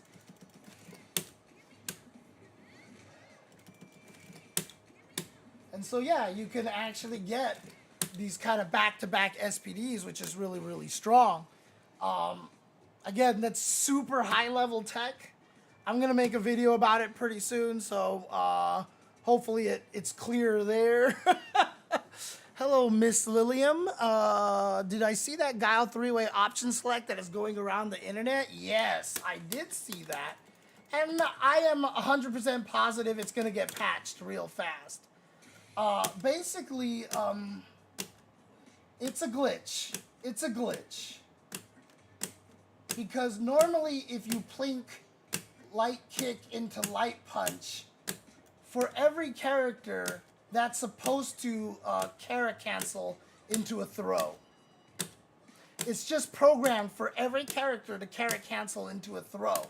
So the fact that Guile can do this is a bug. They just missed it from him. And I wonder how many Guiles actually knew that and have been taking advantage of this and not telling anybody for the longest of time. So I'm glad it got exposed, but it's a glitch. And so I would not be surprised when Sagat drops if it goes away, if that's not happening. Because literally they accounted for that. And every character, if you do that, Kara cancels their crouching light kick into a throw, but not Guile for some reason. So it is definitely a glitch. So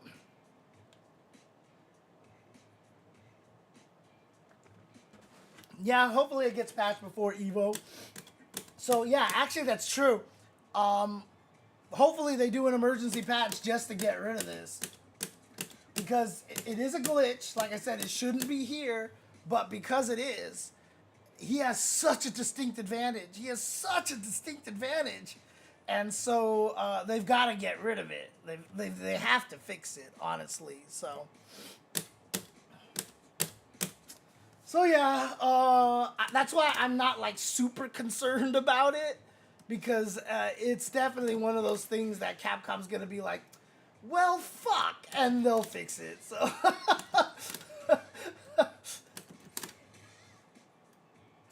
oh, man. Yeah, I mean, honestly, it definitely still can happen like that. It's crazy. It's crazy. Give me 1 second out right there.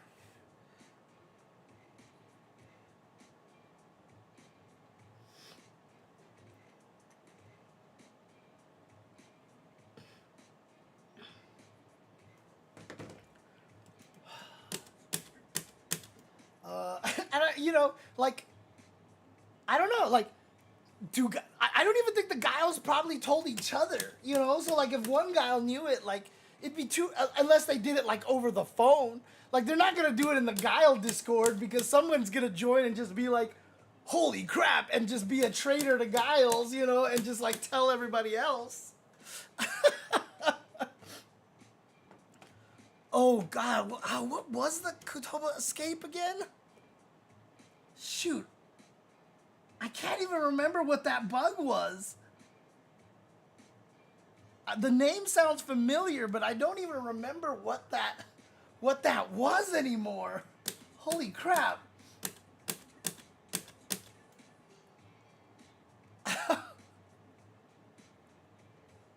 But yeah, it's 2 a.m. where I'm at. And I'm assuming that means you are East Coast, Miss Lilium?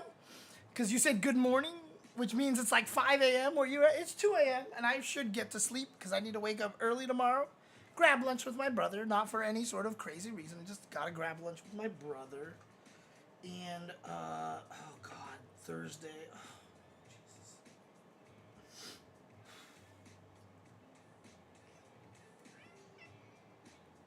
Hi, Nathan. Hi, Nathan. Oh, I know you're hungry. Oh, I know you're hungry. Stop meowing. I'll feed you right now, okay? Oh, you're British. Nice. Okay, okay.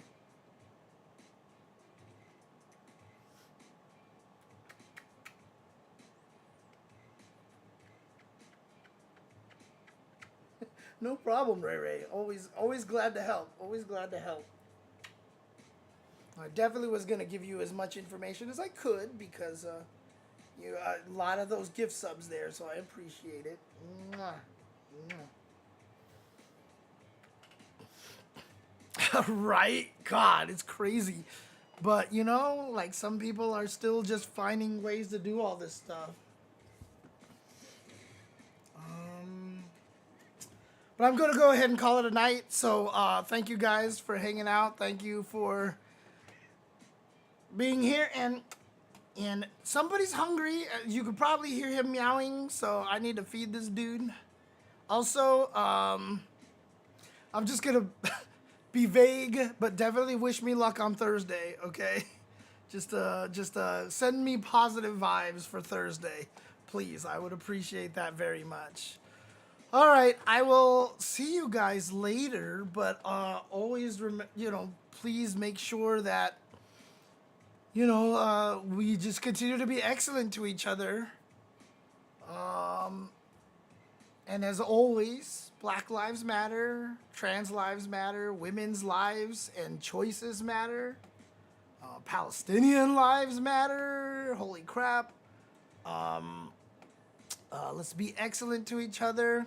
Nathan recognizes the speech. He knows that means the stream is about to end. Let's be excellent to each other and party on, dudes. Take care. I'll see you guys next time. Have a good one. Peace. Be excellent to each other. And party on, dude!